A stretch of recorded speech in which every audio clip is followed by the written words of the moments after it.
Okay. Oh, good morning. Good morning, Seth. I see you got the support duties this morning. You get Jeff back over to where he belongs later. Yeah, in case I get lost. You can get lost. No. Okay.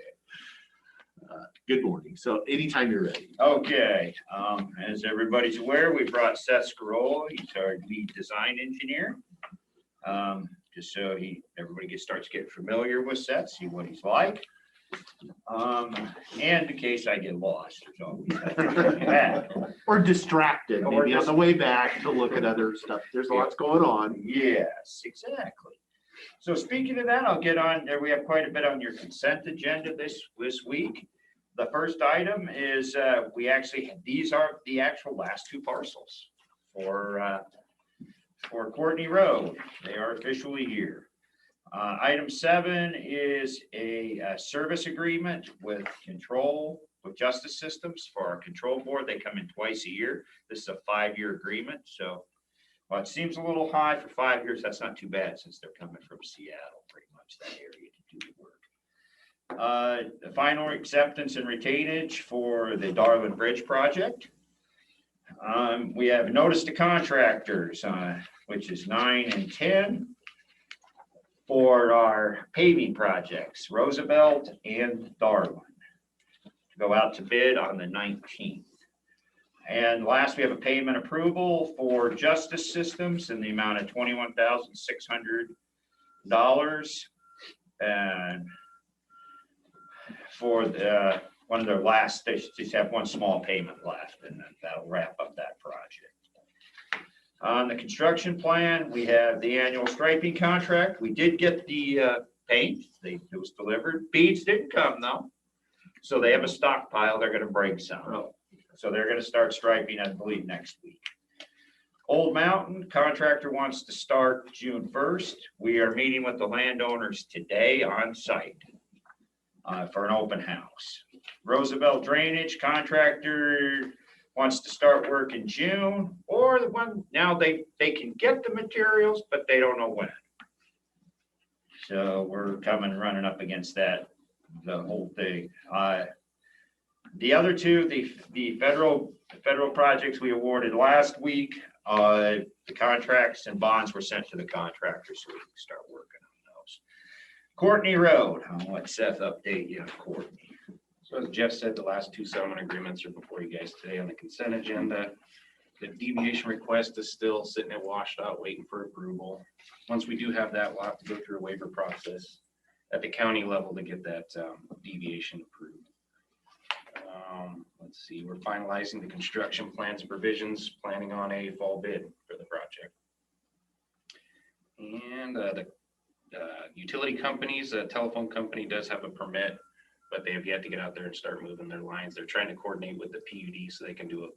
They're in a few trenches together. So we'll see how that comes out. And the power company is working with one of the landowners and the Gorge Commission to see if they can make a connect loop through the whole That's what I was going to ask if that was continuing. It seemed like everybody thinks it's a good idea, but it's they're sometimes good ideas and actually getting a pipe in the ground doesn't always happen. Right, they've got the willing landowner. The PUD thinks it's a good thing right now. They're just trying to get through the permitting process through the Gorge. So I know that they have submitted their permit and they're just waiting for that process now. Maybe I'll check in on that. Yeah, they do that's have the kiss of death. They do have a contingency plan if they can't make that loop, at least to get the stuff moved they need to for our project. But that'd be their ultimate goal, is to make that connection through there. So Okay, thank you. Maintenance projects. Well, hang on, let me get, we have a couple more, like we talked about. The paving projects are going out to add, and guardrail project CES group started to put that together for an ad this fall. well, we're hoping to go out to add soon, but we're told that materials and contractors for guardrail repairs are out quite a ways. So we'll at least get someone lined up. We've got a few damaged guardrails in the county we're trying to replace. Okay. Maintenance projects, East End crews crack sealing and sweeping off roads. Tomorrow they will be removing the gray house. So they'll kind of stop with their crack sealing, and we'll get into that here in a little bit more in detail. West End, the crew is done with their grinding hauling out of, from the Klickitat project. We worked with the state on that. They gave us the grindings. We hauled them up on Gackus. Works well for base up there. And we don't have to pay for the materials, so that's kind of nice. The crew's hauling and placing rock on stats. We're mowing in Lyle this week, and we're doing some grading.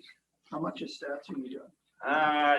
Not a real big section. We're spotting it, grab loads here to kind of get it where it's really in the bad spots. And that's on the part that's already rocked, or is that? A little bit on the part that's the rock, and then we'll go up above and do some up in the bad spots. I'll get you more of the limits next week, Jake, where we were at, where we actually placed the rock. New county building, pretty much is the same as last week, except for the plumber is now installing the plumbing on the second and third floor. The furniture has been selected and ordered. The appliances have been ordered, and we will get delivery this month and next month. Let's see, the pay estimate will come to you next week. It's for approximately 2.55 for April. Annex 5 relocation, the actual signing with the landowner is scheduled for next week. And the parking expansion, the gray house has been abated. They came in yesterday, did it all. Tomorrow the crews, we're gonna take down the house, and we'll start working on the parking. The goal is to get it done before the jury trial. I'm gonna go on with them today. And since that parking lot's never been opened, that would be a good parking lot to set aside for the jury trial. Yeah, I like that, because it's new. You're not displacing anybody that's, well, I always park there, because it's like nobody's parked there before. There was a house parked there. Exactly. And it's about, the only parking lot we have is the post office or the bank parking lot. And, it's just as easy to put them there. It's actually closer to the north entrance. Okay. Cool. So that's the plan. Courthouse entryway, contractor work this Saturday and completed most of the demo. What we found when we completed the demo is the concrete, some of the walls, the retaining walls on the south and the north end have deteriorated over the years. So we got with our structural and came up with a plan, and we're going to get a price out of the contractor. We're going to have to basically go down 4 feet from so we'll go like 18 inches underground where we get into good concrete. We'll cut them off there, and we can save the rebar. If not, we'll have to put dowels in, but I think we'll be able to save the rebar and then just pour a new wall up to support that on, to support the stairs on. Speaking.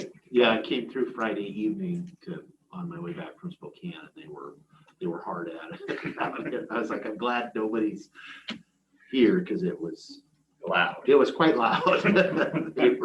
they were going at it. So yeah, and Saturday they hit it pretty good. So there's a gigantic footing that they're placing, and they're going to pour that tomorrow. That the wall, because we're basically cutting the most of the vault is going to go away, but there's going to be a piece left, and that's the retaining wall that's going to hold up everything else, because basically the rest of it will just be not so much collapsed, but it'll be filled in. So, okay, jail control board, we got just about, I think we have everything done. I think we might have one more thing they're working through, but for the most part, that is finally wrapping up. Indoor arena, we're replacing the north entrances. If you've ever been out there, there's water that gets in the Joan Fry arena, because I don't know why it was done this way, but well, there's a couple problems. One, some of the landings are sloped into the building instead of out, so the water hits them and they runs in the building. But the bigger problem is when they built them, they left out a purlin on the eaves. So the metal over the years without that support is starting to fold in. Oh. So now it leaks onto that, runs in the building. So those need to be, they're gonna be pulled off, a new pad poured, and another purlin welded in, and new metal put on. We're doing that with our people in-house. Our carpenter's doing all that. What section of the building is that? All the north side entrances. We're gonna do the 2 middle ones first and then the 2 outer ones, because there's an event there this weekend, so they pull the 2 middle ones off. They'll do them this weekend and the 2 outer ones, because the northeast corner is the one that gets used the most. That's kind of almost like the main entrance. Yeah. Was there Sunday? Yes, exactly. Okay, jail HVAC is getting installed down in the communications room. Radio sites, the equipment move, they're gonna start on the 24th. We're gonna fine tune everything this week. The system, it'll take them, they won't actually move the system until June, but they have to get set up to do that. So they're gonna put the wires for the new antenna, or extend the wiring for the antennas and stuff. You don't want to splice that, you want to home run that. So they got a wire for the new antennas back for the new. So they'll do all that. Other issues, road rally we talked about is the 22nd. Building names and conference room names. I was told that we need to make a decision soon, or they'll say we're holding them. How many rooms were there? I believe there's 4. I thought there was 5, but Katie told me there's 4. There's 3 upstairs and the 1 downstairs. So there's 4. Okay. So we did hear 5 before. I know. Okay, 'cause I know. You did hear We're not 5. crazy, so I was there wondering, was were you 5. including the chambers as one of them? Is that where my mistake came from? No. I don't remember, but I confirmed it's 4. It's 4. Okay. So in location is the 3 up in building planning and then the 1 below the commission. Yes, exactly. Yeah, because I think the idea is to call the chambers. I think that was. Yeah, it's not really a conference or any more than this is a conference. Exactly. But that would be technically your 5th conference.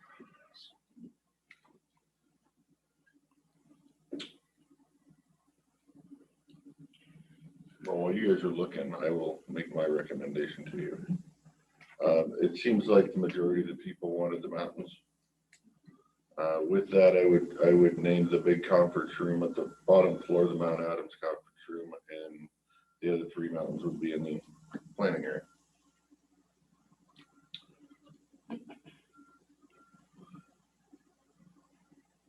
But honestly, however you want to do it, I really don't care. I'm just happy someone else figured it out. Yeah. Do you want hood, even if it's in? Really, I don't want Badger Gulch. I just like saying. Well, there was Goodnoe Hills too. There are I'm like, well, badgers no. there too. Yeah. Do you want what now? Did you want hood, even though it's in Oregon? I didn't know if you were. I couldn't think of a 4th mountain that was, I mean, you can go with Rainier, but it's farther away than Hood is. At least Hood's in our view or our scope, was what I was thinking. I mean, I see Hood from my house, so.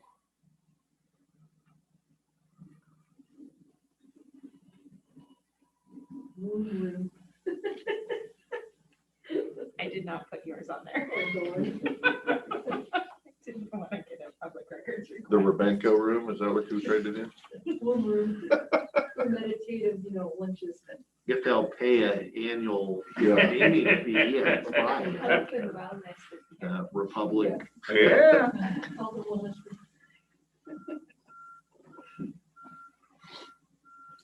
I would be, rather than Mount Adams, could we just do Adams conference room, Rainier conference room? Click them, skip them out since we know they're mountains. Yeah, I'd be fine with that. Yeah, I'm fine with it. Yeah. Will save us a couple bucks. Yeah.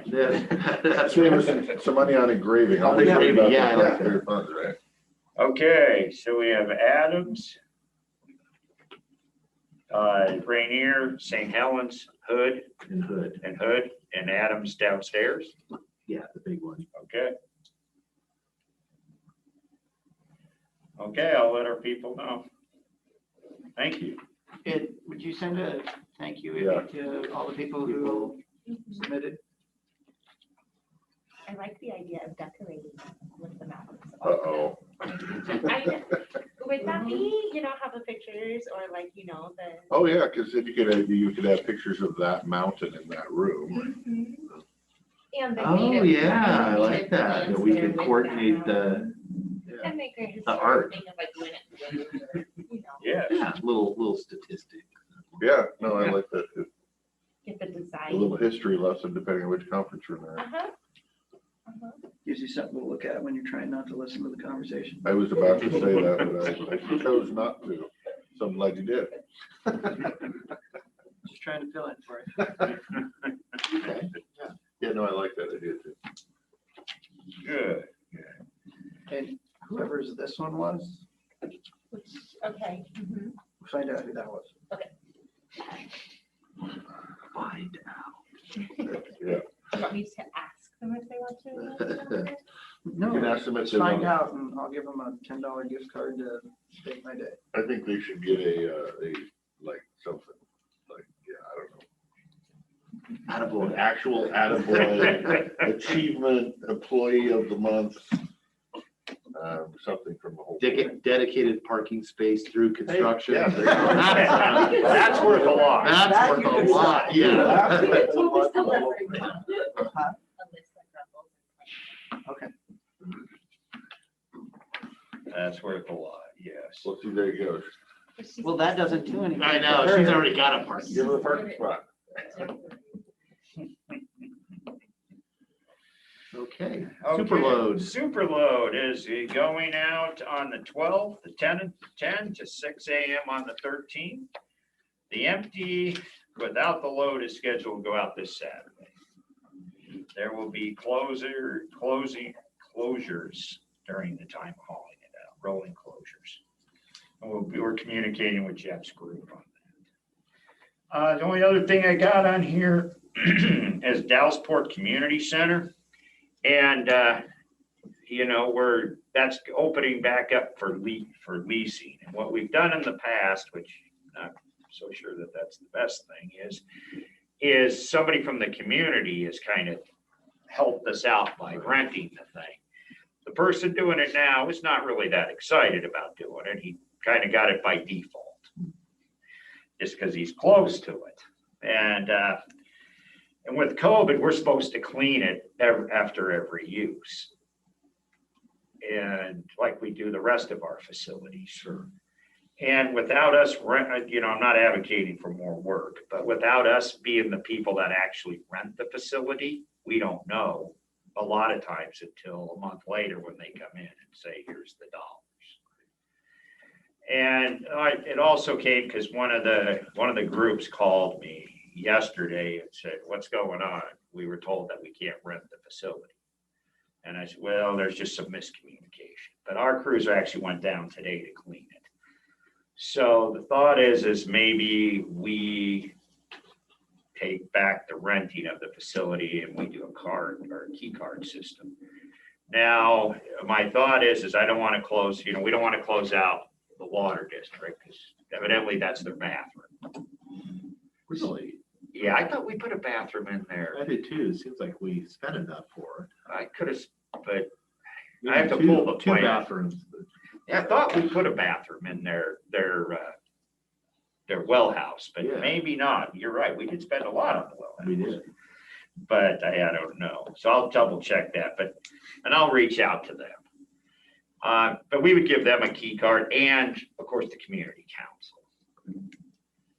Anybody else that wanted to rent it, I guess, because we know the community council has meetings on certain times. Right. We'd go down and clean it because again, if we putting that on a volunteer is kind of asking quite a bit. And I'm also a little concerned about what happens when the auditors lock into that and go, well, how do you know who's renting, who's not?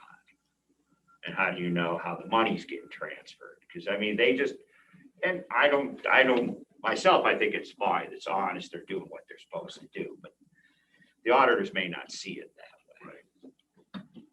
They'll say, So well, we how- don't charge the community council to use the, right, no, we don't charge the community or the council. water district to be able to No, go in. we don't charge those people.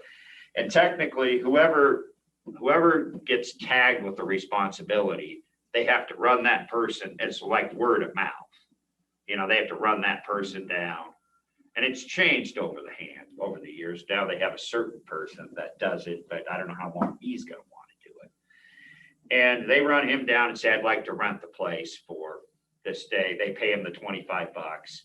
And maybe somebody else comes in, and then every so often they send us a check, or they come by and say, here's your money for what we rented it. You're saying a key card like our key card readers?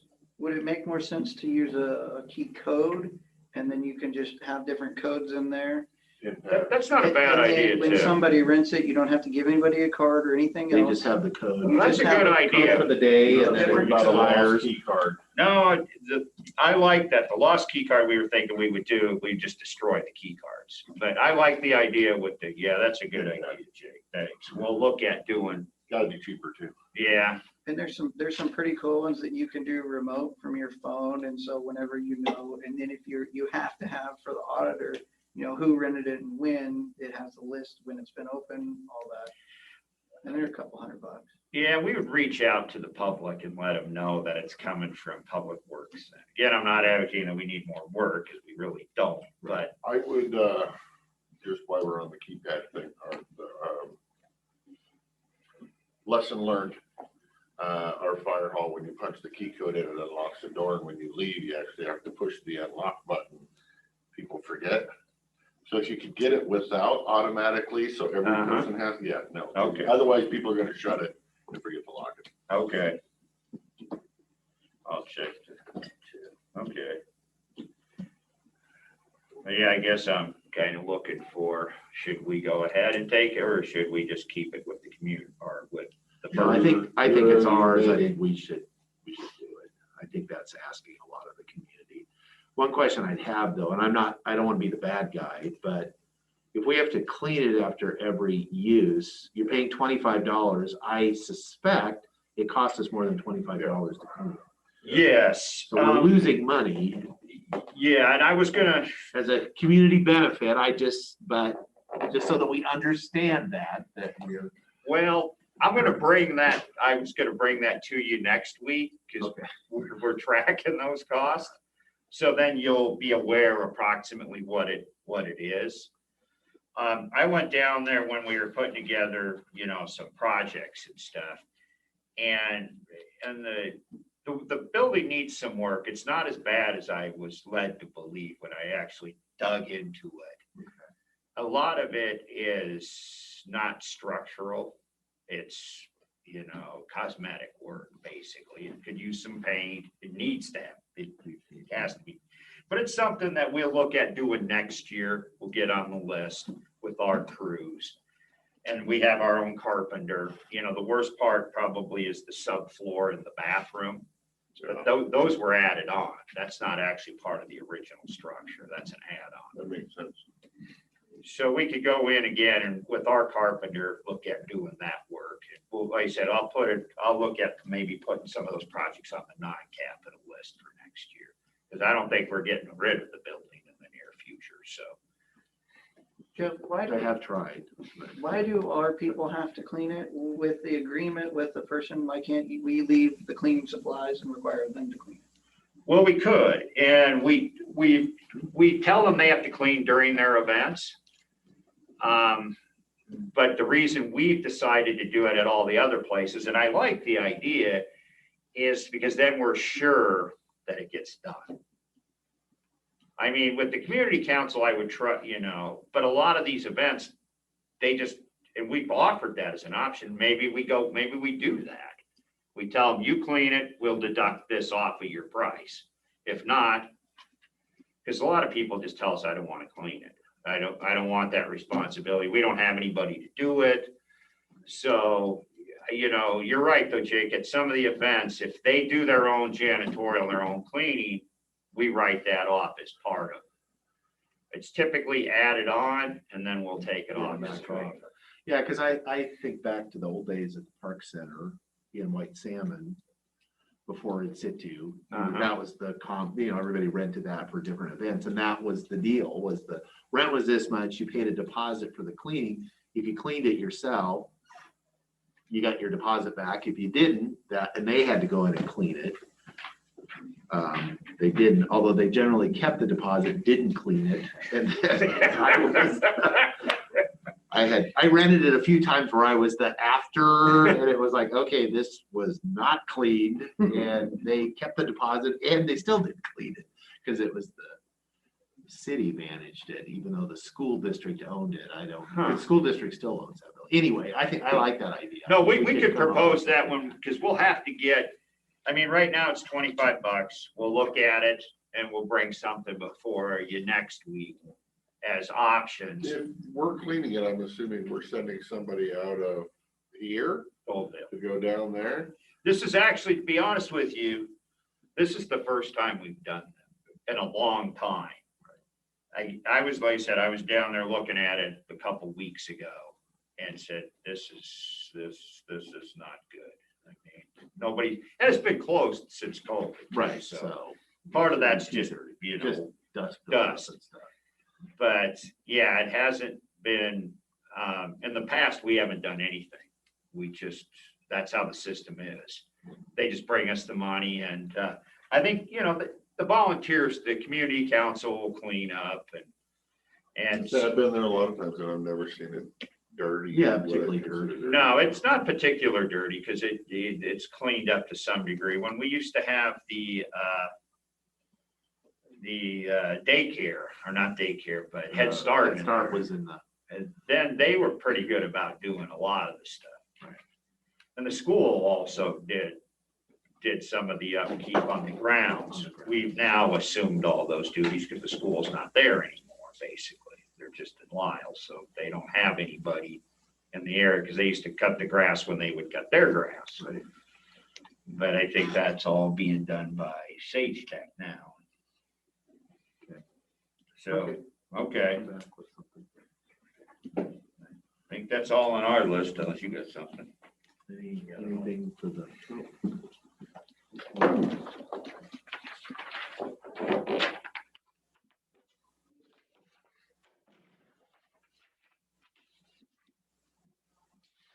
The pay approval for justice systems for 23,000. Was that did we get a change work order in that because it took them more, or did they abide by their bid even though it took them a lot longer? No, we had one change order for $12,000. Okay. And the second one that they had talked about, it sounds like they're going to not bill us. Some of it was on them, there's no question. Some of it was on us. So they were here, they've been here a lot longer than they anticipated. Going back and forth and back and forth. But I think now we've got everything hammered out. That's what I've heard at the last, but there still may be a glitch or two. I think that'll come up, but that's what their service contract now is for. Is to come back in, keep the software updated, make sure everything is done, everything is working properly, because it's an expensive system, but it's also a good system. Okay. Anything else? No, I'm good. Okay, thank you. Thank you.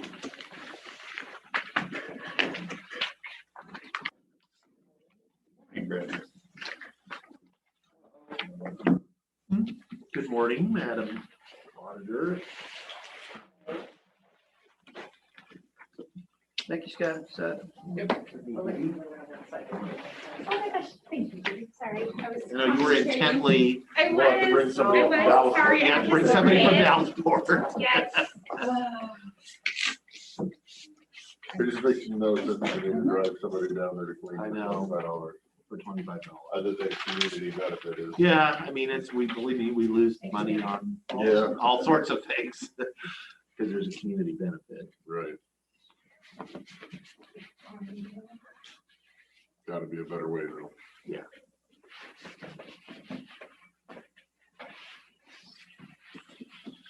Thank Can't you. imagine We somebody need doing to a try this. I'm not. part-time You're, job down there. it'll touch your papers. and Part-time on it'll call. stick. Okay. Okay. How's everybody this morning? Living the dream. Oh, The okay. sun is shining, birds are singing, Yeah, it's nice, isn't it? Yeah. found a parking spot.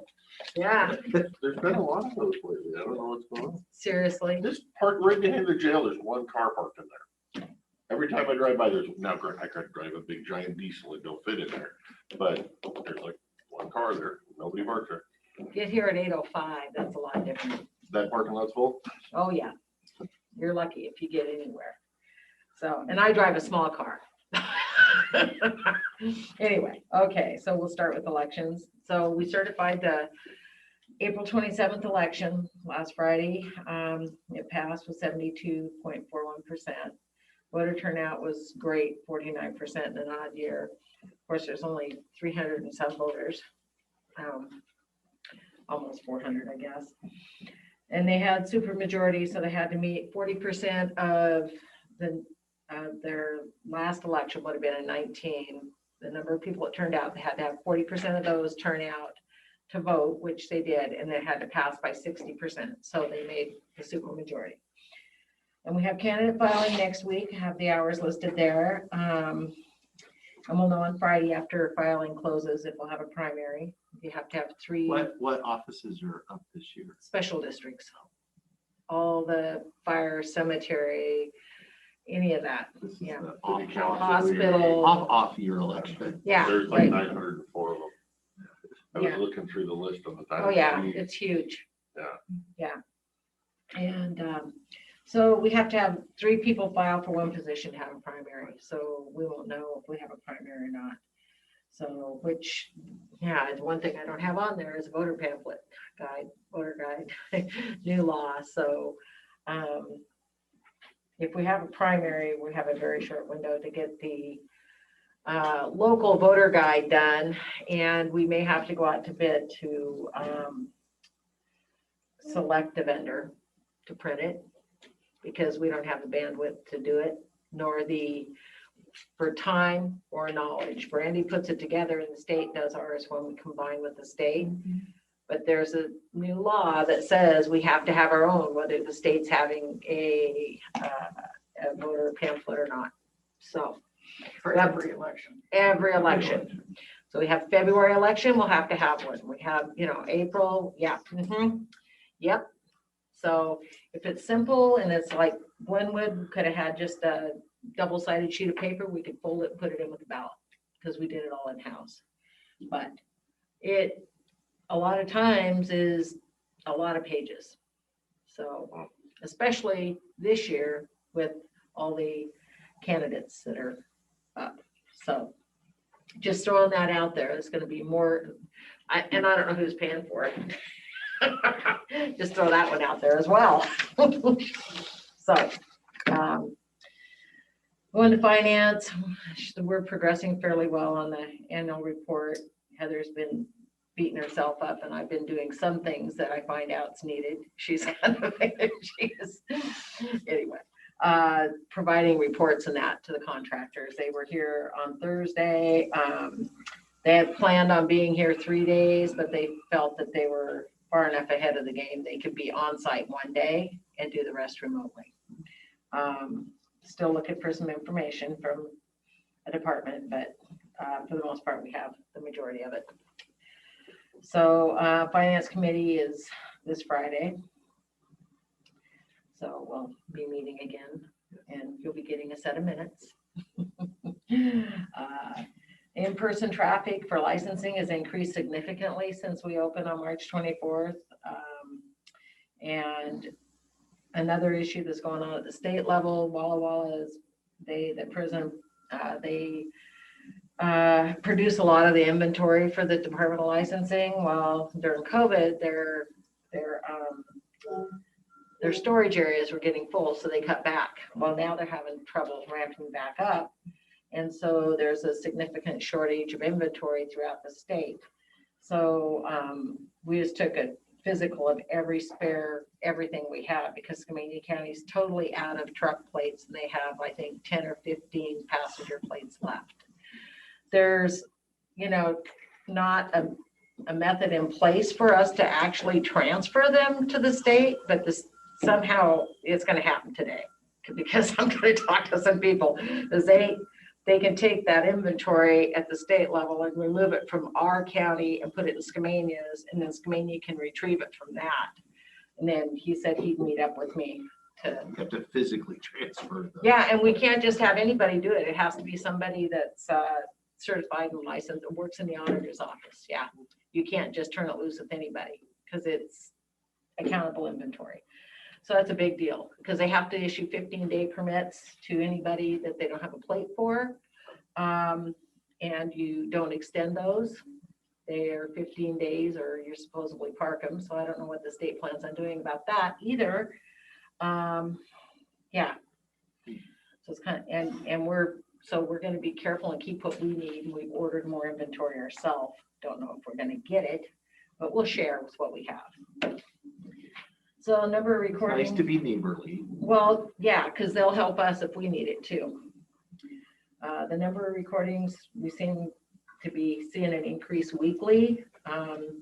There was a problem over a few day period last week and into this week with our e-recording, and the treasurer had e-read issues for his. He just went live with e-recording too for REIT. We believe the issue has been resolved, and I'm not going to go into detail as to what happened. It did not involve our office, and it did not involve the vendor. So, and then additionally, once everybody's moved over to the new building, I've chatted with Lee and with Public Works. Nobody is asked to have that space in between my two archive rooms, and we would love to have that. And I asked Gordy about it. He said nobody's claimed it. I said I need to talk to Lee. He said yes. I talked to Lee this morning. She says all her stuff is going with her, and we could put all of our recording archival in that room. And then we have, because it's kind of a mess right now. We'd be happy to give you a tour. If you really Yeah, anytime. It's been a while since I've been down there. Oh, you'd be really impressed. It went from worse to better to worse now, Oh. because we took I think I saw it last I saw it was during the better period, because it was pretty good. And that's a relative term. Well, I understand that. Well, We and were looking, in fact, you took us down there, because we were worried about the pipe. leaking pipes over the records. Yes, because there was some communication, and for a contractor, it was sufficient. For a layperson, it was not. Right. So when the layperson found out what happened, they kind of went crazy, which would have been me. Lay person, yeah. Yeah, that would have been me. Yeah, let's keep the record accurate. Yes. That was, yeah. Poor Kitty. He's like, but I told you. And I said, but I didn't know it was that. Yeah. I said, this is not okay. Well, that's how it is. Yeah, okay. Yeah, so it's,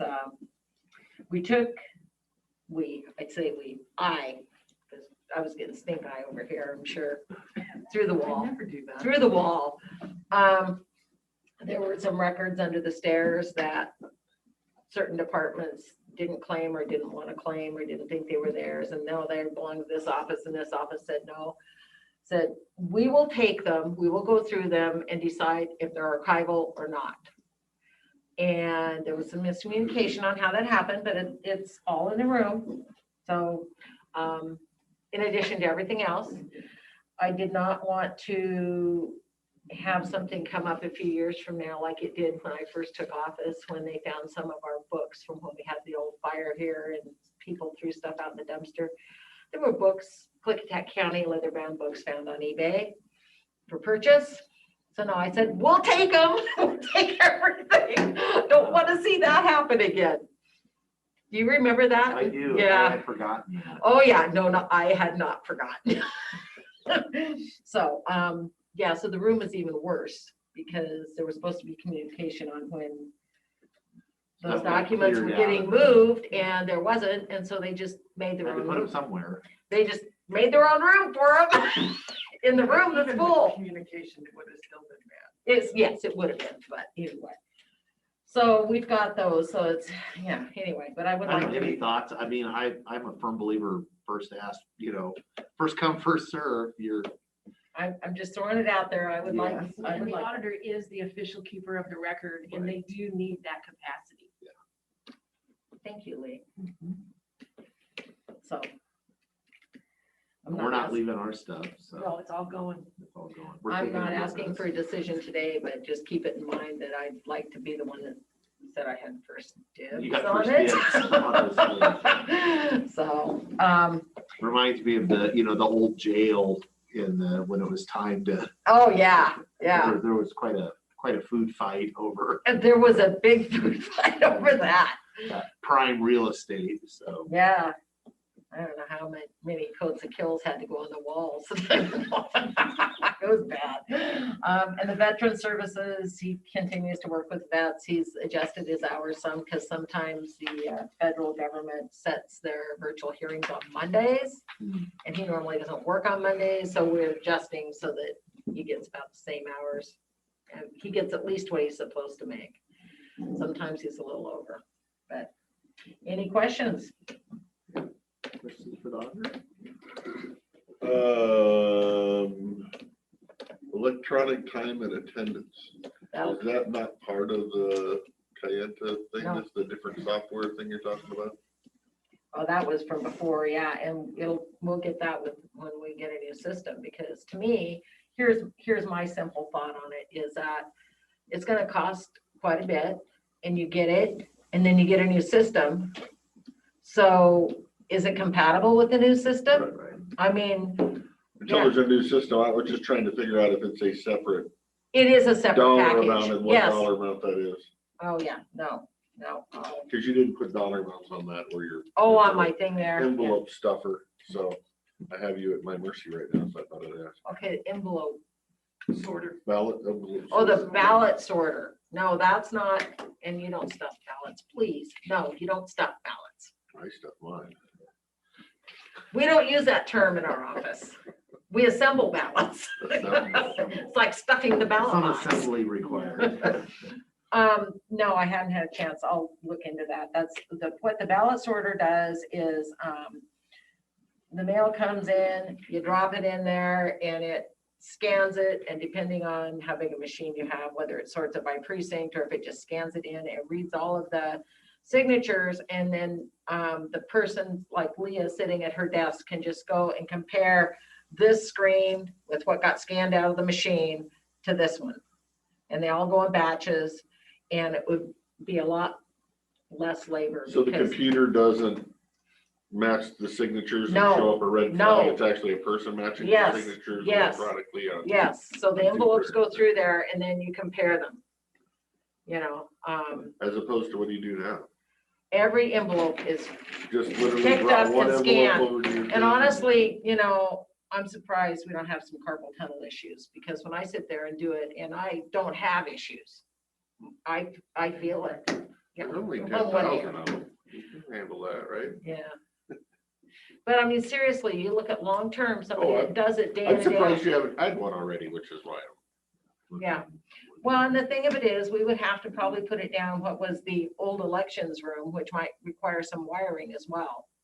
So I'm just saying, Where was that? that's the It's on one, the other side of your room down there. yeah. You bookend it.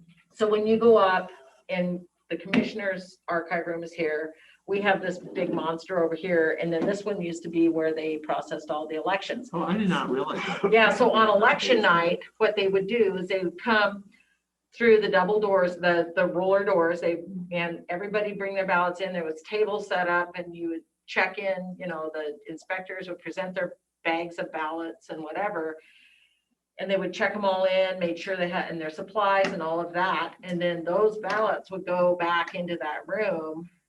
And that was a secure place with, the door was open and, supposedly observers could watch, but when I was on the ballot, I got to go to the door and stand on the little red line. And you can't see anything, but that's where they all opened the ballots and they looked at them, verified them, and ran them through the machines to get their tally for the night. a lot different these days. We're using that now for election storage and some of our DOL storage and some archival, a lot of election archival. So, Okay. but yeah, thought you guys knew that, sorry. Well, I guess I should know you two didn't, but I figured you did. No, I was never here I never was in the building. You were here when they for a- built this building. Yeah, well, that's true. I laid the cornerstone. Yeah, there you go. So anyway, yeah. So that's why. We used to keep horses down there, so. Oh, yes, yes, absolutely. But that's why I was saying, because we have the two on this side. If we Yeah, how use much the big- older am I than you? Me? Yeah. Generation, probably half a generation, maybe 4 years. Oh, it's Yeah. getting deep. I 4 think we years. need boots, don't we, Heather? Yeah. Anyway, yeah. Midwayers would be good. Yeah, I have no idea what it looks like down there, so I'm not gonna comment on what's down there. Anytime you want a tour, we'll give it to you. Okay, that's it. If you don't have any other questions, I'll check on that. All right. Okay, Thank you, ma'am. yep. Yeah, the ballot sorter would eliminate a lot of manual labor. I mean, you can't get, the reason you're asking us, you're on the ball. If there was state grant money for such a thing, you'd already did it. So I'm assuming the state, that's just another election thing the state don't want to help pay for. Well, I'll be very candid. I probably could have used a big chunk of that money that I had to turn back for that. However, I had this little problem called shoulder surgery with a tendon and a muscle torn off the bone, and I was out for a good portion. 5 months, 4 months, I was working from home some, but yeah. And that was right during the time that money had to be spent. So, I mean, we did what we could, but, Okay. and she had her hands full doing her job, my job, and we're short an accountant, and I could keep going. So, Good yes, luck. I had some money I could have used towards it, but I didn't get it done. Good enough. Okay, thank you.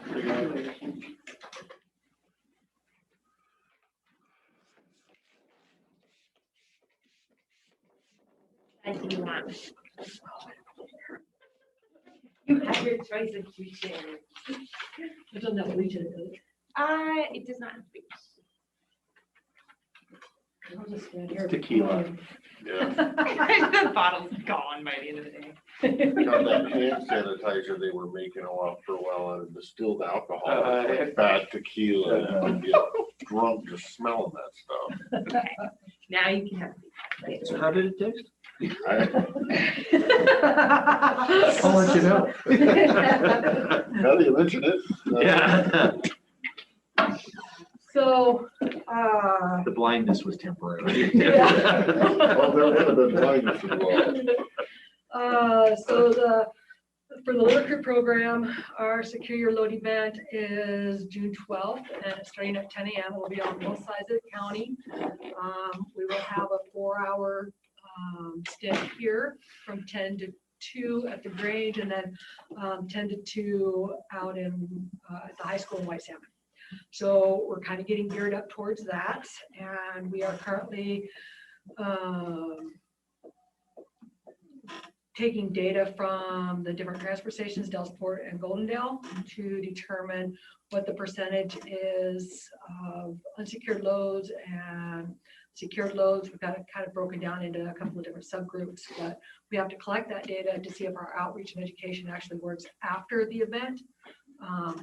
And so that's what we're really doing right now is trying to hit the road with a lot of data before that event. How many people do you have signed up for that? Get your free bungee cord, secure your load thingy?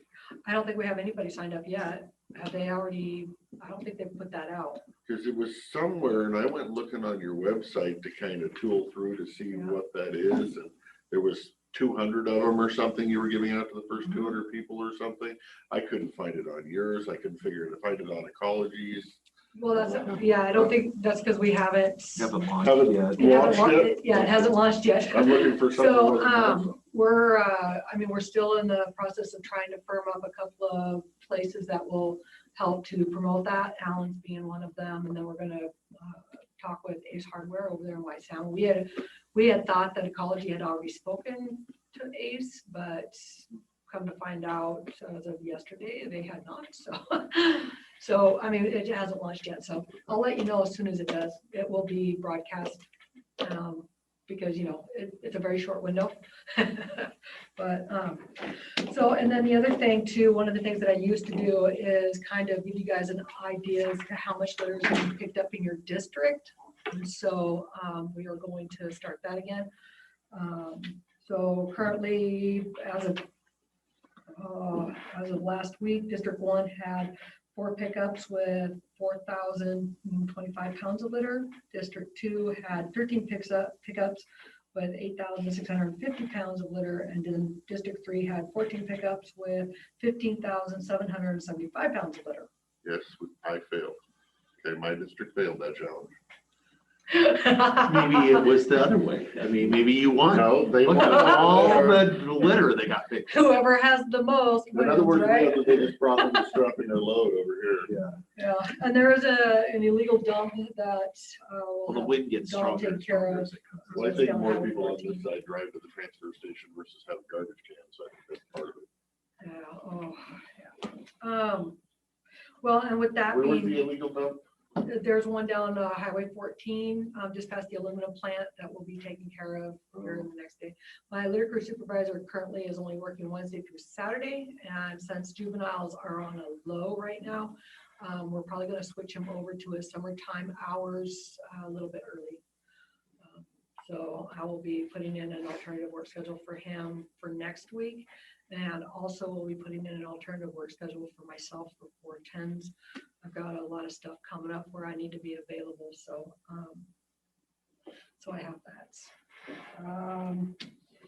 And since you mentioned curbside, I will put out there that Republic Services is kind of rearranging their recycling pickup and their garbage pickup because we are obviously growing as a county, and what they have right now is not sufficient to be able to pick all of that up efficiently. So they need to add to their crew, they need to add to their fleet, and so they're just kind of in the process of trying to work that out. For the recycling program, the Recollect program is in the works, and we're still updating all of the lists to match our county in terms of what's recycled, what goes to the garbage, what goes to water at risk waste or hazardous waste, and that kind of stuff. So when that goes live, as soon as we can get the paperwork back from the attorney, as soon as we go live, people will be able to download an app to their phone, and they will be able to do a search function within that app to determine whether or not this can go to the garbage or that can go to, you know, the recycling bin. I mean, it's very, the list is like, it's got like 200 and something search features, you know, for different commodities or different items. So it'll be pretty amazing, I think. Yeah, so we're still waiting for the paperwork from the PA.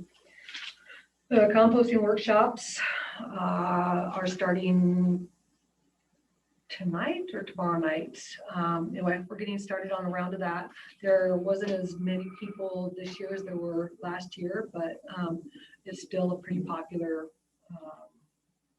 virtual workshop. So. And then we're also doing the curbside recycling audits to find out what our spring contamination consists of.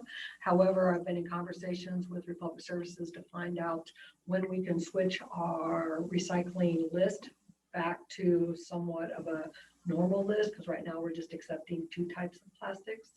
And you know, so I mean, the list is still truncated from a year and a half, 2 years ago. And I would like to get back to some normalcy to actually reflect how the markets are, you know, finally reacting to all of that. So we might have to put off on the audits a little bit until I can get a clear, concise list from their worth. And then the community cleanup over there in Bingen and White Salmon are the 21st and 22nd of this month. And I've already mentioned the change in the west side garbage recycling routes. Thurston County is coming for a landfill tour on Monday. So we'll be kind of hosting that. Stephen Gilmore will be out to be part of What that. time is that? I've got that on the calendar. So I will be talking with Stephen later on today. Like that's just something that just came up. Like It's on Dave's calendar though. Yeah. I do need it. right. So I'll be talking to him sometime today and get that. Thank you. Yeah, it's probably, usually it's about 11:30, Yeah, because they have they- to travel from, Right. they usually, they'll be hauling them down here from. Yeah, so they usually want enough time to do a spiel and then do lunch and then do the. Tour, Yeah, feed them first, then. and I think they're haul still up to trying to the figure out what base. the logistics of that are because of, the restrictions. and Right, as far as how they everything, can so, travel yeah. or not travel. Yeah, so there's that. And then with the budget updates, I've been going through the recycling coordinator's position, because it's not really a recycling coordinator job, it's a program manager job. Recycling is only a portion of what that position manages. So I'm going through that. It's not a push to change pay. It's not a push to like get it done before the first of the year, but it's something that needs to get done and it needs to appropriately reflect exactly what she's doing. And when I look at the position, it does not reflect appropriately what she's doing. And I really do want the recycling part of it taken out of that position because, like I said, it is only a portion of what they manage. And because of legislation and where the states are going, recycling is not the answer and it should not be reflected in the position. So you're suggesting that recycling is not in the title or the job? The recycling is in the title. mean, It 'cause- shouldn't be in the title. Right, but it's not that we're not going to have, that the recycling coordination Right, it's not. portion will continue in the job, but it's not just the title of the. Right, the there's, position. You're saying since it's such there's 4 a different Since there's roles in lots of management. other portion of her things. job, you're taking that small portion out of the title. Title. Taking it out of the title and I'm changing it in the job description. Because what she does is manages grants. And right now, we are currently managing 4 grants, not the 2, that was originally what was used to, operate these programs or to create these programs. We're doing 4 and, it's a potential for one to go away, but it's also potential for another one to take its place or 2 more to take its place. So the grant management part of it is so specific that it's just, there's a lot more that goes into this job than what's reflected in that sheet. And so as soon as I get that done, I will be presenting that to you to kind of go through and then we can just pick up the discussion then. I did talk with Rob. He did mention that next year in June and July, there would be, someone coming in or a company coming in to kind of look at how the jobs are reflected in the, in their sheet. So it's, yeah. That's this year. This time. It's this year? June. This year? Salary survey. Salary Oh, okay. survey. Next year. I'm all like, We're like, planning I a feel year like right ahead. now I'm in October for some reason. So, and then, so to also give you an update on the budget, because I didn't have it when I wrote this. The tonnage reports that I just recently got show that for 2021, we got 194,500 tons, which is way up from 2020, but not too far up from 2019. I did look at the year-to-date amounts for tonnage, and in 2019, we had 740,000 tons, basically, and then in 2020, we had 70,000 or 700,000. And then in 2021, we had 781,000. So we're actually up by about 40,000 tons over the course of 2 years. Yeah. So we're up from 2019 by 40,000. That's good, because that's our last Yeah, true or- comparison Right. base here that we could use. Yeah. So, Okay. so it's looking good right now for the tonnages. 5% increase in 2 years. Yeah, that's okay. Anything else? A nap? Questions for, No. I had one, I did have a Meditation room? complaint, and I don't know, not a complaint, an inquiry.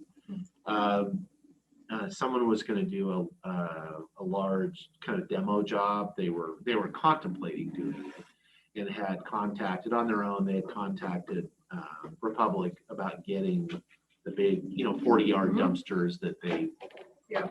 would use the track hoe, and we're told that there were none available for the foreseeable future this was in the central part, around Lyle. Yeah. Is that true? Is that not? And then what's going So- on with, I mean, I knew, because I had asked, I said, well, the last job I did was a couple of years ago, Mhm.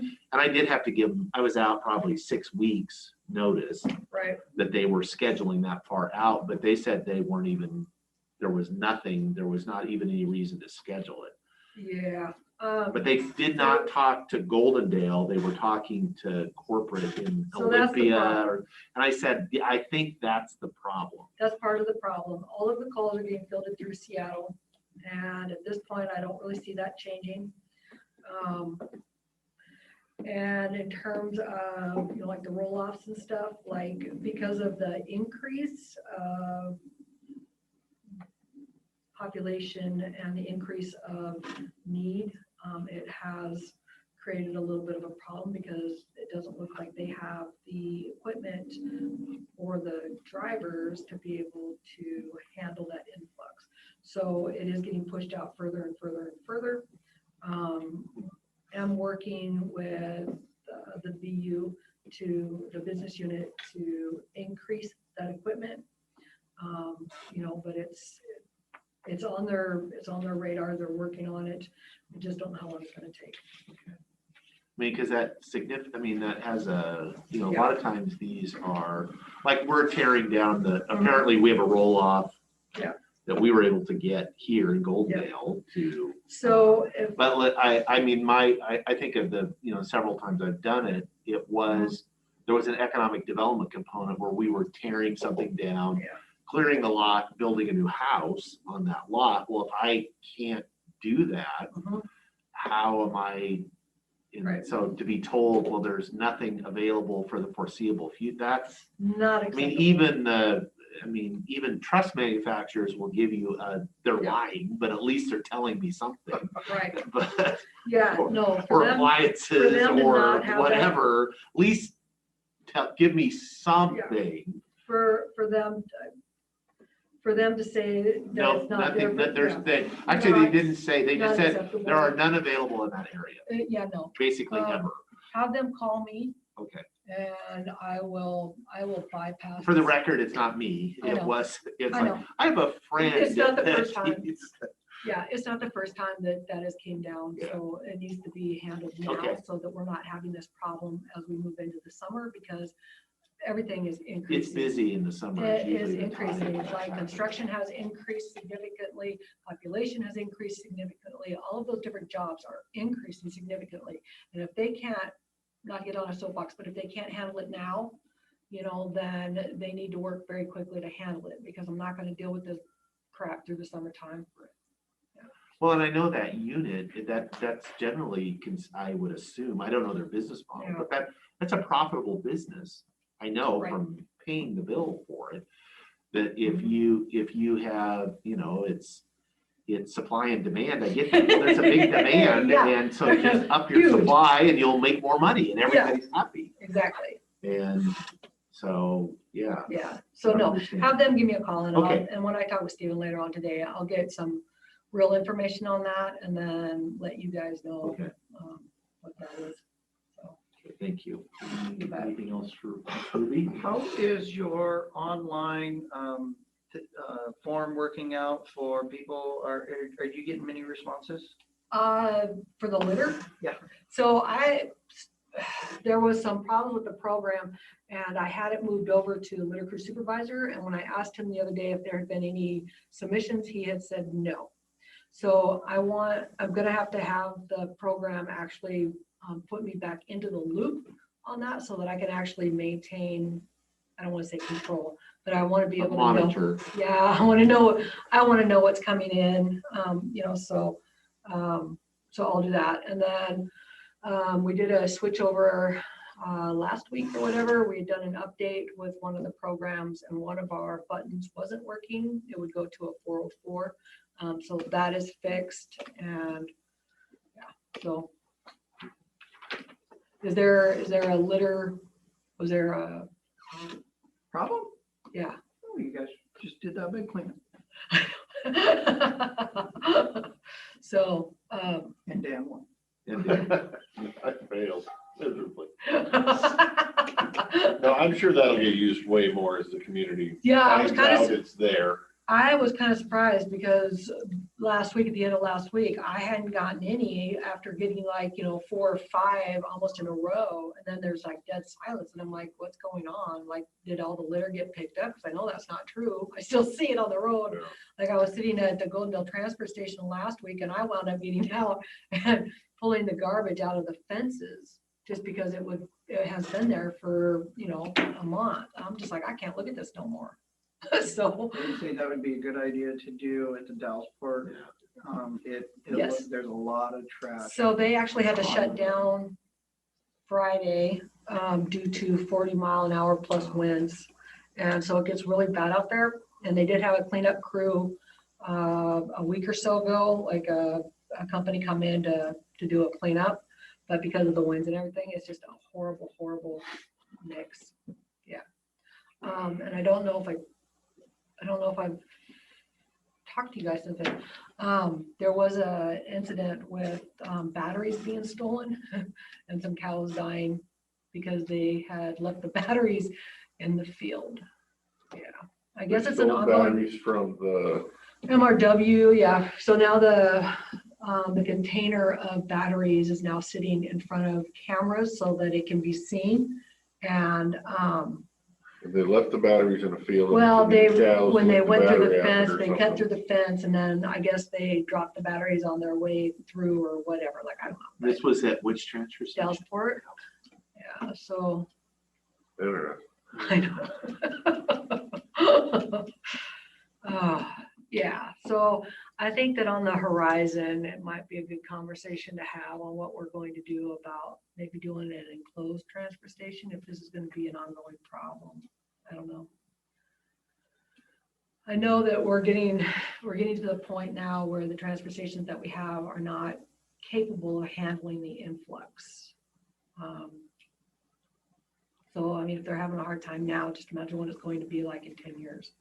Which if we start having a conversation about transfer stations, it's going to probably be about 10 years 10 before they years to even get it start fixed, the, right. before they even start the groundbreaking. Okay. Anything else? No. Yeah. No, that was a good little piece of insight, that last 2-minute talk. Okay. Yeah. Good. Thank you, ma'am. You're welcome. Enjoy the rest of your day. Yeah. Try to take over the world. Okay, well, we have a little time. I don't know if Commissioner Anderson wants to share. I was just kind of curious how your meeting with your liaison duties went. Oh, We do have one item. oh, we do. I'm sorry, it got changed around. I knew Do that. you want to do that? No, first? let's do that first. Let's do that So first. can I ask you to be on during board pending? for that? Okay, I'll wait. I'll defer then. Are you sure? 'Cause I Yeah, can- no, let's do it. I can go back and forth. She's gonna be gone this afternoon. so No, that's Yes. fine. We have plenty of time. I was looking to fill the schedule, so. That's what we were. And I did see it on there. But now I left you a gap this afternoon, so I'm sorry. It's all right, you can be excited. I know, I was this morning. I had to ask. Did you guys have any questions about I do. the applications? Okay. Okay. How much money do we put in that account every year?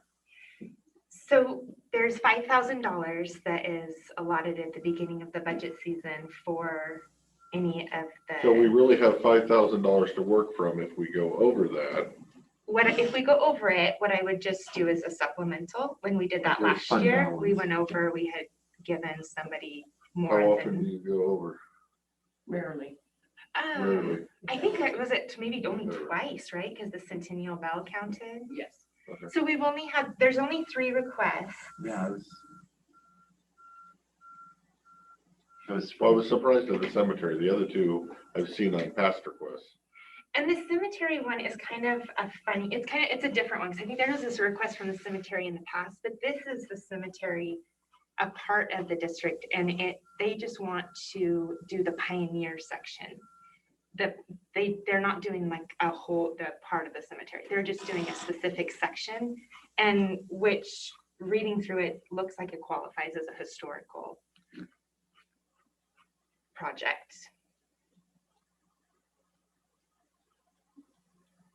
yeah, and the grant dollars come from the recording fees. Yes. And it generates about, Okay, so that's the thing. It usually generates about $350 to $400, and now it's generating about $1,000 a month because of the recording fees. So the way that it is. So we are getting an unusual Yes. amount of dollars, so. Mhm. Also advertising that is budgeted in that program, because these are advertised.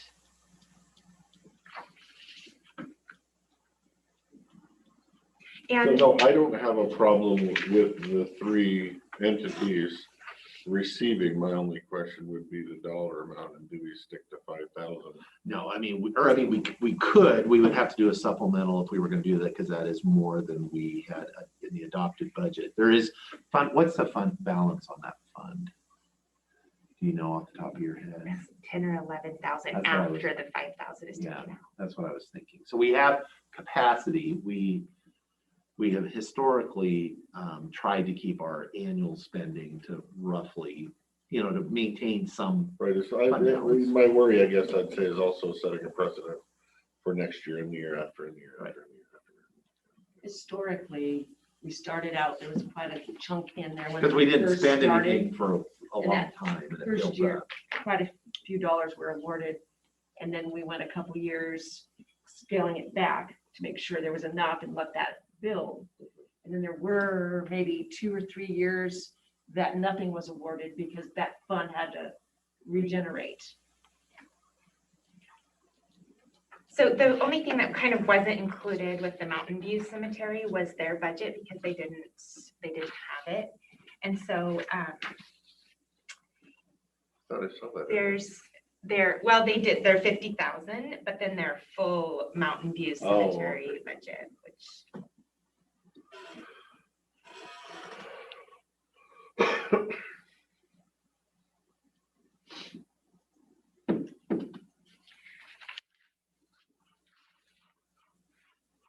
So the $1,000 request, their project was actually more than 1,000. So I don't know if you guys wanted to do it evenly, if you wanted to do it by project. The Alder Creek and the Twin Bridges, I have no problem with the amounts they asked. My only, I guess, the issue with whether we want to do a full at the cemetery or drop the cemetery one down to whatever, 3,500 to Make up meet the a difference. 5,000 number. And it doesn't really hurt me either direction you guys want to go, so I'm open. So the 5,000 we set, and that is due to the fact of what we used to make. Right. Correct? And now we're making quite a bit more. So for our next budget next year, I think we need to set our budget at what the new amount that we're making. Because last year, I think it was only November and December that had received the 1,000, but now it seems to be, that's the norm. Yeah, so the fund So balance is growing. future expenditures could be 65 every year or 7,000 every year going forward. As we monitor. Well, if you make it 1,000. Just keep monitoring it. Or not. It does fluctuate based on the economy.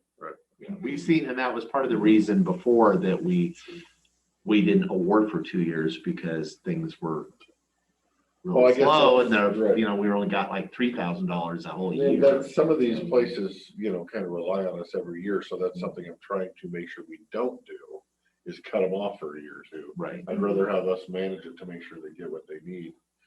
And why so little? Didn't the museum up here usually do it? Usually, Yeah, so there was, I guess, health issues that I just heard about. So some people didn't get their submissions in due to Okay, changes that. so yeah, no, yeah, we historically, we've had usually 5 or 6 Yeah. submittals every year. In the White Salmon Dungeon area, we did not hear from the West Klickitat Yeah, Historical historical Society, study. and they always Yeah, submit. submit. So it was kind of odd that they did not. You want a motion, Mr. Chairman? Yes. Mr. Chairman, I would make a motion that we fund all 3 of these in full. At what amount? At the amounts requested? Yeah. Okay.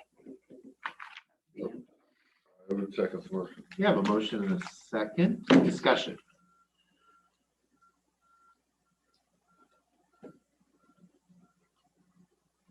Discussion. No, I'm not, I'm I'm letting you choose whether we need discussion or Yeah, not. I If you know. wanna I'm stick trying to to decide 5, how. I'll go either direction is my point. And we would need a supplemental. The only thing that I think the Mountain View Cemetery project is a good project. It Yes. is an unprecedented, nearly unprecedented amount to fully fund, or not fully, it's a request of that size.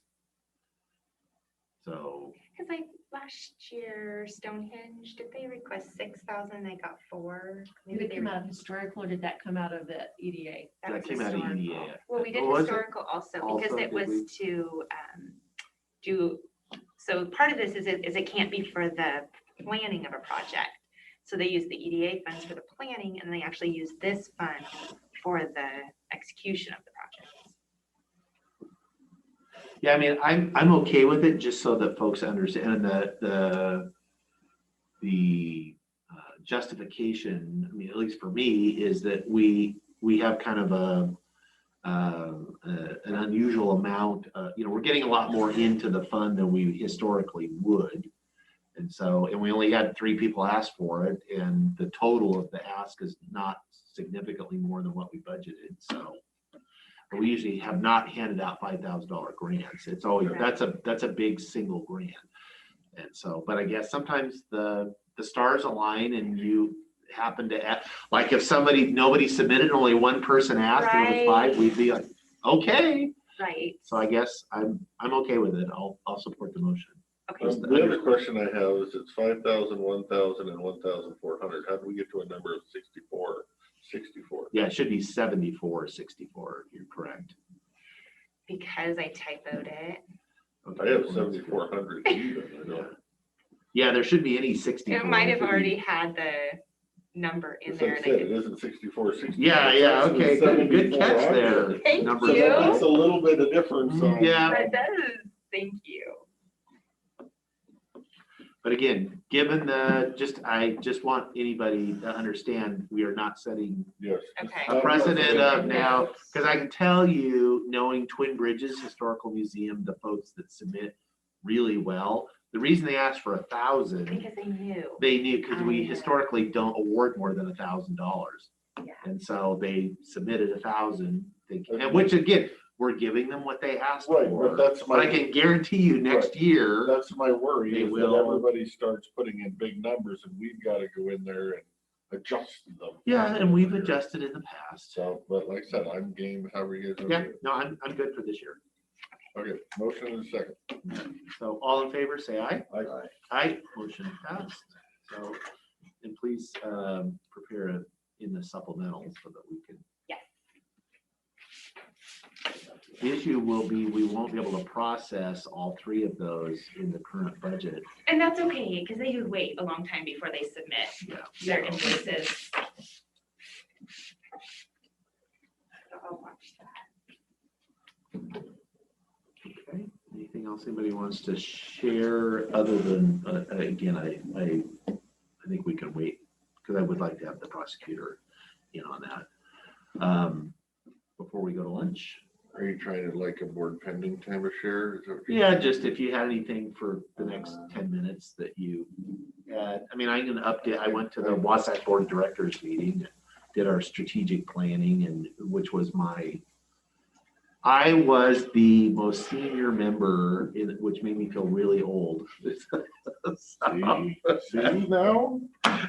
Because we had Most senior meeting, you've been on commission that long? or Yes. You were the most. I was senior? not the most senior. Kathy Lambert, council member Lambert from King County is over 20 years now, but they elect, it's charter, you know, it's King, so it's chartered and it's by district.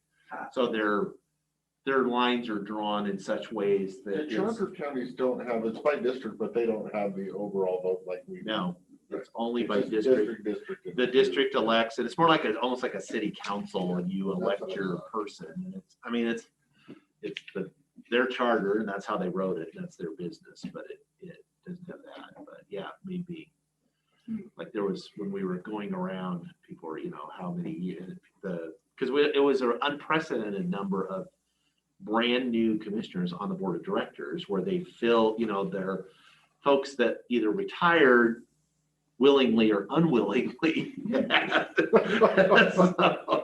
So those seats had to be filled. And so it was really unusual to have such a large number, because generally board of directors, you know, that's a Seniority. people have been on there for a while and understand the word. So there was a very steep learning curve for folks. And so they were like, oh, my God, I can't imagine. So but that was in Spokane. I do have one. I Yes. told you guys, I asked you if you could do some homework and read Kavanaugh's email and all the other subsequent stuff on truck potable water. But if you had anywhere near the busy week that I had. I have last not, week, You yeah. never got around to it. So I had to force myself to get around to it just in Oh. case you both did. Always I did. So I guess my question is, do you want to read into that, or do you think it would benefit us to have Mr. Kavanaugh here so that we can kind of just schedule some time to go over it, to see where you all want to go from there, or what do you want to do? I mean, I would be in favor of us scheduling a workshop with Mr. Kavanaugh. You know, obviously that's the background information, For a week and or then two we from can, now, and yeah, we'll yeah, discuss for it. like our next workshop schedule. Do you think that's I had to sit down with Kevin. okay? So we talked ad nauseum about it, and So he's all prepared, so. I think he knows enough about the direction from our conversations that a workshop sounds great. If you give him a couple of weeks, he might have a draft ordinance made up that we can then discuss. Yeah, he gave me a copy of an ordinance, stuff from another county that you guys might not have seen in the email that you got. And there would be a few wordage tweaks I would want to tweak in there as well, so Now, I'm glad that you had a talk with him. No, we had a really good discussion. So Okay, so yeah, I would- a couple weeks out and Yeah. whenever we have time. Would you want to wait for him to supply the draft and then schedule him, or review the draft and then have your discussion? Which way would you like that to go? I think you give him a couple of weeks to come in and we'll probably have something in front of us, and then we'll have plenty of time to chat. And if you give him a couple of weeks, it'll get him on doing. I think so. But when you ask him a couple or three. Sure. Yeah. Yeah, 2 or 3, whatever it's gonna take him to be prepared for what we're looking for. Or what we think we might be looking for, because I'm really not sure what you're looking for, because we haven't really discussed it too much. Right. That was all the time I can kill for you, sir. Okay. Well, we don't need to kill time. I've had back and forth with Gabrielle Gilbert on the Cougar. I don't know if she emailed you guys. Way back. It Okay, was, Yeah. this a month is ago, recently. something. No, nothing recent. And it was a bill that's sitting on the governor's desk I didn't even know about. There's a article in the Spokesman that it's in one of the big bills, you know, it's on page 335 of the bill or About something. an 800-page bill. Yeah, but what it does is it offers a carrot to the sheriff departments.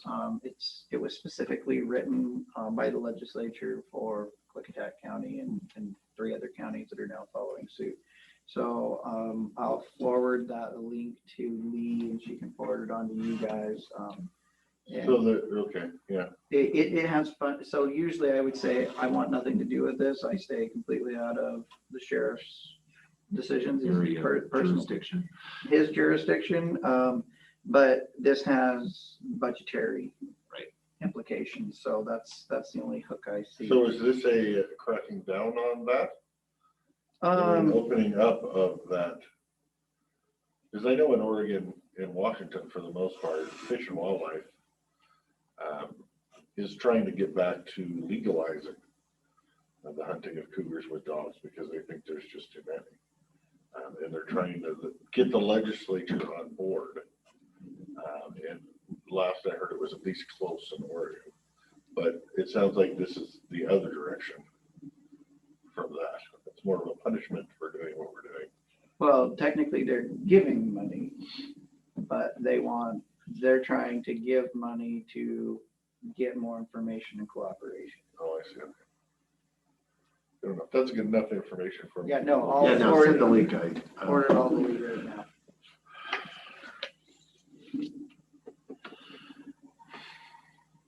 Okay.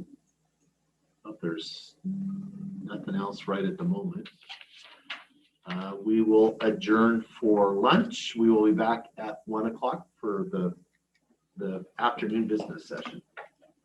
Bye all. It is 1 o'clock. I will call the meeting to order. Let the record show that all 3 commissioners are present. We will start with the opening pledge of allegiance. I pledge allegiance to the flag of the United States of America and to the republic for which it stands, one nation, under God, indivisible, with liberty and justice for all. Thank you. Sorry, I'm still cruising through the bills. Mr. Chairman, I make a motion to approve the business agenda as presented. I will second the motion. Okay, I have a motion and a second to adopt the business agenda as presented. Any further discussion? Hearing none, all those in favor say aye. Aye. Aye, motion passes. Mr. Chairman, I make a motion to approve the commissioner meeting minutes for April 20th, 2021 as presented. I will second the motion. Okay, I have a motion and a second on the April 20th minutes. Any discussion on that? I made some minor changes yesterday. Yeah, I got the revisions. I threw a few grammar things in there, but there was nothing else. They looked fine. Okay, all those in favor say aye. Aye. Aye, motion passes, which brings us to citizen comment. This is an opportunity for folks to make comment to the Board of Commissioners on items that are not on the agenda later. Please limit your comments to no more than 7 minutes. Less is preferable as well. We do have folks in chambers, so I'm gonna go back and forth. If you wish to give comment, please state your name for the record and where you live. So I'm gonna go in chambers first, since we're still getting used to having folks in the chambers. It's great. Come forward. Greg Wagner, 303 Fish Hatchery, Goldendale, member of C. I gave you guys a document here that came from your own records. It's about Lund Hill Solar Project near Bickleton. It shows the Bluebird project on there. So that's the new addition that's going to be added on. In typical fashion, they only tell you at least 4,513 acres. Lund Hill is 1871, so the remaining acreage is now going to be Bluebird apparently. My concerns are that the first final plan that Mucci sent me said there were going to be 50 40-foot long buildings full of lithium ion batteries. I wrote back to her and I said, you know, these catch fire, they explode and put off deadly fumes. And she sent me back a second final plan. Now there was no batteries. So this concerns me, you can't have two final plans for a project. You're talking Lund Hill? Yeah. Originally, it was supposed to be 50 buildings, 40 feet by 8 foot, it said, full of lithium ion batteries. So that's a concern. For future growth of any kind of solar, we have to look at this as a real potential problem. Batteries, and that is the future for solar. The only way they can be profitable is to have batteries, to store electricity when the grid doesn't demand it. So that's why we have to have ordinances that cover all solar development in the county when it comes to batteries and where they are located. But this is a prime example of, right now, they haven't done anything apparently at Lund Hill, and I think they're waiting to do both projects so they can tie them into a big bank of batteries. So this is something we need to look at. And that's really about all I have to say. Thank you. Thank you, Mr. Wagner. I am going to go to the Zoom participants. I see Gabrielle Gilbert. You have your hand raised. You want to unmute yourself? She is. Okay. Yeah, I'm unmuted. Thank you very much. First, a shout out to my representation on the county commissioners, to Jake for exchanging emails in our conversation concerning the law that sits on the governor's desk concerning cougars, and the site of cougars isn't permission to terminate them. This discussion about cougars in the county and how the sheriff's policy is affecting our reputation as a county, the way that we conduct ourselves with Fish and Wildlife, the understanding that Fish and Wildlife is disappointed in the relationship that they have with the sheriff's department concerning the harvesting of cougars and the amount of cougars that have been harvested in this calendar year and at the start of his policy in 2019. And for us to address that.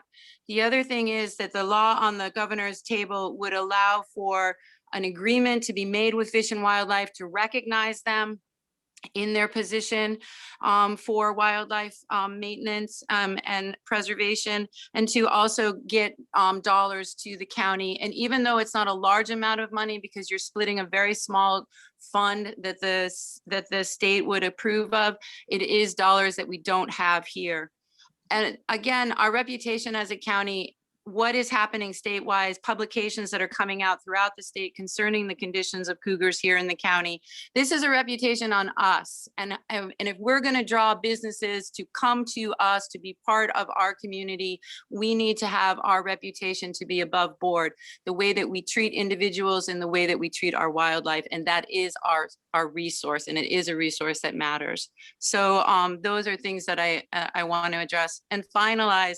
I'm going to say that in the conversations that have been had through the months concerning the solar development and concerning the commentary coming from the public, I want to state to you as commissioners, I learn more about what is happening through public commentary than I do from you. And I feel as commissioners, you need to dig deep and be on top of this and understand at every angle what is happening. Because my sense is that community members feel it's a done deal and you're going through the motions, and that's not acceptable. So I just want to stress that out and thank the public for being articulate and eloquent and really informed. And everybody walks away learning more from public commentary concerning this solar plan. So those are my thoughts. And I know that elected officials are not your purvey, but you do address the sheriff's budget. And I think you should toe the line on what you allow this sheriff to continue to do without a check. So that it would be my final commentary. Thank you so much. I appreciate your time, and a shout out to the health department. Our home is fully vaccinated. We are 19 to 82 in the household, and we appreciate all of the good care that we got through that. So thank you, county, and thank you, elected officials, for pushing those vaccines in a positive way, I guess. Thank you. Okay. Thank you, Ms. Gilbert. And I will say, just in response to your first topic, Commissioner Anderson did raise the issue with us this morning. He did forward on the link, shared it with the rest of the board, and so we're going to take a look at it. Neither one of us, I don't believe, we were aware of the legislation that's on the governor's desk. I will say he still has to sign it, but overall, that legislation was a legislation that hit the desk because of what's happening in Klickitat. And we are becoming known in the state for what is occurring in Klickitat. And I think that people need to be aware that that press isn't necessarily good press. Okay, thank you, Ms. Gilbert. Okay, I'm going to go back to in chambers and make the ask if there's anybody that wants to provide public comment or citizen comment, not public comment. I mean, it is public, but yes, no. Okay, so we're back online. As far as anybody joining us on Zoom or phone call, please unmute yourself or raise your hand, get our attention, and we'll call on you.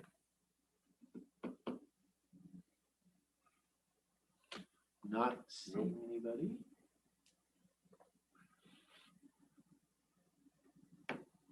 Okay, well, if you change your mind. Oh, Sherry, go ahead. Please give your name and where you live, please, for the record. Sherry Bosque, 120 Houston Street, Houston. I just wanted to take a minute and thank all the citizens that came out and made their public comments regarding solar education. There were some very educated people that made comments, and I hope that, you know, as the lady said before, that we all are learning something about this, and I hope the education continues. And as I'm thinking about this whole thing, I'm confused as why it's even a question of us writing ordinances for the county. I mean, we're begging people to protect us, that you, the commissioners, that we've elected to be our protectors, to be our voice, you know, to represent, and you've heard us, you've heard your citizens. And so now I question why it's even a question why these would not be done. And the citizens need to think that themselves. Why would our county deny us of protective ordinances to a new technology that it's new, and with new, we do new. And so as the citizens listen today, I hope people tune in to see what the conversation is. And the citizens will listen and hear how our commissioners listen to us or not. And if we're not listened to, then we know that our voices aren't being represented, because I know I was there, I've listened to what the comments are, and we need ordinances. So we're watching, we're seeing, are you for the citizens and the environment and our protection, or are you for these solar companies? So I just wanted to put that out there, that I'm just having a hard time with why this is even a question, and why we wouldn't do it, and why our county wouldn't march forward with protection for its county, because it's your job. We've asked you to do it. We voted you to do it. So I hope you do protect us. And that's really all I have to say. Okay. Thank you for those comments. Okay, we are in citizen comment. If there's anybody online or on the phone that wishes to make a comment to the Board of Commissioners, this is your opportunity. Please unmute yourself or raise your hand. Get our attention.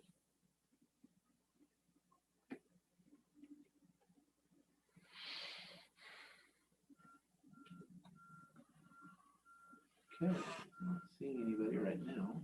For those that are on your phone, it's *6 to unmute. And we will be watching to see if you do.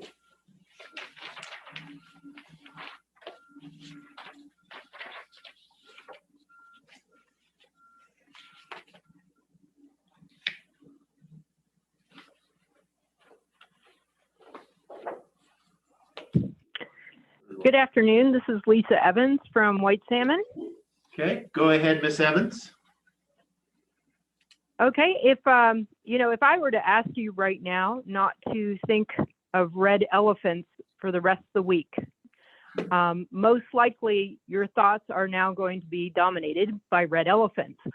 And this is sort of the idea that is being passed by the critical race theory. Governor Inslee has just mandated, is passing out a mandate that every school must, every teacher must be trained in critical race theory, and then that must be passed on to the students.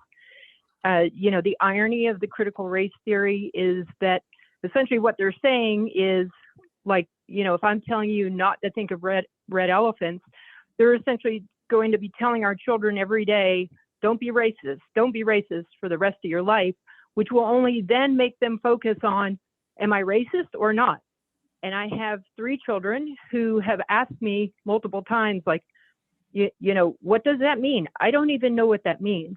And I feel like this is being forced on our children, and I am against it. And I've heard a lot of other parents who are against it also. I know that as county commissioners, you know, you may not have much control over this. I'm not completely clear at this point how much say the school boards have on it. I would just encourage the county commissioners that, you know, if you have any input on critical race theory and how it's pushed down on our counties, that you be in full support of parents and letting us choose on how we raise our children. You know, I had a wonderful roommate in college that she has gone on to do so many great things. And if I were to brag about her, she would be embarrassed. But then if I were to then follow that up with, oh, and she's Black,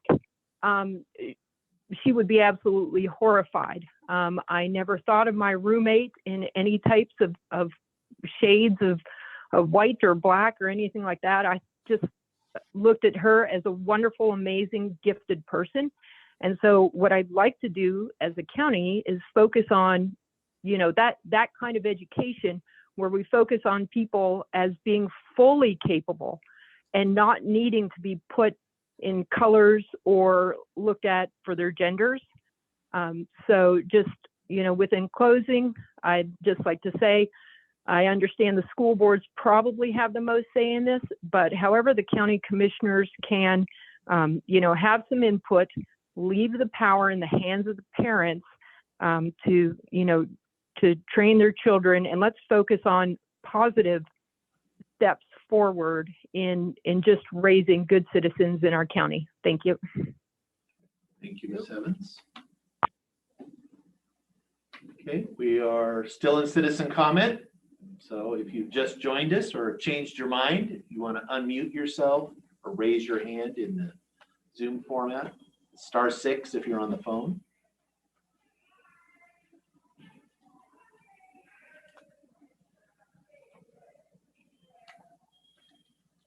Warren Johnson in Lyle. Go ahead. I guess I'd like to reinforce what Lisa Evans just had mentioned. I am very concerned about this CRT thing. Paying teachers to have this training, essentially talking about Black Lives Matter and socialism than democracy. It is so unlike anything that I could have ever imagined that I would ever witness anything remotely like this. Again, I'm not sure how much the commissioners can do. I certainly would hope that they are, that you all are certainly aware of it and would also be critical. I hope that the school boards will do something. I hope they will stand up to teachers' unions and other entities that are pushing forth this agenda. I think it's terribly wrong and hurtful to the kids, our communities, and the general population. That's all. Thank you, Mr. Johnson. We are still in citizen comment. This is an opportunity for citizens to address the board. If you're on the phone, it's *6, or on Zoom, raise your hand or turn your camera on, wave your hands, get our attention. I will ask the room again since we did. Okay, changed your mind? Yeah. Delmer Eldred, Goldsdale, Washington, 698 Old Mountain Road. The people of the county, if they decide that, I mean, basically the Constitution is the law of the land, but everything else is that's decided by the governor, or who controls what the county has to accept as far as the state when they're pushing mandates and regulations? If the people of the county decide that those regulations or mandates do not fit in that county, who enforces them? Why would they have to? I mean, who owns the county, basically? The state? As the state has final say what the county will do?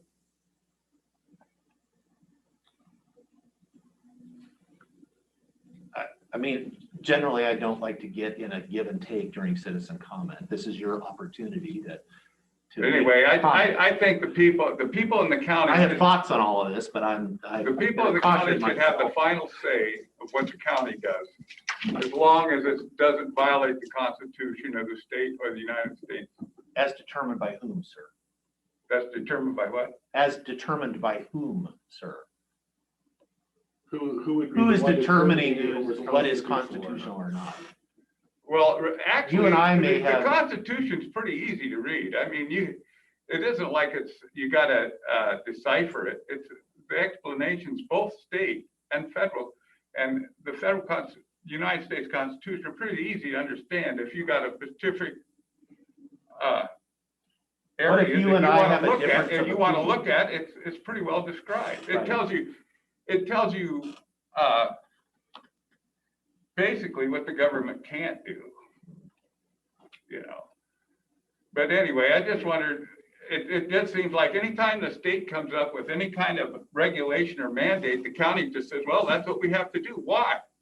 If the people of that county say, no, that's not what we're going to do, they're the ones that own the county, not the state. Although I would, and I'm just playing the devil's advocate, sir, that counties are not legal. We are subdivisions of the state. We are not, counties don't exist. Counties were created by the state. We're under the control of the state. Whatever the state decides, that's what we have to do. We don't have any say-so in what our county does. And when we're speaking of the state, we are talking about all authorities of the state, meaning the legislative authority, the state representatives. Counties have what jurisdictions and authorities are granted to them by the state, not the other way around. That's our system, as far as the state is the unit, and we are a subdivision of that unit, as opposed to states and the federal government. Well, it's just that there's, and I should have brought a little more material, but there's probably 17 counties in the United States right now that will not follow because they violate the Constitution of the state and the government. And they will not follow the mandates handed down by the governors and the legislature. They run their county, not the state. But anyway, that's all I gotta say. So. We are still in citizen comment. Thank you for those comments. Citizen comment. So if there are folks on the phone or on Zoom that wish, please unmute yourself or get our attention. And we have a few more minutes to comment to the Board of Commissioners. Citizen Lee, any comments today? I think you're here for staff work. Yeah, just listening. Okay. Just don't want to, you're still a citizen.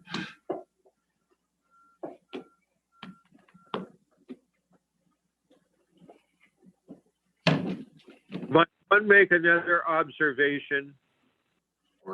Oren, only because there's nobody else waiting in line. We generally don't let people have two bites of the apple, but go ahead. We got time. So go ahead, sir. The only thing I wish to say is the reason that people are unwilling to stand up and say no is for fear of retribution and having the money cut off. It would seem to me that seems to be the stronger story here than anything else. It's unfortunate, but I agree. We would hope that our local government. I mean, they keep talking about local government and having the most say, and that we should be more concerned about our local things than even the national. And that would suggest that the real entity that has the most power is the local entity. Thanks. Mr. Johnson. I had a quick question about a council member vacancy that was put in the Sentinel newspaper May 5th. It doesn't say what the council member, what the council is. Does anybody know it? Are you talking on the county? I know Goldendale City Council has a vacancy that they're accepting applications until the 19th or next week. But also next week is candidate filing week for school districts, councils, cemeteries, fire districts, all that good stuff is filing deadline next week too. And for the record, commenter, is this Sherry Bosquet? Oh, yes, sorry. This is Sherry Bosquet. Okay, I just want to make sure. It's for the city council. That's the only one I've read in the Sentinel, and it's been in there for the last 2 or 3 weeks. Shannon, Okay, and thanks for the resigned information. about 3 weeks ago to a month ago. Okay, so if anybody and do they have to be part of the Goldendale proper area to join it, or? I would imagine. Okay, all right, that's, and then thanks for the information on the deadline for the people putting in, what is that again, for people to run for positions? Candidate filing week, so all of the names that are going to be on the ballot this November, if you want to be on the ballot, you have to apply. There's information on the county website under elections. If you've friended or followed my county commissioner Facebook page, I have all the information and links on that as well. On that, so hopefully the word is out there for people that want to be on the fire districts, cemetery districts, school boards, city councils. It's all out there, and that's next. All right, next week. All right, thank you, Dan. Commissioner Christopher. You're welcome. Okay, we are still in citizen comment for a few more minutes. If there's anybody on the phone or Zoom that wishes to make comment to the board, this is your opportunity.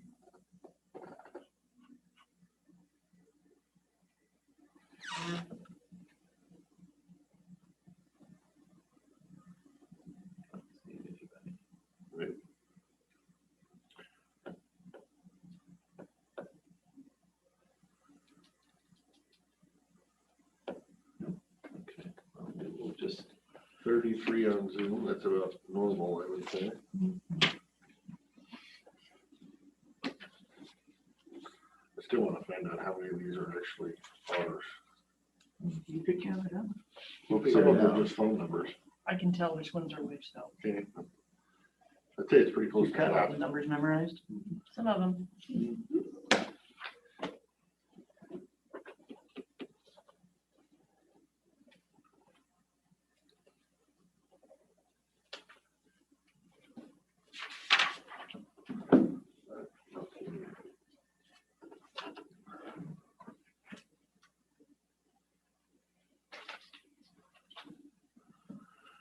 About 17, 18 that are county employees.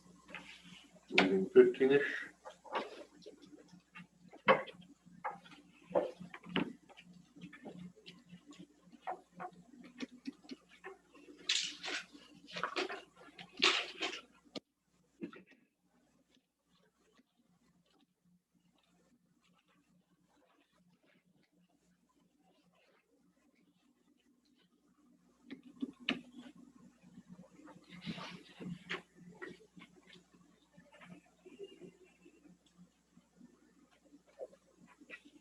Three more minutes if anybody wants to say anything. If not, we will be here.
Must be a riveting TV. I don't know, it's on there. Sorry, we could do something a little more exciting, but.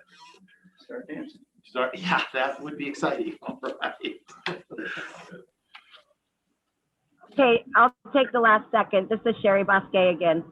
The people submitted, public submitted comments regarding the moratorium in writing, and I was hoping to view those comments and get a link to it. Has there been a link to the public comments that were written in or submitted in a written form? No, there has not. That's not typically something that is included online. Not that it can't be. In the past, it's been by request, and then I've got them all scanned and ready to go. They're part of the record. They are public documents. I could include them as an attachment on the minutes when the minutes are finished. It would be up to the board how you would like that to be done. How big is that file? Can you just email it to Sherry? I can email it. I mean, it's a big file. It was 270 pages long or whatever. Yeah. I would add, for the sake of transparency, it doesn't hurt to put as much out there as possible. So if we can make it easily to access on the internet, I think we should. But it should be under usually you put it under planning department's website, right? Not ours. It could be under yours because it's part of that public meeting. I was just thinking Excuse the me, public logical hearing. way, like Someone would look something. somebody up. would look something up. Okay. I've got several We will, people we that will have asked. continue that. We are out of citizen comment. We'll continue that conversation maybe when the topic. comes up. I would like to request as a citizen and be put out to the public for transparency. Okay. So I know we're going to table this, but I don't see that hard. It'll get long. No, duly noted. We will, it'll be part of the conversation about an hour from now. Okay, that brings us to 1:30, actually 1:31, so we went a little late. It's the time we've set aside for public hearings, public meetings, and bid openings. First off is a public meeting to consider approval of boundary line adjustment BLA 2020-09, which is located in the Goldendale vicinity. Applicants Samantha Plant and Aaron Forrest. And we'll start, excuse me, a brief staff review. Ms. Lee? Okay, BLA 2020-09 is a proposal to adjust the common property line between parcels 04-15-0500-0007/00 and 04-15-0550-002/00 in the Goldendale vicinity. Applicants Plant and Forest. The administrative review of this boundary line adjustment has been completed. Signatures have been obtained from the Road Health and Planning Departments and the Treasurer's Office. All conditions attached to preliminary approval have been met. If the board finds it's in the public's interest to approve this boundary line adjustment, a motion will be needed to grant final approval of BLA 2020-09 applicants Plant Forest. Thank you. Any questions? Comments? Give me half a second. I just had an idea pop in my head. Oh, you're.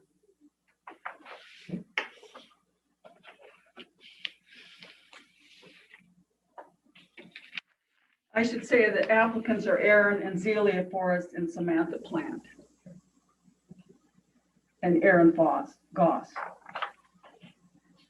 Allergies are, my eyes water so bad I can't see. Yeah. Okay. If there's no issues, I am ready. Mr. Chairman, I would make a motion to approve boundary line adjustment BLA 2020-09 located in the Goldendale vicinity. Applicants Samantha Plant and Aaron Forrest. Second that motion. I have a motion and a second on the boundary line adjustment. Any discussion? Hearing none, all those in favor, say aye. Aye. Aye. Motion passed. Is Terra Surveying, is that a kind of a new company? Like their format was, I mean, it just like are used to seeing certain, every surveying company kind of has their own style. There's nothing wrong, it's fine, it's just, Yeah, it's different, it caught my eye because it's like I didn't recognize it. Yeah, it's a little bit different format, and it's, Where are they out of? we have, Hood River. Oh, they're out. Yeah. Usually I can tell from looking at Yeah, who it is, and it's like, oh, I don't know who this is. And as long as they have what needs to be on. the Yeah, front, it doesn't that's what matter. We try to keep the format similar to make it easy for everyone, but. Well, I'll just keep putting the sign here sticker on here.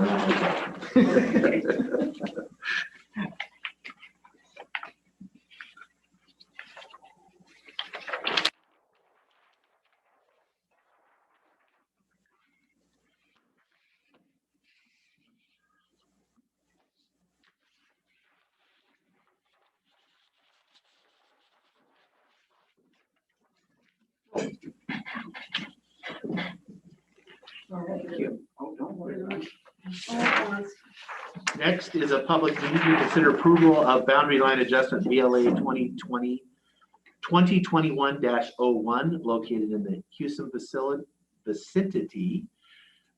Applicants Derek Goodwin and Janet Bixby. We'll have another staff review.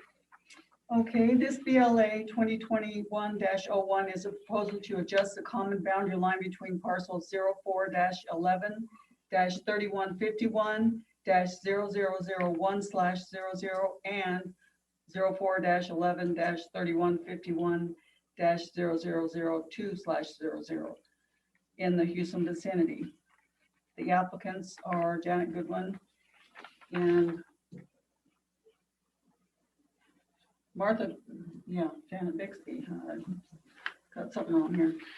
Anyway, the administrative view of the boundary line adjustment has been completed. Signatures have been obtained from the Road Health Planning and Treasurer's Office. All conditions attached to preliminary approval have been met. If the board finds it's in the public's interest to approve this boundary line adjustment, a motion will be needed to grant final approval of BLA 2021-01.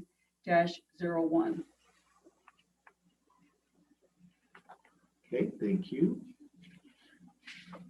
Any questions? No. Well, I just have one observation, and I hate to even bring it up, but they need spell check on their printer because they misspelled vicinity, but. Oh, gee. I try to catch you. Oh my gosh.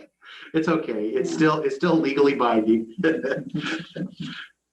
Yeah, that's in your face now when you look at it. Yeah, it's in your face when you see it. But hey, I would My entertain a motion. apologies. I try to catch everything. Yeah.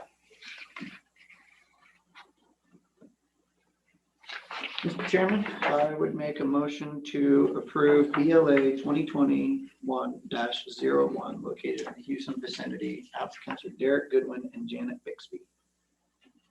I would second the motion. Make a motion in a second on BLA 2021-01. All those in favor say aye. Aye. Aye. Aye. Motion passed. Oh, still trying to figure out why they couldn't put that map a little bit bigger on that part. Yeah.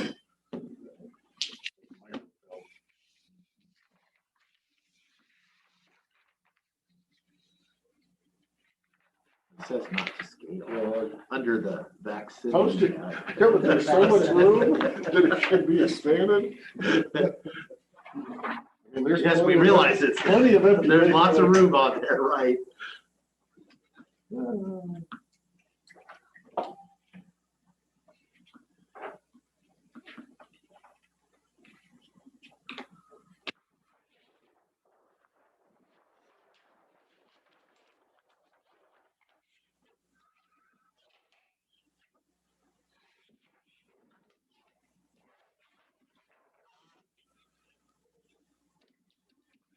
Did we ever set the meeting date for the Trout Lake Dean No, hearing? Oh, we did. no, I've been waiting on the planning department. That's what I thought, but I wasn't, No, it has wanted to not make been sure I didn't rescheduled. like not add it somewhere. Yeah, it's, It's not the I scale. always wonder with The other one the too. two pages, it's like, how? Yeah, on those comments for the public hearing, I'm still waiting on a couple of you commissioners on anything that you might have gotten individually. So that's why I haven't done anything so far until we have everything gathered that was before the deadline. Thanks, Denise. And then we get them taken care of. And I've got several people already waiting that have asked for them. That had asked for it. Yes. And so that's, that's not an issue. It's just that things are usually Like I said, done according with- to, With mine, I didn't include every single one. I included, from a, not the 20th email from the same person. Yeah, but I tried not to include anything that was sent to all three of us.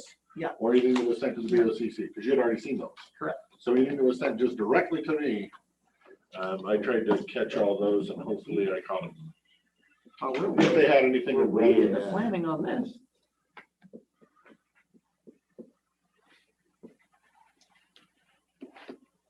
Yeah, whoops. That's okay. Wait a minute, wait a minute. Joel was advised, so he's gonna try to. Some of those that I included were quite interesting. You should go read them. A couple of them really lit me up. Yes. Mr. Chairman, I would make a motion to approve the consent agenda, all 12 items. Get it through, let's go. Second that? Okay, I have a motion, a second on the consent agenda, all 12 items. Any discussion? Hearing none, all those in favor say aye. Aye. Aye, motion passed. Is everybody good if we want to do? We can pay the bills, might as well get stuff done. Mr. Chairman, I make a motion that we accept the accounts payable warrants in the amount of $214,087.44 and the payroll benefit warrants in the amount of $733,409.62 for the date ending May 10th, 2021. Second. Got a motion and a second to pay the bills. Do we want to or not? All those in favor say aye. Aye. Aye. Aye, motion passed. We want to, motion passed. I don't want to get emailed, but Mr. Sauter doesn't like paying his bills.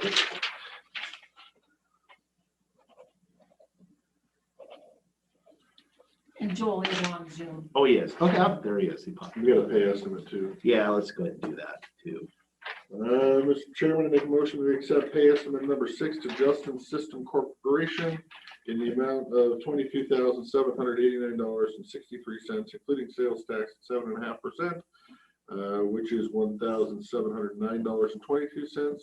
It excludes retainage in the amount of $1,139.48 for a total payment amount of $23,359.37 for the Klickitat County Jail Control System Upgrade 2020, which is C28420. I will second the motion. Okay, I have a motion and a second to approve pay estimate number 6 to Justice System Corporation. Any discussion on this? Hearing none, all those in favor say aye. Aye. Aye, motion passed. You should be proud of me because I didn't even bumble it. I was about to say, oh, you're gonna have to change it to your nickname. Nickname now. If you keep this up. Yeah. 2 more weeks. About probation? Yeah, you're definitely on probation. Probation. I just needed some clarity. Claritin? So Claritin. No, that's good. Well, if, I see you're on the Zoom, Joel, thank you for joining us early. We're running a little ahead. If you're willing to go ahead early, then we can take you now, or we can wait a little longer if you got more folks to join. No, Karen's there too. Oh. Okay. Great. Chair Sauter, Commissioners, thank you for the opportunity this afternoon to present in front of the Klickitat County Commission.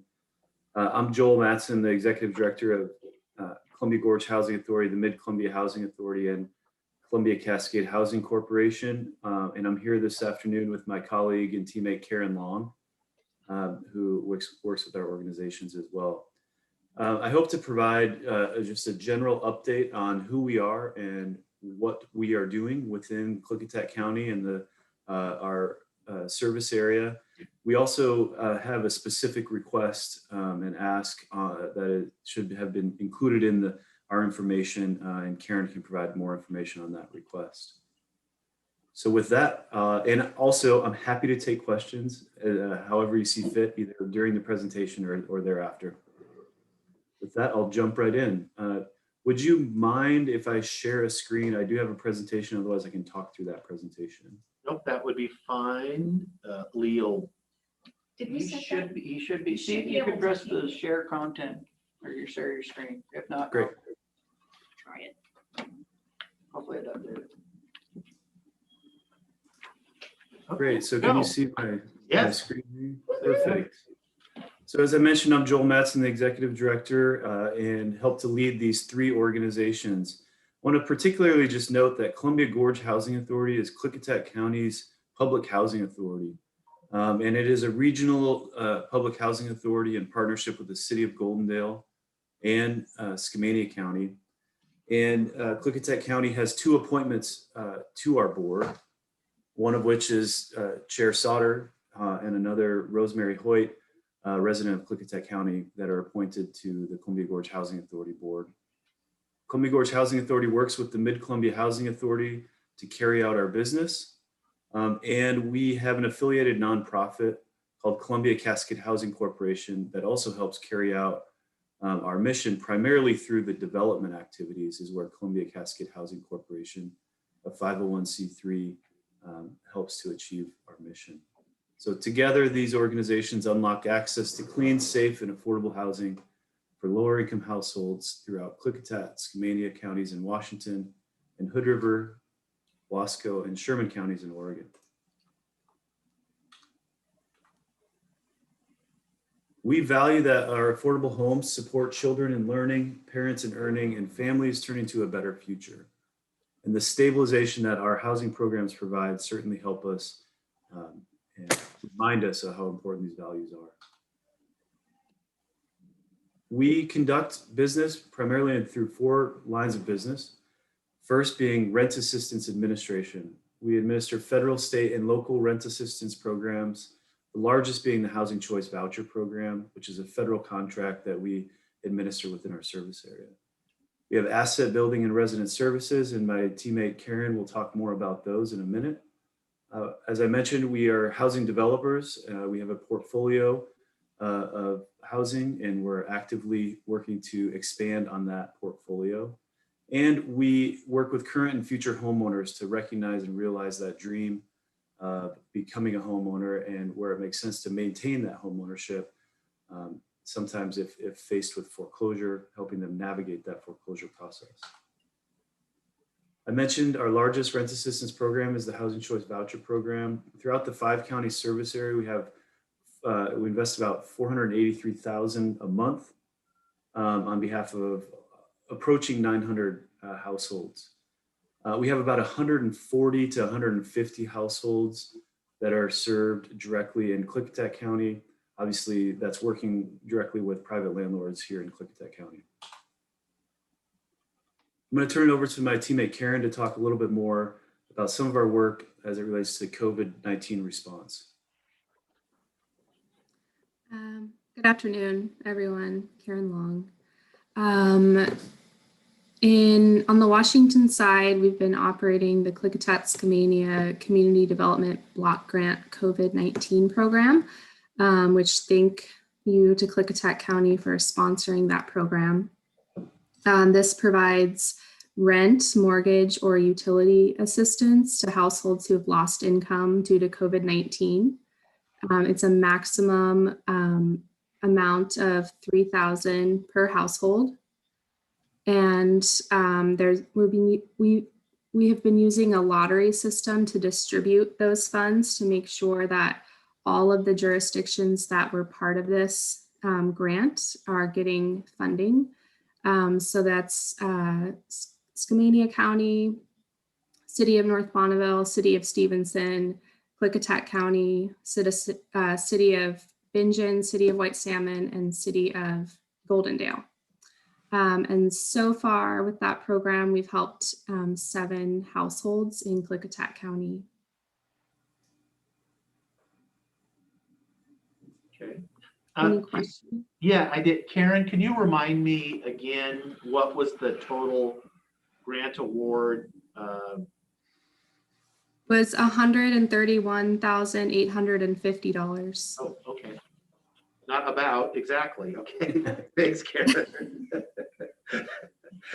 And I Got have a numbers. question. This is Commissioner Christopher. You mentioned that there's 140 to 150 participants in the one program in Klickitat County. Do you have any kind of a breakdown by district, you might say, on where those are? Commissioner, I do not have that level of data this afternoon. I'm happy to follow up with you. If I may take a moment to just, the contract that we received from HUD does not require specific jurisdictions to have X amount of the funding or serve X amount of households. And we do our best to make sure that there's representation across the service area and access to participating in that program. The program example that I provided of the Housing Choice Voucher Program is exactly that. It's intended to be a choice for the program participants to be able to live affordably in whichever community they choose to live in. So we don't control that choice through the Housing Choice Voucher Program primarily. We allow that to be a tenant choice and a participant choice to work directly with private landlords in the community that they choose. If you are interested in that specific data or more granular data, I can attempt to find that, see if we can get that level of information from our software program. No, don't worry about it. Thank you. So I'm curious, Commissioner Christopher, are you interested in all the programs, or this COVID-19 response specifically? Let's talk about Title 8. Or just, mainly that Section one 8. to see how many are here and how many are there, and Okay. get a better handle on, because I personally thought there'd be at least 140 to 150 right here, not counting elsewhere. So I was expecting a higher number. So I don't know, as I move through life, it might be wise to know how many of those I have participating in the various communities in the county is why I was going that route. But if it's, pulling teeth to try to get that information out of the federal program, it's not that important to me. So that's why I gave up on the law. I don't know, Joel, isn't that information readily available? Because I know we've seen reports on that, at least by area. I don't know. You'd have to sort of figure out. I mean, I guess I'd say if it's but it's easy for you to do, and even if you didn't break it down by district, you just broke it down by the major cities, or had any kind of granular data that was easy to do, that was not time consuming. I don't want you spending a lot of time on this. You have bigger, more important things to do. If there's something out there that's super easy, yeah, throw me an email. If not, don't spend too much time on it, is I guess my point. Happy to do so, and we'll see what we can find. Thank you very much.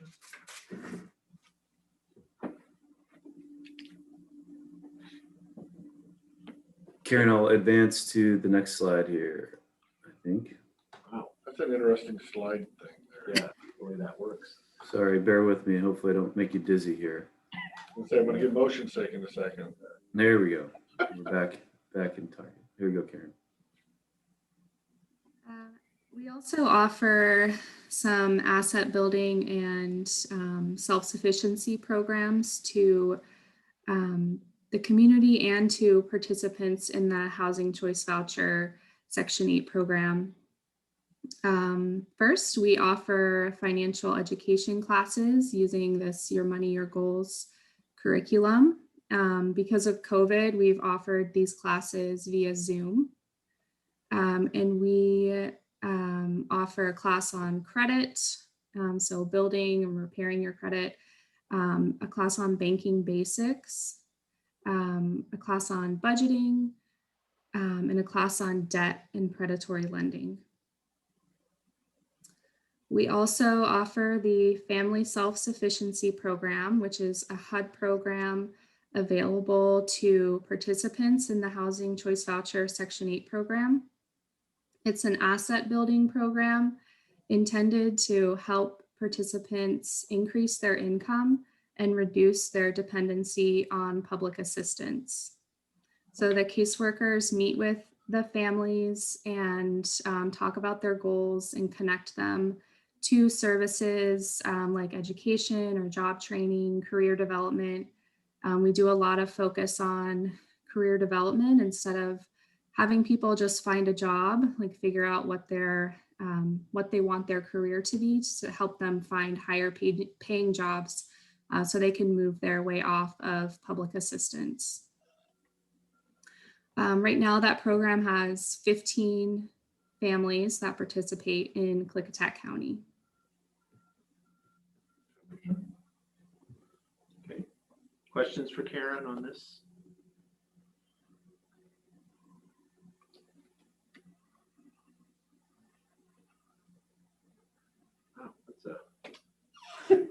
It's a really interesting way of doing a slideshow. For some reason, it hits the reset if I don't keep it active. So I'll try to keep it active so we don't run you through the whole presentation every time we need to advance a slide. Karen, thank you for sharing. Again, our second, we've gone through 2 lines of business that we work within. Mentioned at the beginning, our 3rd line of business is that we're developers.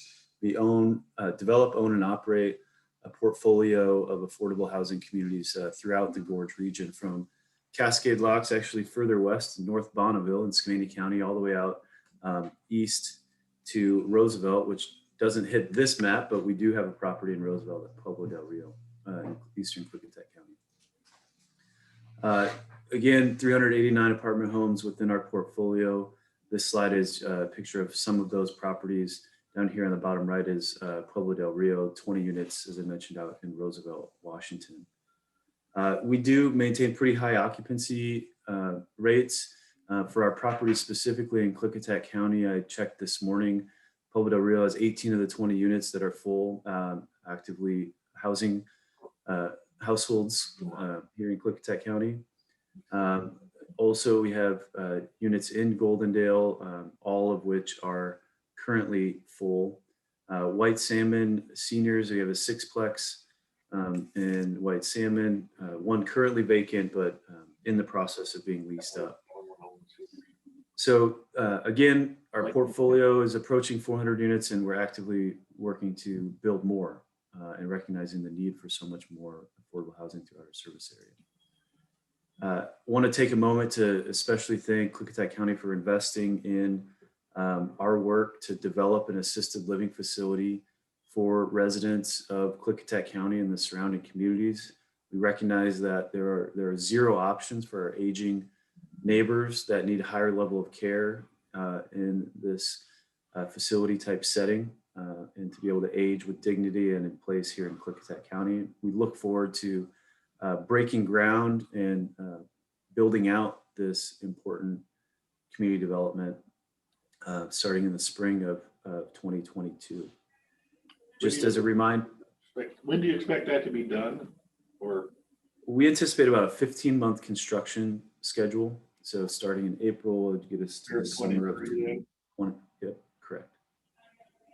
We do, not to go too far into the weeds on this development, but clearly we again appreciate the long-term lease that we've been able to enter into with Klickitat County as the purchasers of the property.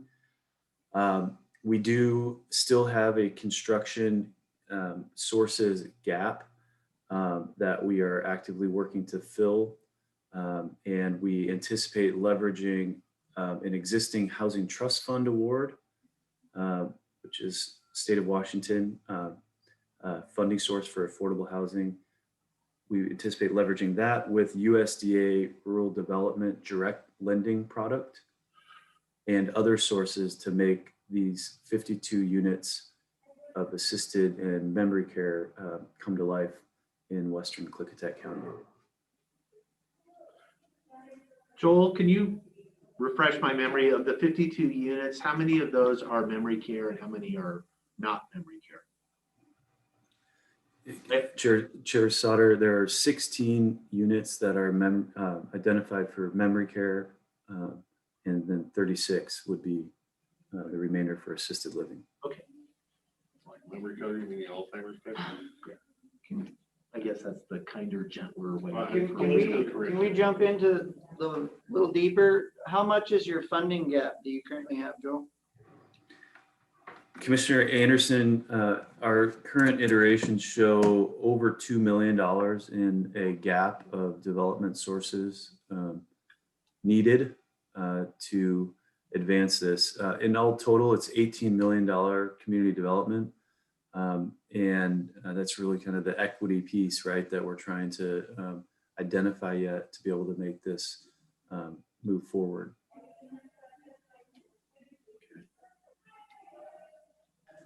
I should caveat that a little bit with, we're working off old construction numbers, construction cost estimates. And I actually just received a notification from our general contractor earlier today that they anticipate Friday, later this week or beginning of next for delivering the updated construction costs anticipated with that April 2022. Same cost, just one unit. Yeah, you can just get same cost of one unit. You can have, you choose. Sorry, guys, go on. I hopefully can get some better rest once those land, but we we'll be sure to report back to those interested. Of that 18 million cost to construct, how much of that is grants versus loans that you have so far? Commissioner Anderson, we currently do not have any specified grants, and this is all below market debt that we would be accessing to carry this out. While the Housing Trust Fund could technically be a grant source, we don't envision that being the case, and it'll be a long-term below market loan. And then I mentioned the USDA Rural Development Community Facilities direct lending product. It's exactly that. It's a long-term below market loan as well.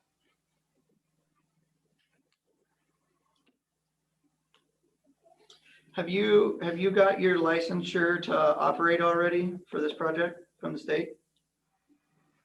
Commissioner Anderson, we have not gone through the licensing. That will come here as we get closer to breaking ground and ultimately opening the facility. We are actively in discussions with them, and we have a experienced management organization that we're partnering with that administer assisted living and memory care facilities in both Oregon and Washington State, and have those relationships with the Washington State Department of Health.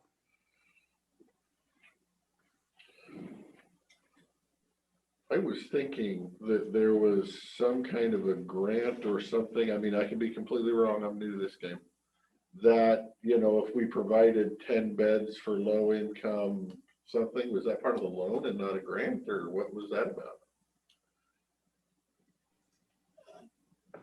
Commissioner Christopher, that I would assume you're referring to the Housing Trust Fund award that we received. So Columbia Cascade Housing Corporation has received $1.8 million for our commitment to provide 9 of the units to serve households earning less than 50% of the area median income as part of this development. Good enough. So is that 9 of the regular units, or does that include any memory care units? Commissioner, those are specifically for assisted living, as the Housing Trust Fund will not support the capital construction of memory care. Okay. I don't know why, what the More expensive. no, but we just ignore it. So far they have. Well, I guess it works. In all age classes, so far they have. Okay. Good numbers so far. Keep going. And our fourth line of business that we work within is around home ownership. We work with, as I mentioned, current and future homeowners through a variety of program areas, and we're actively working to actually develop affordable home ownership opportunities as well. We've partnered with the city of Bingen as well as city of Stevenson in the past, and we're actively working with the City of White Salmon for the CDBG minor home repair program. In Klickitat County, we've been able to help 11 households who are existing homeowners through that minor home repair program that has been up and going for, I guess we're approaching 6 years. So 3 different funding cycles that we've been participating in that program. Joel, maybe I don't know. Maybe my seatmates are really up on what that program is exactly as far as how it works. But if not, I guess they can tell you to stop. But maybe give a quick, just a thumbnail on how that works. Because it's a pretty cool program that I know I advocated for years for it on our side. They had it in Oregon, and our folks on our side wouldn't do it, but we did prevail in the end. Yeah, so thank you for the prompt there, Commissioner Sauter. And so the minor home repair program is funded through federal resources that passes through the state in the Community Development Block Grant Program. It requires a local jurisdiction to be the applicant sponsor. So similar to the program that Karen mentioned earlier, that's directly a COVID response. This is a longer term program through the minor home repair. So we can partner with local governments and apply for this funding source through the state of Washington that allows for, most often, it's accessibility upgrades at homes. It has to be owner occupied home ownership for a household earning 80% or less of the area median income for Klickitat County. Those usually it would range up to, I think, 15 to 20,000 at the max for repair activities that we are engaged in, and what constitutes the minor home repair part of the program. Yes, one Bill question I had on that program was, are these repairs essentially covered to the homeowner as a grant or as a low interest loan?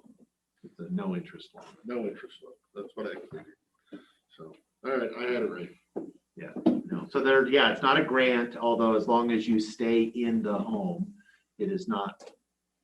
So that kind of the idea, the way it has worked is a lot of folks, and it's not targeted at elderly folks, per se, anybody is eligible, but the program kind of grew out of, we had elderly folks that were in their home that had issues, ramps and their bathroom doesn't work for them, and really no way to do that.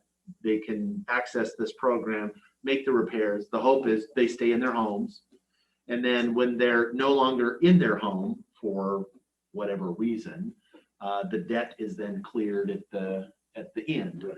So they're not making payments. No. Right. That's what I thought. But there is no interest, and that the dollars that come in, and we goes back into the revolving fund, and so then we are continuing to revolve that Interest money. isn't accrued at the end of the 20-year term, or No, because we got the money, right? Well, Because yeah, but the dollar ain't a dollar anymore. no, exactly. So yes, true. So That's what interest is for, but. Right. Okay, good enough. And those, just to, again, to mention those 11 households that we've been able to help so far in Klickitat County has had a value of approximately $250,000 value in repairs. That concludes my high level presentation, or our presentation this afternoon. Thanks for asking the questions along the way, and happy to take any other questions that you have about the work of our organizations. We also do have a specific ask that my teammate Karen can dive into as well. Okay. Any questions before? Let's hear the ask. Okay, let's get to the ask. I'm having technical difficulties. I can't see anymore. Where'd you go? Oh, the ask. Kidding. Yeah. La, la, la, la. I'm Don't joking. stress Go ahead. Karen out now. She's all right. Whenever you're ready, Karen, go ahead. Okay. I am here to talk about the Shelter Plus Care Program, which is a permanent tenant-based rental assistance program for people who are disabled, chronically homeless, and very low income. This is a permanent rental assistance program. And each year we receive a grant from HUD. Last year we received, this fiscal year, we received $59,966. And part of the grant requires that we receive local matching funds.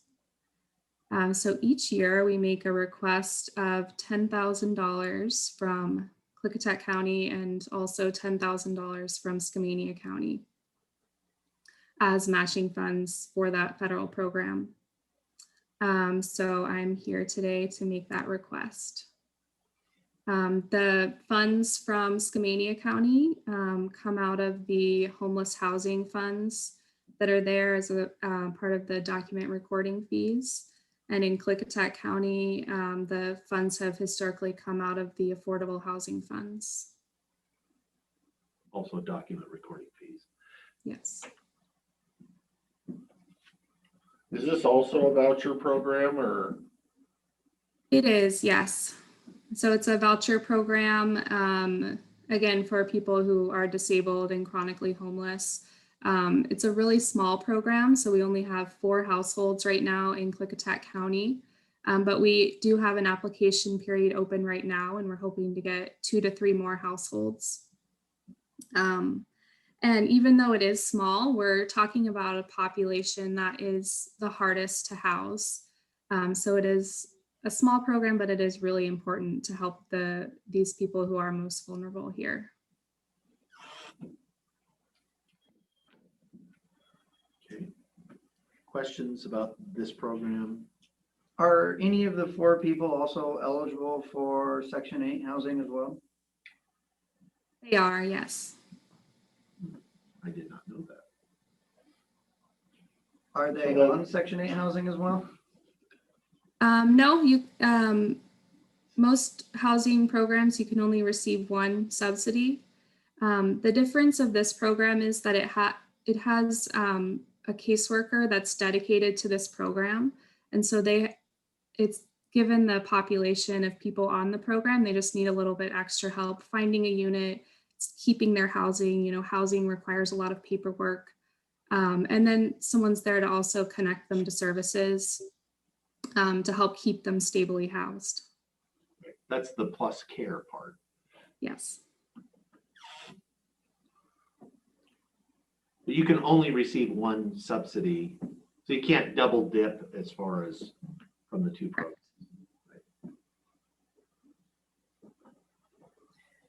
Have you found that the people that come into this program originally start in Section 8 program? And then they need more help and they move into this, or how does it work? Yeah, that's a good question. Since the program requires people be chronically homeless, they can't actually come from a situation where they were stably housed with a voucher. So chronically homeless has a strict HUD definition of continuously homeless for 1 year prior, or having 4 episodes of homelessness in the 3 prior years. So we typically get referrals from other community partners who are working with people who they have identified as chronically homeless.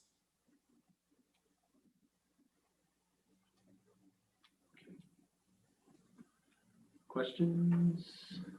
This was put in our budget, correct? Yeah. We have a history of doing this, correct? We do. It comes from, it's one of the items that is an eligible expense as far as The for those previous board recorded. has chosen that it would like to use those funds for, so I see no reason to alter that You need a motion. at this time. I'm sure Karen would love a motion. Would Karen like a motion? Just to firm up our commitment. Mr. Chairman, I would make a motion to spend $10,000 in the match funds for the Shelter Plus Care Program out of the Klickitat County Affordable Housing Fund. I will second that motion. Okay, I have a motion and a second to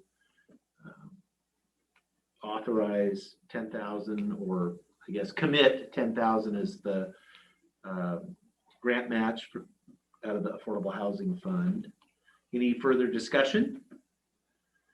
Hearing none. That it's going to chronic homelessness Chronic too. and disabled. Yep. So, okay. All those in favor, say aye. Aye. Aye, motion passes. Yes, Yeah, Joe, the stable clerk.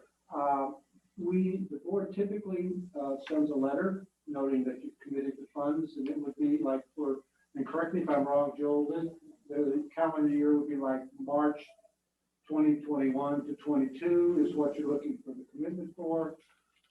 So we've done this in practice last year because of COVID. They've submitted an invoice for the 10,000, but we need to get a contract in place for the last period. And so that last one, we need to get a contract for that money is in the budget. And then you will see in my proposed budget, the 10K we're promising now because they typically invoice somewhere around February or March. Am I tracking correctly, Joel? Yes. Okay.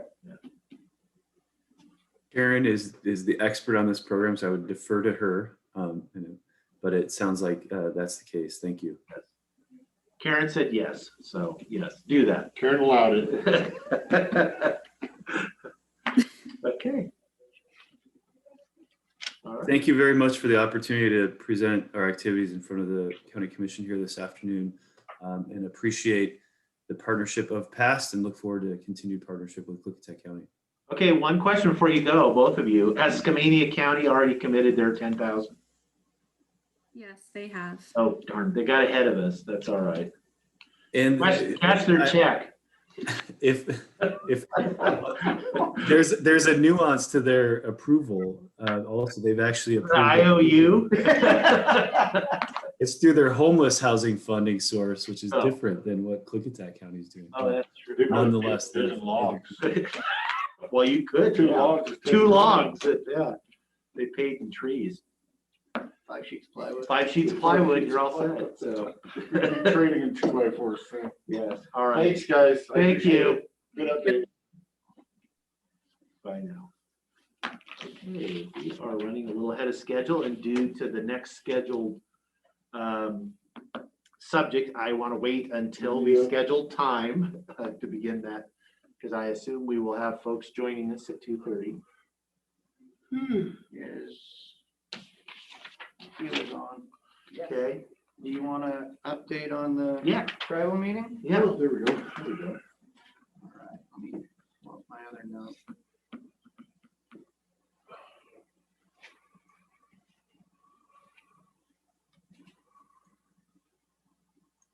How long were you in that thing? About 2 hours. Probably seemed like more. It doesn't much longer. Okay. Come on.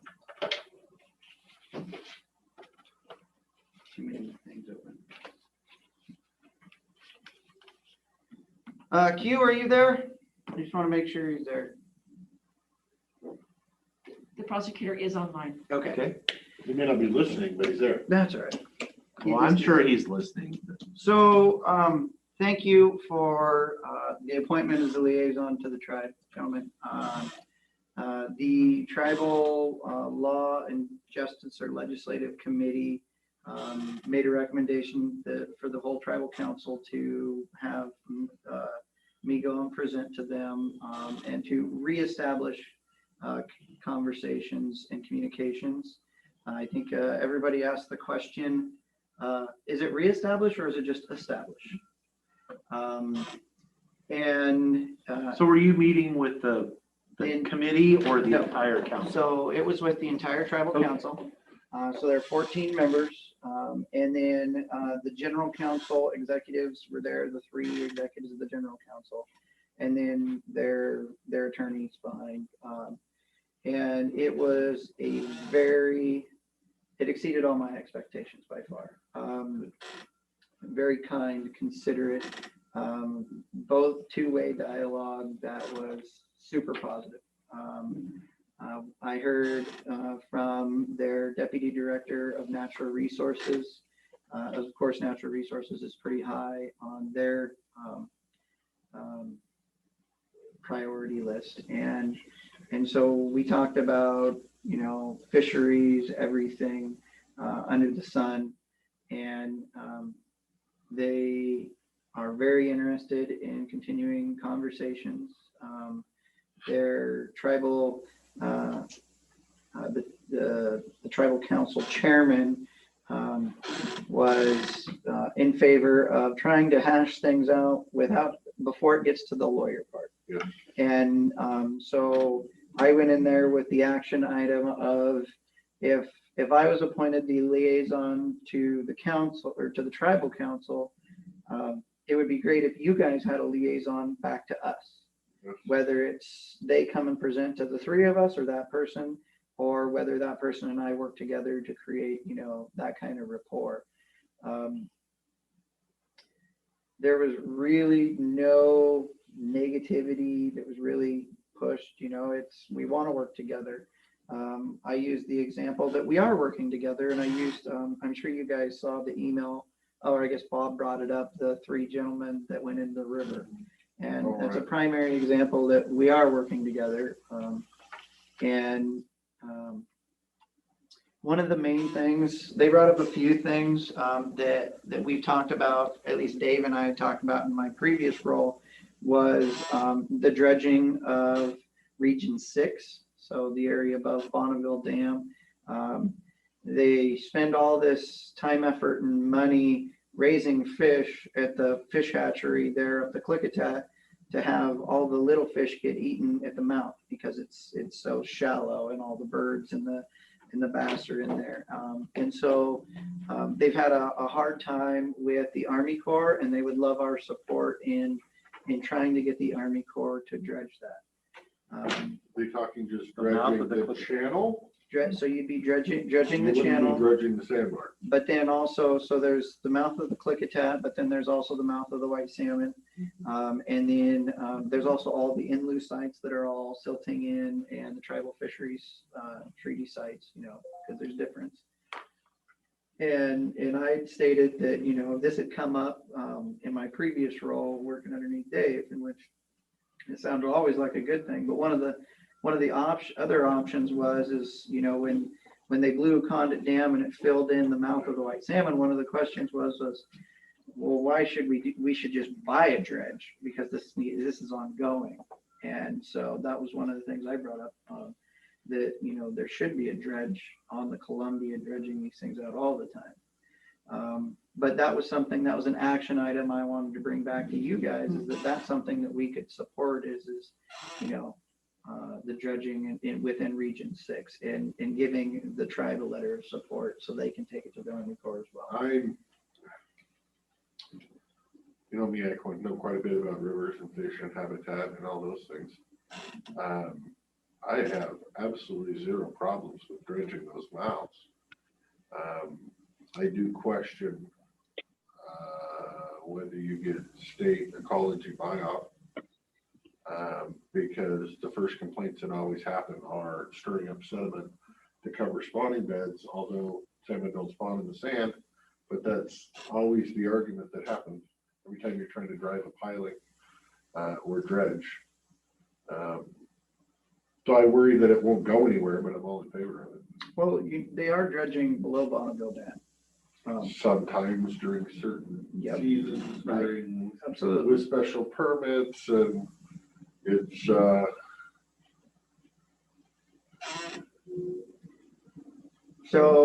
that was one of them. Just food for thought to think about. Another one was the government to government consultation and how you effectively do that. I made the point that we can't just go up there to the tribal council meeting, well, the 3 of us, just as Yakima County can't, because they're closed meetings and, we have transparency issues. And so it's an issue, but it's an issue I'm sure we can find a way to get beyond so that we can have direct conversations. But government to government consultation can also be, the liaison working with their liaison, consulting, bringing it back. It doesn't have to be in person, direct in time, but we also have things like Zoom. So if that was going to be my other question. Did they take any kind of an insult to our fearless leader or chairman or head not being the person that met with them? No, not at all. They were very happy that we reached out. I guess we'd never reached out in the past for this kind of situation. You know, it was always, we reached out because we did something wrong or we needed to come apologize. It wasn't like we want to create a conversation. A working relationship.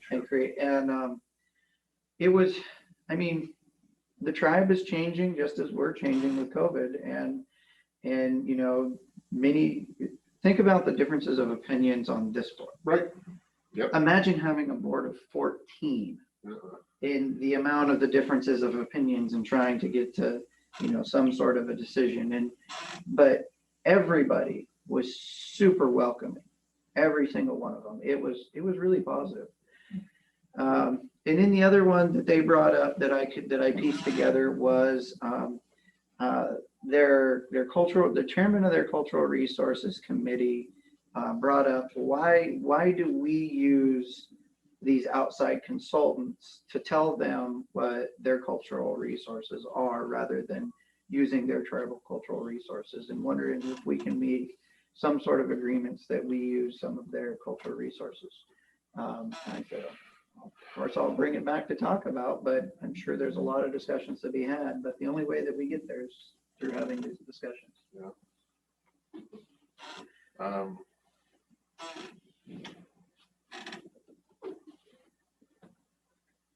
I guess I'd say on that one, I have fear. But fear of the unknown is not necessarily a reason not to accept the unknown. So I'm willing to have that discussion. Yeah, I wouldn't say I'm not. I would be open to the discussion. I think in the past, it's always been,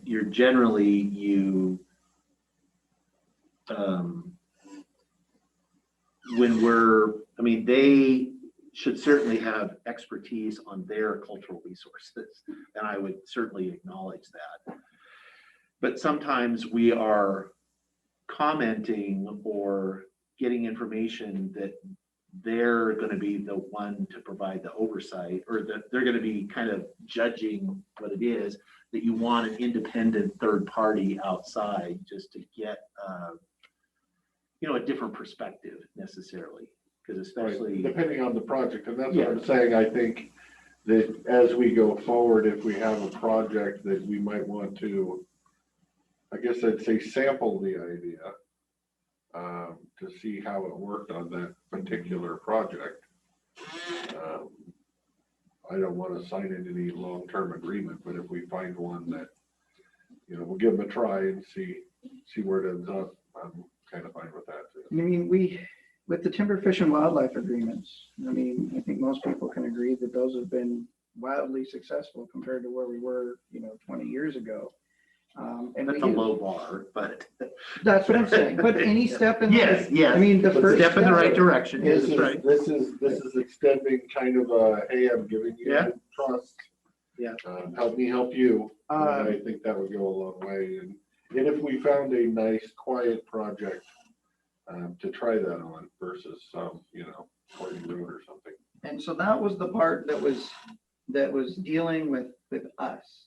There was a lot of conversation about the prosecutor and the sheriffs, that because we're in that separate section. So Q, I believe, is on the line, and Q, if you want to speak, otherwise I know I'm not smart enough to speak for you. Mr. Prosecutor, did you have anything to report because you did participate in the meeting? I did, and I guess I kind of scratched my head. I'm not sure if we were at the same meeting, but okay.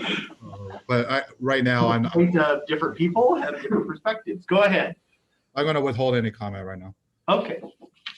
Now that's a teaser. Okay.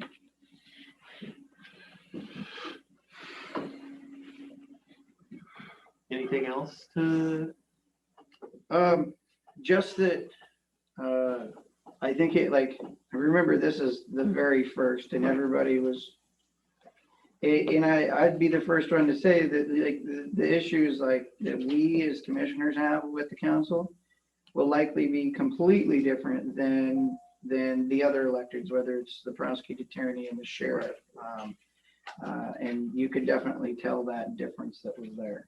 Yeah, I guess I'd say I'm fully open to developing a working relationship, but it needs to be a two-sided working relationship.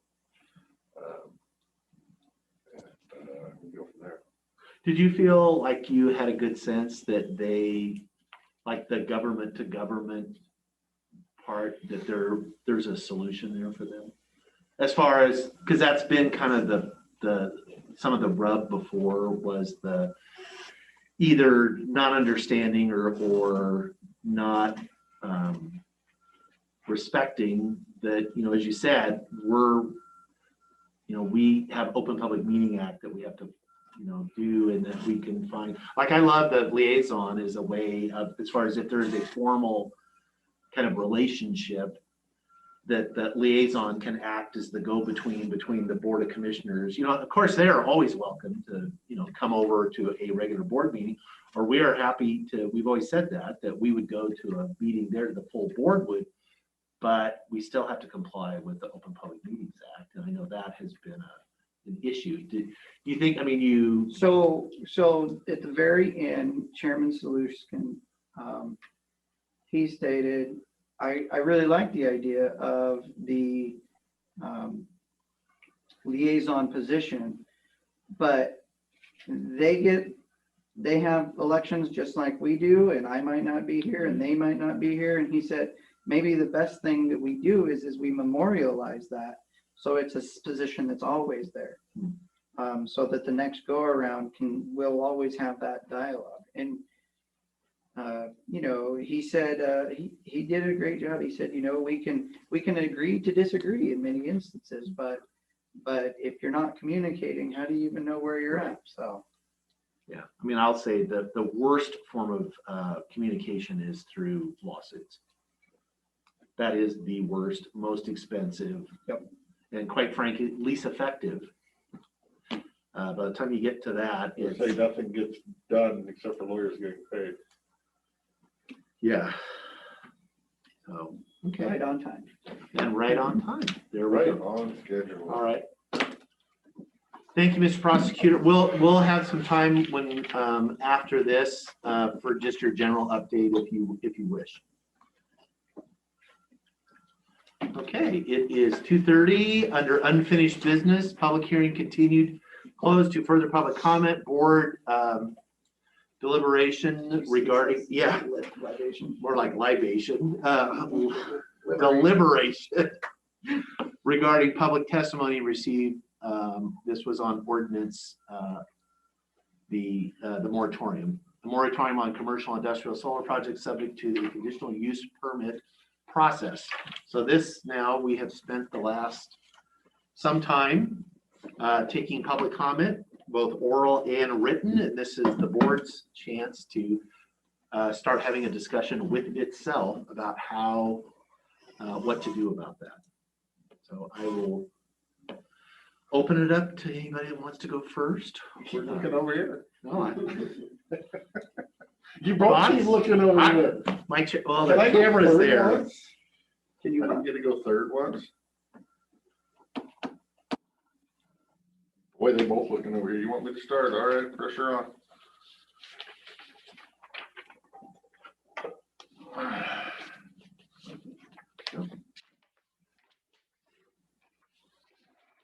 Written comments.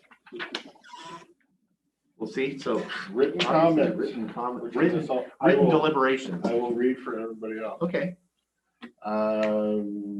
So it states in the energy overlay zone, section 1.3, titled "The Purpose and Need for Energy Amendments to Comprehensive Plan and Development Regulations." States Klickitat County existing zoning ordinance does not specifically address energy developments. However, there have been increased demands on siting of energy projects in Klickitat County.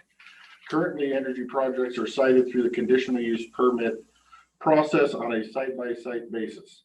This approach has led to lack of consistent policy in energy facility siting. That is written right in our EOZ. In section 1 of the EOZ, it says the conditional use process would likely extend the development time for projects outside the overlay and may result in diminished ability of the county to assess cumulative environmental impacts. That is written right in the EOZ. Also in section 19.39.9, use and construction standards, section K, subsection Roman numeral 7. The applicant, in consultation with Klickitat County, should form a technical advisory committee, or TAC, before project construction and after the permit appeal is closed. Representatives from the Department of Fish and Wildlife, U.S. Fish and Wildlife Service, landowners, applicants, Yakima Nation, which we were just talking, an environmental group should be invited to participate. I do not believe we have this TAC process with the CUP. I also don't see where we have written directive on percentages of decommissioning bonds in the CUP process. And does this board really want to have decommissioning bond percentages and scrap value percentages left up to the planning director as opposed to having a single county-wide standard or policy? In ordinance 0081710 dated August 17, 2010, this was the commissioner's findings of fact on the 1,000 megawatt hearings that they did for the settlement of the original EOZ. It states, and this is in my words, not their words, that because of testimony received during public hearing, the Board of County Commissioners adjusted the setback distances for windmills, requiring a minimum of 1,600-foot setbacks for non-participating properties. Now, they didn't address solar setbacks, and that is because I believe they really didn't think solar was an option in our county at the time, and I do think it is now. In our solar moratorium resolution 01121, section 1.3, it says, while the county adopted resolution 01121 clarifying the solar energy developments in areas outside the energy overlay zone should be processed using the conditional use permit. It also states there is no written directive in zoning code addressing the submittal requirements or performance standards of commercial industrial solar projects that are subject to the conditional use process. There still isn't. Section 1.4 says there is a concern that unless the county acts immediately to review the land risk controls of solar development sited outside the energy overlay zone, that solar facilities may be able to locate inside the county without adequate mitigation and hereby have significant impact on the county and its citizens. In my opinion, this clarifies an emergency that could adversely affect our residents, and it is present. The gentleman that developed the EOZ testified during public hearing, and his first statement he made was, I quote, "I support a short-term moratorium limited to defining safety, setback, site maintenance, and decommissioning guidance for permitting commercial scale solar projects proposed for outside the energy overlay zone," end quote. The local farm bureau also submitted a letter of public comment expressing their concerns on the size, location, and lack of county solar ordinances. Therefore, I find that emergency does exist within the county and that this moratorium should stay in place. With that, I would recommend the county get to work and create a county-wide solar siting ordinance that corrects its zoning code as soon as possible. In addition, I feel that because of my findings of the lack of solar-specific siting details and restrictions inside the EOZ itself, this board should also, at minimum, work on an amendment to the EOZ to cover solar siting requirements, decommissioning bond percentages, scrap percentages, and create proper setbacks for non-participating properties, just like they did for windmills in 2012 or 2010. Okay. Thank you, Commissioner.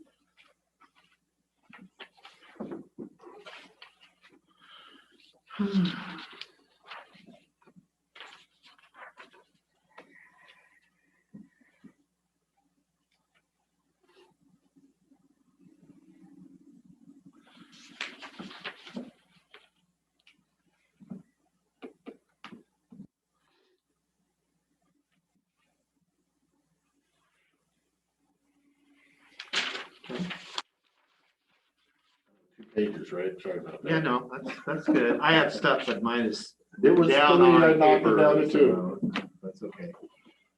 I can go, or if I have some thoughts, I will say. First, and this is kind of how my process works for me, is I try to take the matter at hand and actually, drill down on what is the actual question that's in front of, for me at the time. I appreciate that we got lots of comment. That is good. That is what I had hoped for when I supported the idea of a moratorium, to ask that question.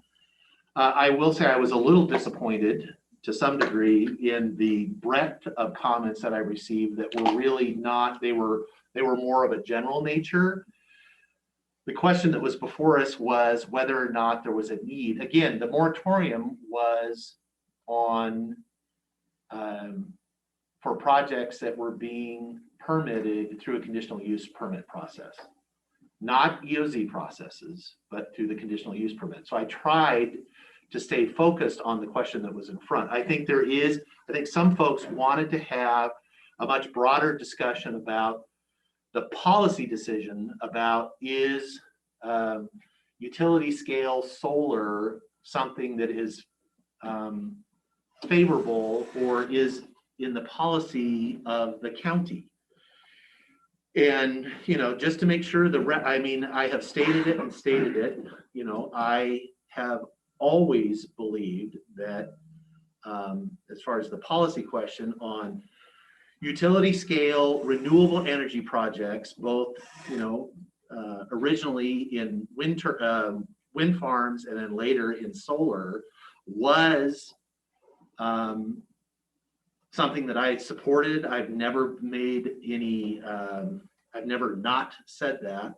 I've been very clear about that, dating back to my very first time I ran for election 15 years ago. So I did not hear anything that would cause me to change that point of view.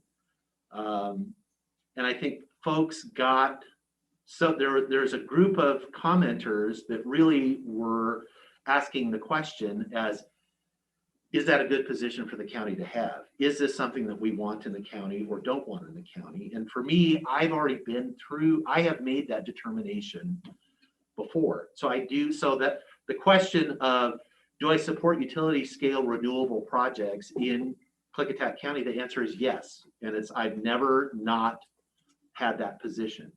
It was much of our policy that we built towards renewables in Klickitat County has considered that and has supported that. So I just want to set that out there first, is that I was trying to listen to people about the need for a moratorium to develop guidance or solar ordinances or some kind of direction that had more specificity to provide information to both the developers, landowners, and most importantly for me, the Board of Adjustment, as far as to give them some information, because inevitably we have projects that will go through a conditional use permit process eventually, whether it's sooner or later. And these are 5 citizen volunteers that have to make the decision, and they will do their best. But I think we have a lot of tools and controls and things available to them that are not necessarily very clearly defined and written down. And so before I get into the specifics, let me look at my notes here. So there were questions raised by folks that solar farms in general are not protecting farmland. And farmland is very valuable. That's true. But from my perspective, the number one negative thing that farmland, that agriculture in Klickitat County has to worry about is not solar farms. It is not renewable energy development. It's development, period. And it is subdivision of farmland for housing. And, you know, going back, you know, there have been efforts on the part of the state as far as for farmland preservation dollars. There's not enough money in the world to, you know, save every farm. There isn't. But I believed, and I still believe, that the best thing, the number one thing that we did, the best farmland preservation program that we ran in Klickitat County was industrial scale, utility scale, renewable energy development. It was, wind turbines was phase one. This is the next thing that is potentially coming. Our farmers and ranchers that receive millions in lease payments every year come into this county. Those dollars are spent in our stores. The projects pay millions of dollars in tax receipts to all the local taxing districts, the county, fire districts. People do not realize the positive that every single citizen in this county benefits from those payments that come in as far as the tax base and then also those payments. I know, you know, I grew up in this county. I've lived here for 57 years, and I can tell you our farmers and ranchers are in far better shape today than they were 20 years ago. As far as it is more likely that the culture, farmers farm, ranchers ranch because they love what they're doing. They are not all interested in generating the largest amount of return off of their land. If they were, they would subdivide everything. They're in love with the culture of that. That's like, I'm not a farmer. I grew up on a farm, but I don't have that, you know, that thing. I mean, I could do it. I did do it, but they do it because they love to do it, but they also have to keep the lights on. And so sometimes they are forced, you know, the world being what it is, they have to, they got to pay their bills. And so they are under increasing pressure to subdivide and basically sell off their heritage to be able to survive. So I do see that's the community benefit. That's the positive benefit. Now that said, I do think we need more, I'm going to call it guidance, because I think we need to be really careful or really understand what we're saying when we use language. Ordinances are law. They have the force of law. There is a very specific public process that you have to go through to develop ordinances. It is, it has tons of stakeholder participation. There are public processes. There are opportunities for, it's very time consuming to do ordinances. And if the idea is that we are trying to provide guidance or specificity about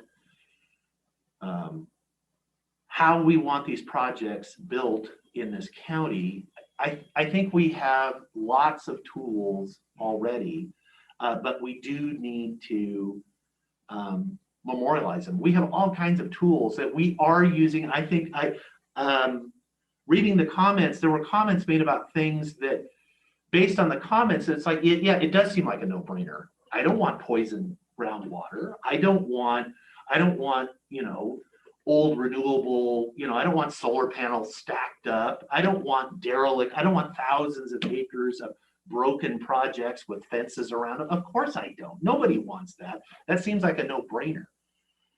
We have all kinds of tools available to us to make sure that doesn't happen, I believe, within the current structures that we have, with some improvements. I agree. I think we need written guidance. Again, I'm trying to keep us focused, at least for me, on the conditional use permit process and to that Board of Adjustment. and the planning department on, siting, setbacks. I agree on decommissioning plans. I think there is that is something that we struggled with on wind projects. I think that is very important. The lease agreements, the permits say if your project is not working anymore, you are responsible to decommission it, return the land back to its original or better than it was.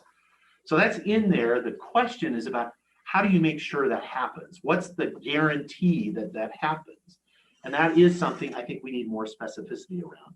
I also believe that there should be some guidance as far as we should think about cumulative impacts. I think I had stated earlier that for me, the policy question of, should we have utility scale solar in the county is decided for me. It's yes, I think the net benefit to the community outweighs the impact.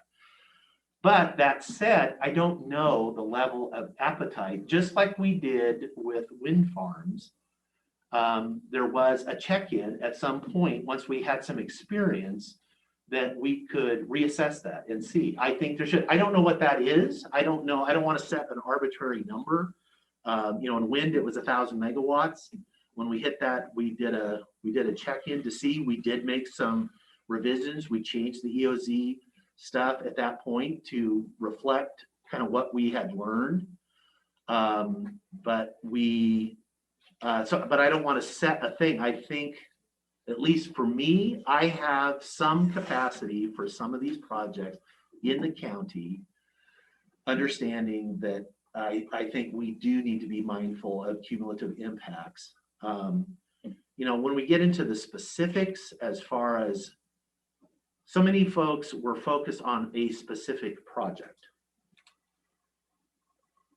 And that is a specific project that has not, and I am not gonna try to sugarcoat this or lie to you. It isn't that there isn't by saying, oh, they haven't submitted their application, there is no project. That's not true. It is speculative. I would have any expectation that a project that has gone to the expense of, getting site control, that have done geotechnical work, that in likelihood is they're interested in doing something. So I am not going to disrespect any of us by saying, well, it's not a project till they submit the application. But understanding that the public process begins when the application is submitted. That is how our process works.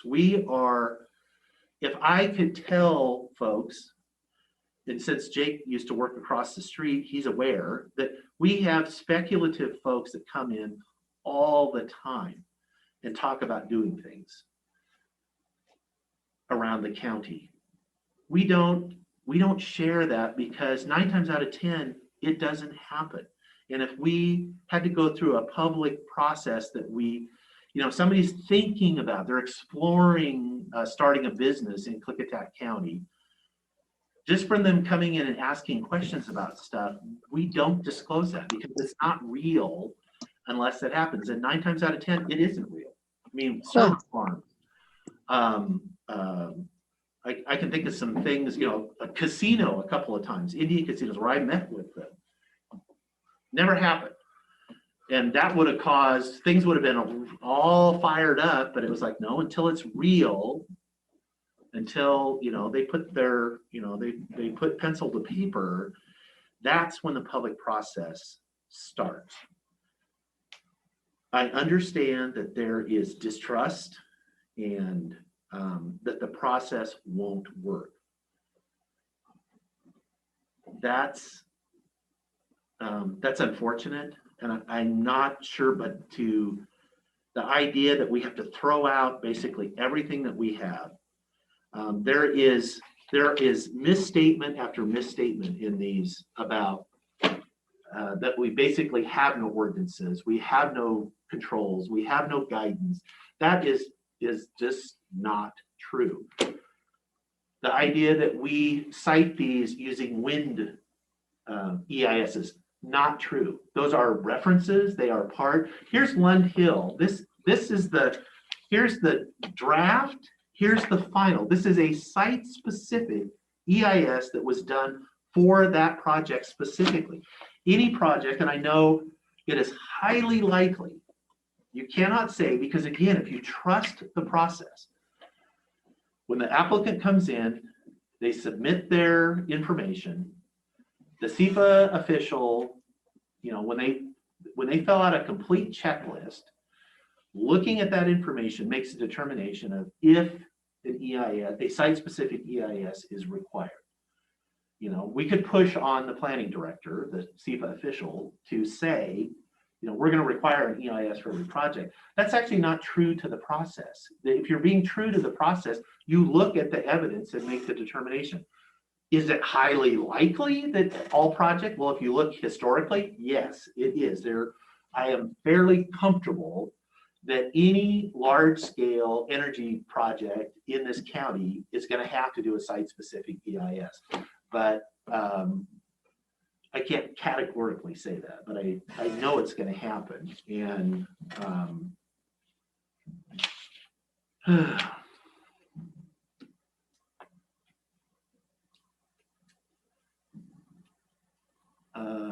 actually, I'm going to stop for a bit, and because I've talked for 10 minutes, so I will allow. I got you wound up.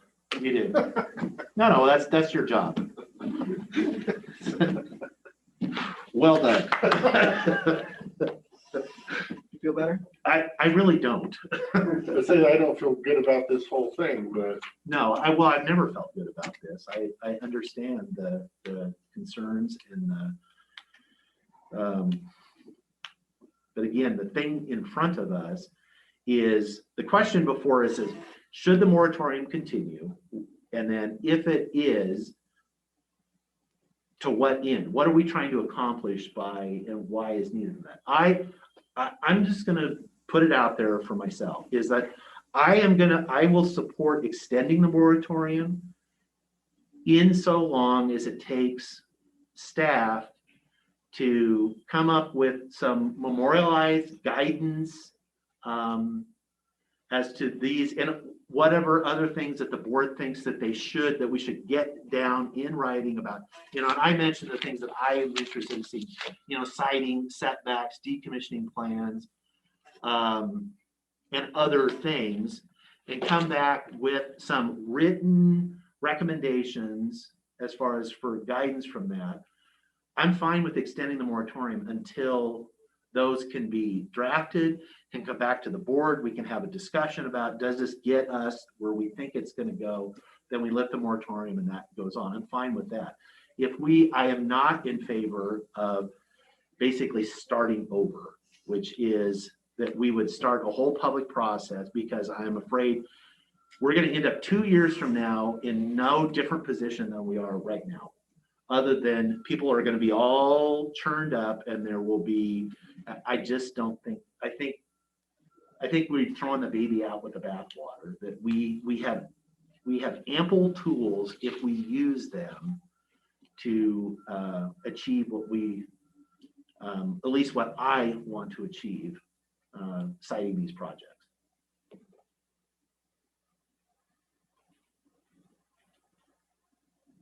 You said you were done. I'm done. I really am done for now.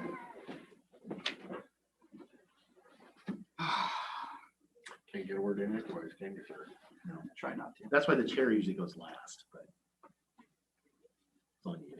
You started with me. I was gonna go last. So the EOZ does take into consideration other sources of power. If you look at the EOZ and you look, why in the world is binging included in the EOZ? It was because we were thinking about wood-fired power plants. What are you talking to me for? You should be talking to them. No, this is the discussion in the board. This is between, they can listen. You gotta explain yourself to me. And it's for the record. And I'm actually looking at the EOZ behind you. Okay. Why was it included all the way to the western border of Klickitat County, all that DNR ground? There's a potential possibly for wind towers up there, which we ended up seeing SDS did through the Washington or through Underwood area. As you look east, we were primarily thinking about wind as I look back through everything, but we also talked about solar. You put in here 1939-9, use and construction standards, section K, subsection 7 as one of your things that you looked at. And it, because I read the darn thing and I was like, yeah, something special about that. And the reason that's special is that we have an entire section of land use in there. But subsection K is for wind only. Everything else provided for solar, gas-fired power plants, what's probably going to be pumped storage projects. Remember, at one point, and not a whole lot of people even remember this, people would come in and they were talking about drilling wells for natural gas out on the east end of the county. Okay, pilot wells. Delta Petroleum. Delta Petroleum. See, you remember that? I remember. And so there's always been. I have a file. In the Says Delta Petroleum. Yeah, in the EOZ, it wasn't just about wind. Okay, so that was a mistake. There were numerous misstatements that I saw in that. And I look at this as simply, a lot of the comments are stop solar. Okay, there's stop solar. Then there's solar with regulations. We want to be protected. We want to know about the process. And then there's some people that are pro solar, build it everywhere. Just build it tomorrow. Yeah. We don't care. Yeah, we don't care. And I think there's a big divergence there. And so anybody who goes through either the EOZ or the conditional use permit process, and they start with stop solar or stop wind, they're always going to feel, Dave, that if your answer starts with no matter what, right, you will never trust the process because you're never going to get what you want. Right. Because there's no compromise. Right. And that's a fact of life. We come across this in many different things. Think zoning. That's why zoning is so darn difficult, right? Change. I don't want change. Now, I guess I started this whole process or issue here because when I looked at the Knight Road area and the section of DNR property, knowing it was outside the EOZ and knowing that a portion of it would be outside, knowing that like some of it would be inside, I didn't know what the map looked like or where they were looking.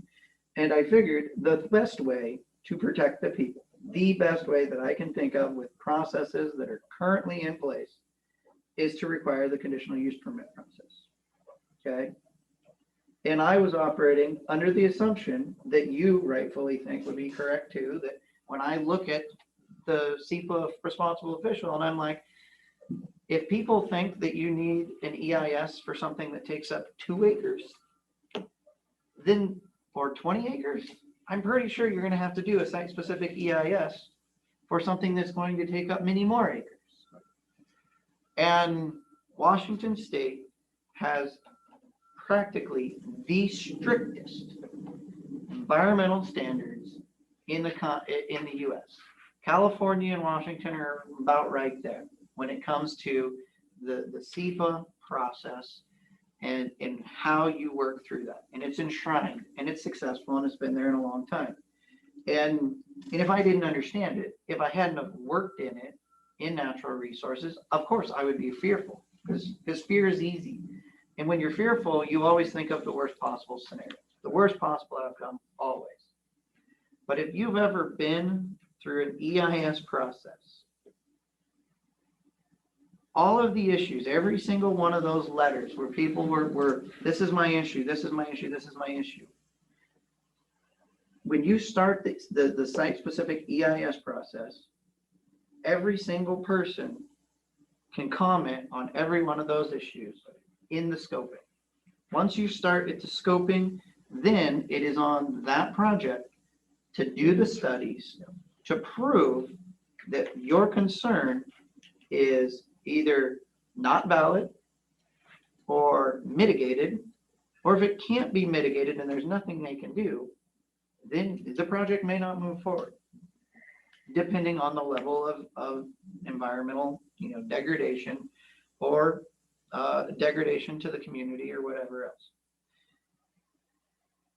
And so this process, saying that there is an emergency, okay, That was what I focused on at the beginning when we did the moratorium, saying that there is an emergency.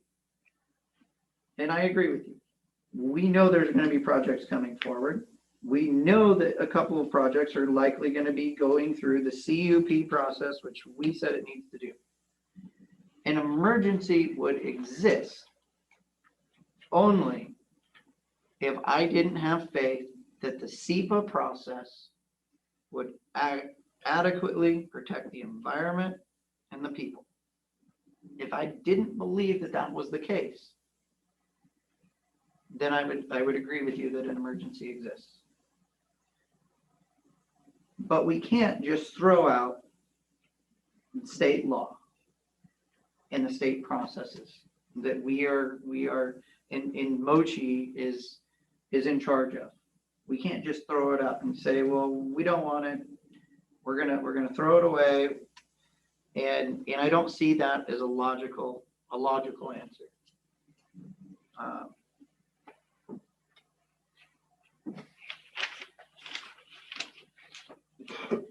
With that said,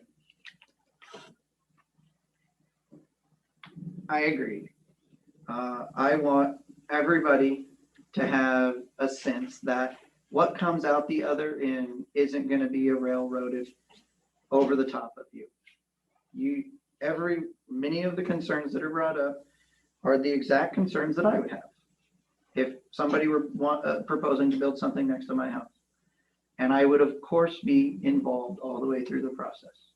I would give all of my concerns during the SEPA scoping process. I would be involved in the public comment process after that. I would be involved all the way through. And I think, and I know, that if we follow the process, what comes out the other end, not everybody's going to like, not everybody's going to be happy, because if any one of these farmers subdivided their property and put two, houses in front of your beautiful view that you had your golden wheat fields, which is they legally can do, you wouldn't be happy then either. But it's within their rights. And I'm a farmer. I actually grew up on a farm, much like you. I've served on the Farmland Preservation Task Force at the state level. You got that farming thing in your guts. Sadly, but I know I don't like to make money. I don't know, he's gotta buy his own chicken. Yeah, that's okay.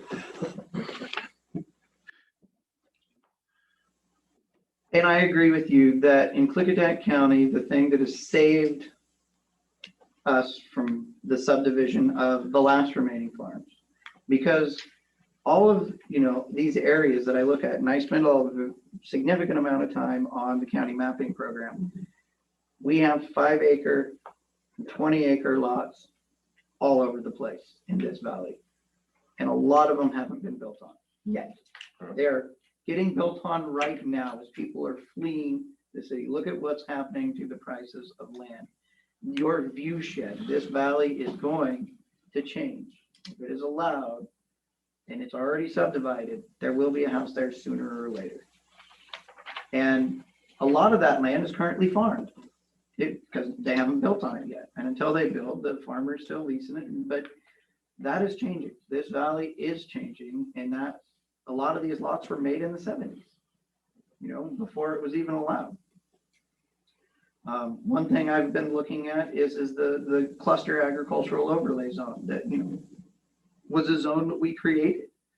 And I'm like, well, we're packing a bunch of houses in there next to the farms and thinking that we're trying to save the farm, but is that really going to save the farm in the end, or is it just going to create more issues? Yeah, I will say for me, this issue has made me reconsider my support for that. Because I was always an advocate of cluster because I thought it's a way, the farmer can keep farming, they can kind of get their development rights, they can cash out their development rights, but it does anytime you are putting residential development into large acreages of agriculture or forest or whatever, it inevitably causes conflict. Absolutely. And now I've only seen 2 of those ag clusters in our county, and they both look like they were created a good decade ago. Yeah. So it's not like it looks like a common practice, but I am not a fan. So, but this is, like I always say, in government, everybody's trying to do good. Everybody's trying to do right. The thing that always gets us in the Not according end, to some of these people. but the thing that gets us in the end is the unintended consequences. And that cluster agricultural overlay, I think, is one of those examples.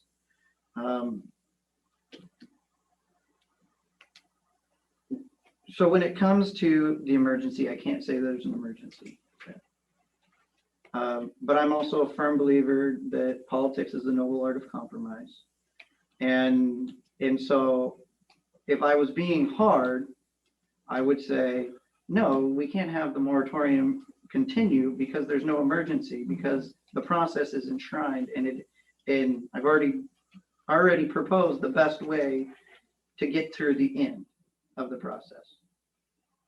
But again, though, to give people more security, safety, and give the BOA direction, I could get behind your idea. I don't know if it's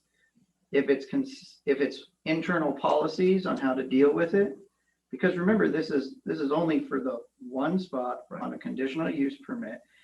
This is exactly what a site-specific EIS is for, right? And I don't know if the policy is that, a large-scale industrial, more than 2 megawatts would be required to have an EIS because it's assumed. And that's kind of the direction we would like to give the CEPA responsible official from the legislative, knowing that it's still up to them. They have to look at it, but that's the direction. That would give me a little bit more hope. Because if there wasn't an EIS, I'd be the first one to appeal the bloody thing. Because I have questions and I want those questions answered. Creating a solar ordinance itself, which is what a lot of these people ask for, I've gone back and forth on personally.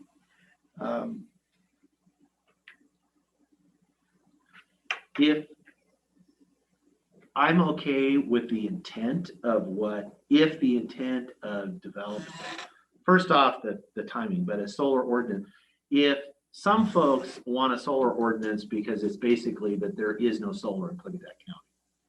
And as you'd said, if your end goal is that you don't want this, even if you say, oh, I believe in solar, I'm not opposed to it, except under these circumstances, and it's basically when you sift through all that, there's like 3 acres of ground outside of Bickleton that would be suitable to put a solar farm on.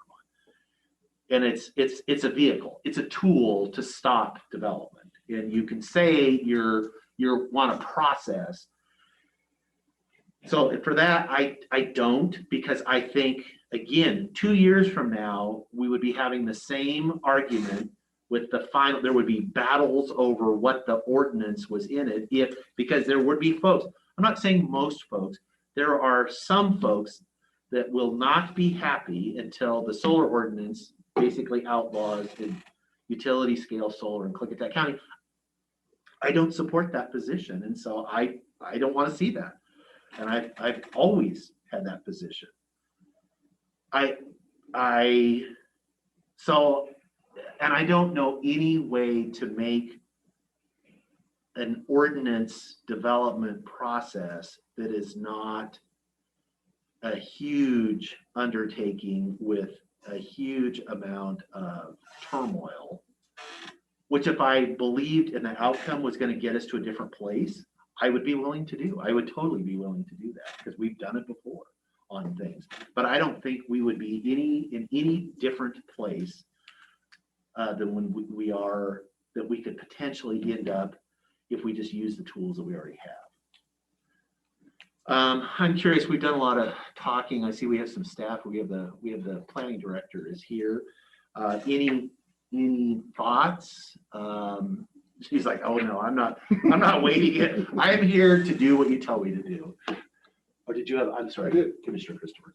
Well, I would like to say that for the most part, all the comments about environmental and deer and squirrels and all that stuff, I just kind of set those over here. Because those aren't even gonna be us, in my opinion. That's all gonna be Fish and Wildlife, that's Department of Ecology. That's their baby, not my baby. My baby is, the way I look at it is, how much solar are we gonna allow in this area? I have no problem with solar in Bickleton. They love solar in Bickleton. Here, have some more solar in Bickleton. If they wanted to put 10,000 acres of solar up on the ridge, the windmill ridge underneath the windmills at Hawker Road, I don't think anybody care. But when you start putting it right next to residences, right next to a community, that's when the people care.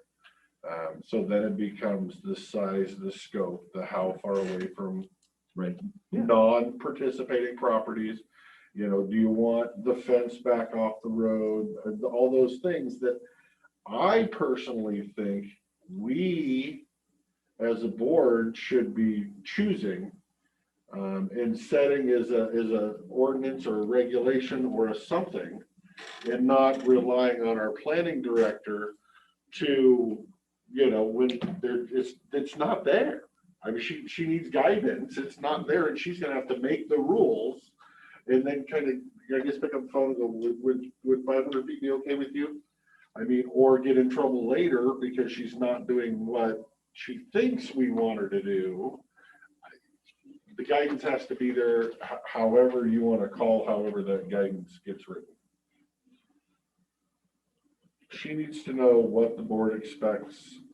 The people need to know what the board expects.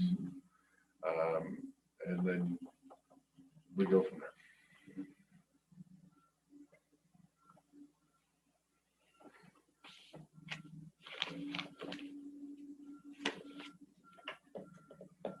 Where we get to what we expect is a whole nother Well, and conversation. that's what I was talking about when I was trying to, you know, draft guidance on those and others you raised, you know, as far as like the fence setback from the road and other. Again, I'm fine with the board. I agree on most of those points, that I think we need some specific guidance to help direct both the planning director as far as when it comes to those, and more importantly, the Board of Adjustment, when they're ultimately, though, it is going to be they have to try to interpret the county's policy, what we want. But do we have a policy? Yeah, well, I mean, we do. we do and we Some don't. Questions out there. Right, and that's what I mean. I think That's about what I'm trying things to, that I would are. like to get to the bottom of, for us, does this board have a limit? If they're allowing solar, is, you know, what's our limit in the 5 acres surrounding Goldendale? 40,000 acres of solar, or is it 5,000 acres of solar? Is there a limit? Do we discuss it after 5,000 acres are used up? We need to talk about size and scope for this area, which is all people care about. And when's enough? Do we want to have 500 acres here and 500 acres over there? Or do we want to glob it all together?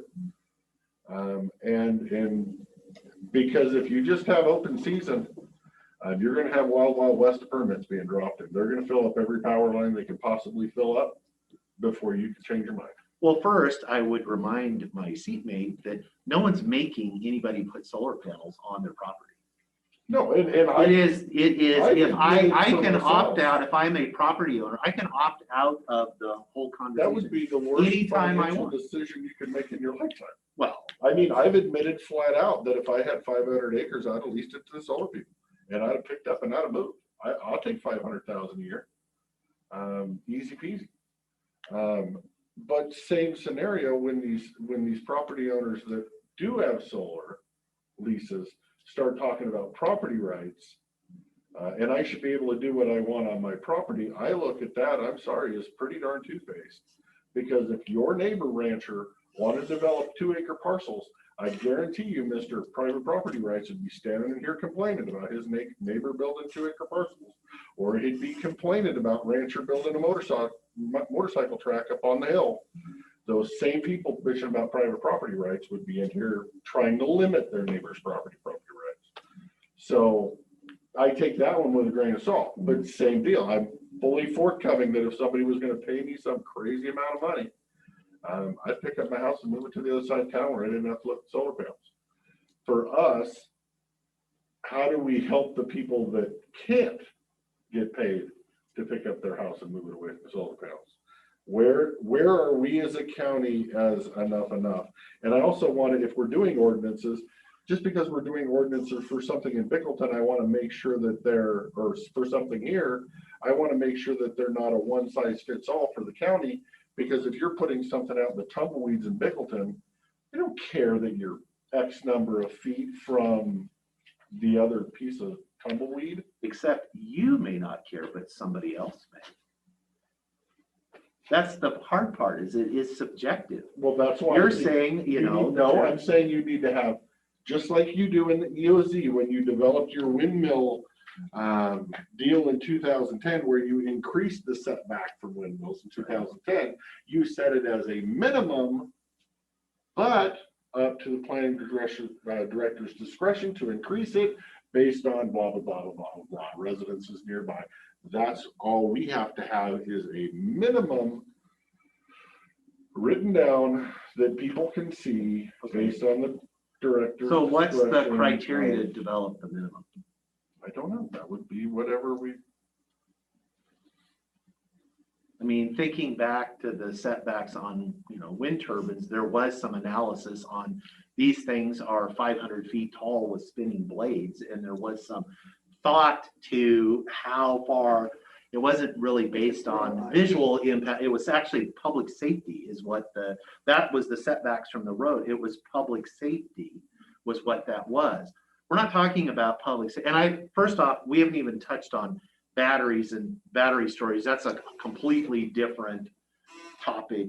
I think there are legitimate, very legitimate. And, we had some earlier comments about, batteries being incorporated into, and there was the project out in East County where it was on it and then it wasn't. And it's like, yeah, they may well, at this point, their permit does not have battery storage. If they ever want to add to it, they will have to go through an entire process to do that. It's not guaranteed just because you mention it in your permit. There has to be, again, I don't want lithium ion batteries exploding and taking out half of town. I don't know if that's a legitimate, but I think that's a whole different topic. I'm talking about, so there was the criteria that the board and the planning department and folks used to come up with that minimum setback was not based on aesthetics.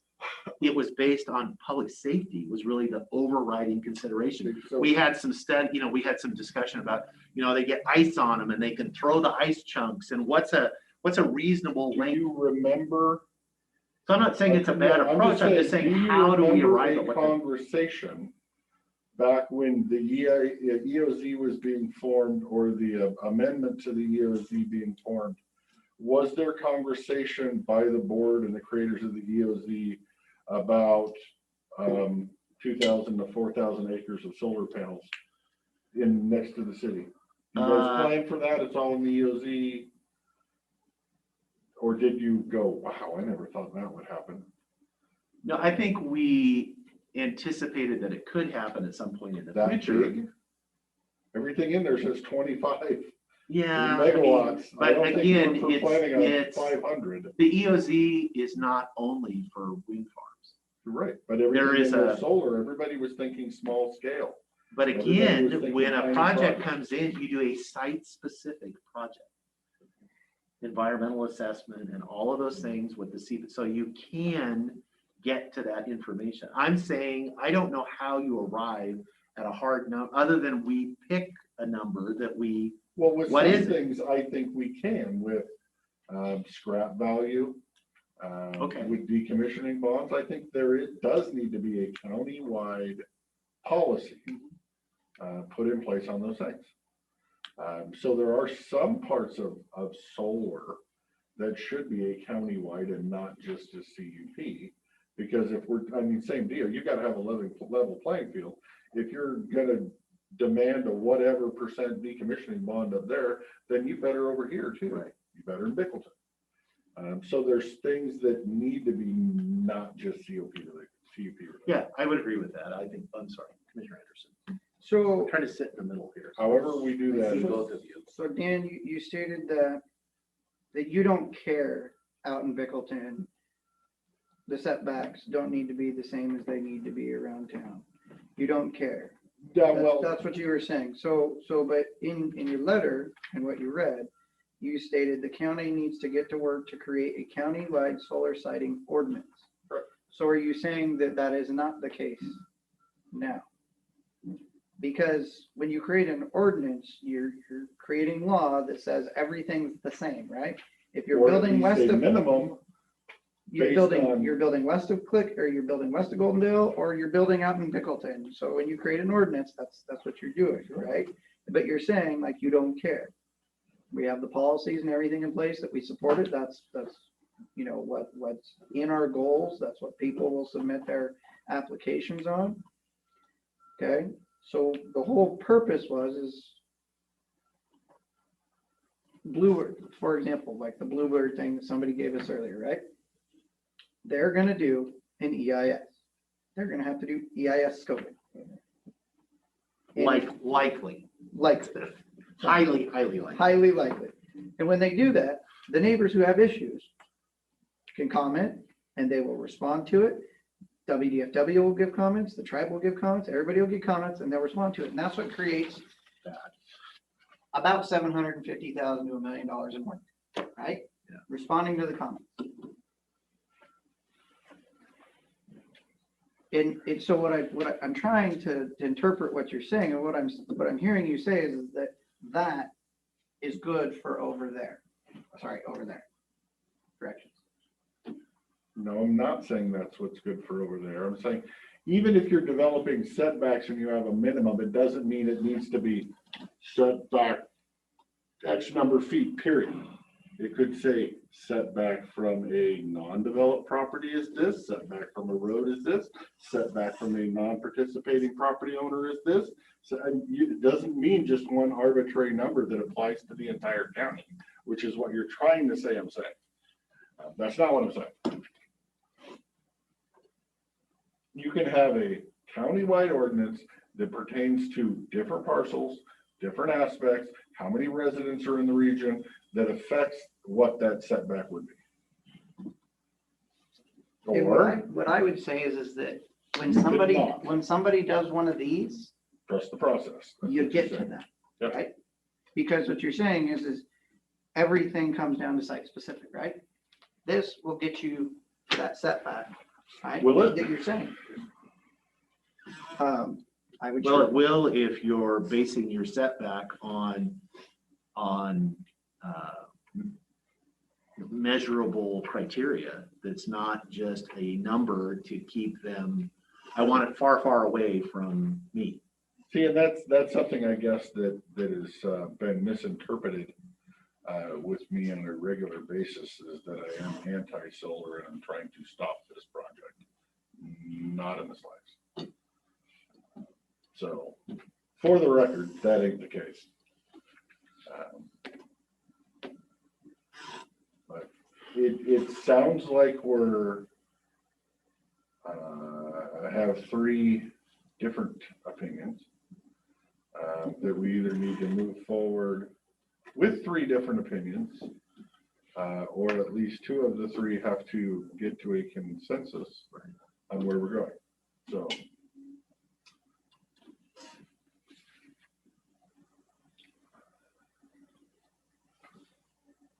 Well, I guess the first thing to understand, to build towards consensus, is you favor a countywide solar ordinances. I guess I would say what I fear is that we come up with some kind of plan or solution that, of course, none of us are happy with. Because we're not, even us, we're not going to be happy with it. No. Whatever we come up with, Jake's going to give up too much, I'm going to give up too much, there's going to be things you don't like, but that's what it ended up being. But we come up with something that works for the CUP process, and then boom, next thing you know, there's one on Hocker Road going right in next to residences, and we have this argument again with the people outraged because we didn't address any of those things. And then I guess the board's what, just gonna pick up the EOZ and say, no, you're covered. Wait and see how that goes. And if But that's you're, the way but the you're board goes, making, that's fine. but you're arguing that the EOZ has nothing in it No, I'm not. about solar. That's not true. I'm There saying are what's all of the in there tools that we're talking is about are in the EOZ. They're completely just in- not specifically spelled out for specific to Right, if you solar. look at the book, it's this big, and there's maybe, if you added up all the words, there's the things that have to do with solar have maybe 500 words. It was not a major factor when it was developed. It just wasn't. And anybody that says solar was a major factor when that was developed is lying to themselves. It wasn't, it was wind.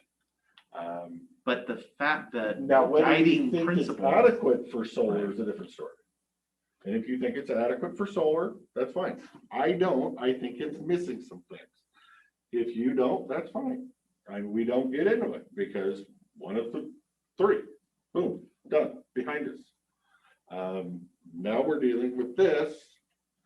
I guess we just have to sit down and figure what can 2 out of 3 people get behind to create whatever you're trying to create. You know, do we set something with setbacks? If 2 out of 3 say no, then we move on to decommissioning and figure out what we all can get behind to write up whatever you're trying to do.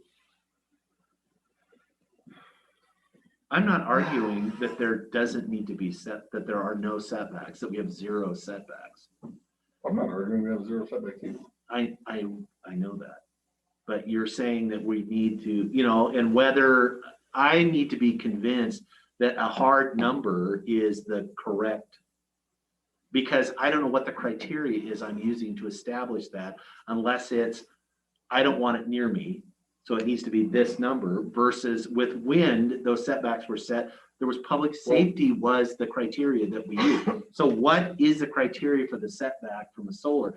Is it, you know, the hum from the thing? Okay, that's a reasonable thing. Is it the, Here's a question, I guess I would say that. because you are, when you put a setback, especially if you're doing a setback from your property line, that is basically a buffer on somebody else's land on what activities can take place in that zone. And they want. Now, why do we have setbacks? What if we decided we're gonna go with setbacks for residential development that are, I don't want any houses, and so our setback's gonna be 1,500 feet from your property Well, line. my You house cannot has a build. setback of 100 feet.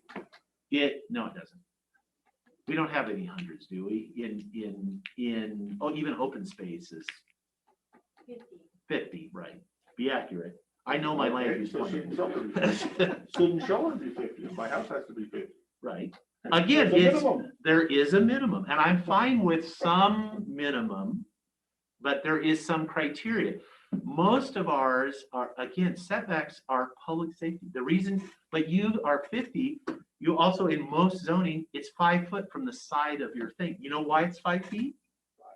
It's for fire. It's for public safety. It's because the house has to be 5 feet away. The neighbor's house has to be 5. Who would, on a 20-acre parcel, would build 5 feet from their property line? But they could. The idea is that there is fire separation. That's where that number came from. That's where the number came from. And that's all I'm arguing is that what is, I'm not saying there shouldn't be a number. I'm saying what's that criteria that we, the 3 of us, need to try to come up with this. What are we trying to accomplish? We're not going to come up with whatever those numbers are sitting here right now. No, we're not. We would have to come up with some kind of a plan going forward to either discuss or find those numbers or not. That's what we're Well, I guess for me, to focus my thoughts on it, what do you see as what we are trying to accomplish with the setback? I mean, Is it safety or is it visual? Is it safety? Is it visual? I mean, and nobody says that visual is not cannot be a factor. I'm not saying, I live in the national scenic area. I understand. The leaseholders absolutely don't want setbacks because they're only going to get $25 an acre on that setback, as opposed to $1,000 an acre. So they want solar panels right next to their, right up to the road, or a 7-foot cyclone fence right on the road. If that's what this county wants to allow, go for it. So, okay, and I'm not necessarily arguing that I don't agree with you, but why don't we want to allow it? It's up to you.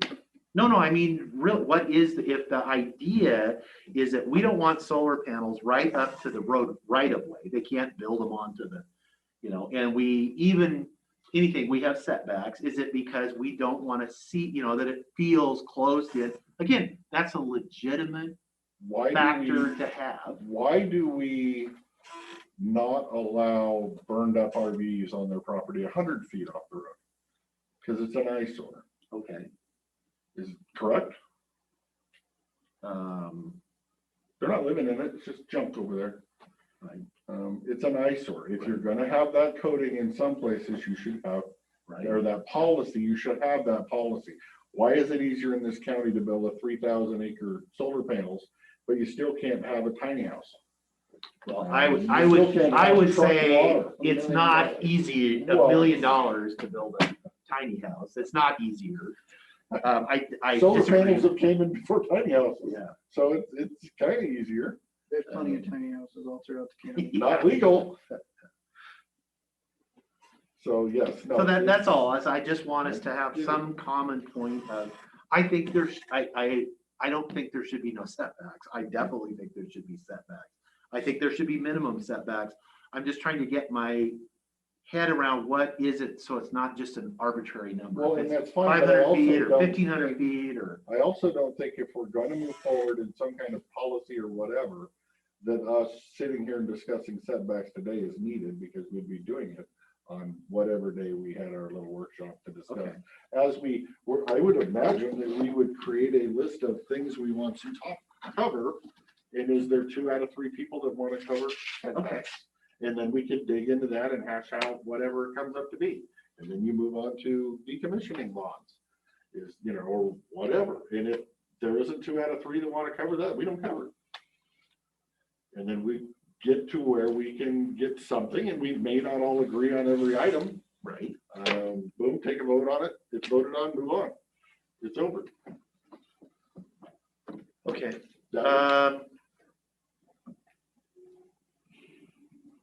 Okay. Is there general consensus on that we need to discuss setbacks? I'm a yes on that. I'm a yes. That sounds like 2 out of 3. That's of course. Okay, I'm drawing a circle, and I'm hoping staff is taking notes, because I'm actually going to lean on them to maybe draft something. They're the professionals. That doesn't mean we're not going to have. Right. It's like, but I'm not going to come with my own draft guidance document that I wrote, and we're going to have. It's easier if we have some starting place, but we're all welcome to do that if you want. Decommissioning plans, that we need more specificity in the, bonds and all that. I support that. Are you okay with that? Yeah, I said, I don't think this is, I think there's a lot more things that we're. Are we gonna have a battery discussion? Yeah, but I think we do need, when I say it's a different issue, it isn't,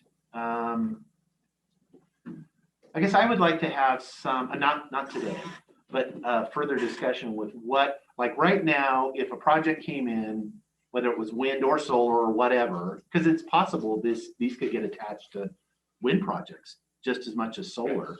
What would that look like right now? As far as in the EOZ, what the requirements would be, how would that process work? And I just so I don't know understand. if it's possible, but I also don't think it would be a horrible idea to actually have a workshop with a solar developer to gain knowledge, or at least get answers to the questions on things like batteries and whatever. I don't know if it's doable, if it's possible, if it's. I would be okay with that, Shut down. understanding that is the, contrary to what people may think, I don't necessarily believe industry always gives us all the facts. Yeah, or absolutely. That, I'll make my own determination, but. I'm just throwing that out. Yeah, there. no, I We may come to a place where we need answers that, you know, most places you get 5 answers and truth somewhere in the middle, but you know, the more answers you get, the more knowledge you get. Any Yeah, item? okay, so say we want to have directions or internal policies or whatever the term. Guidance, whatever, I'm using the word guidance document.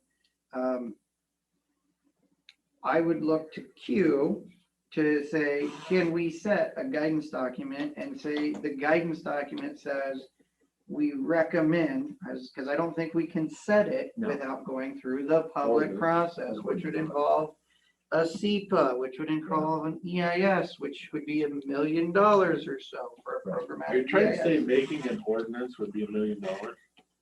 Yeah. Mhm. On this? On this, yeah. So put your fiscal hat on.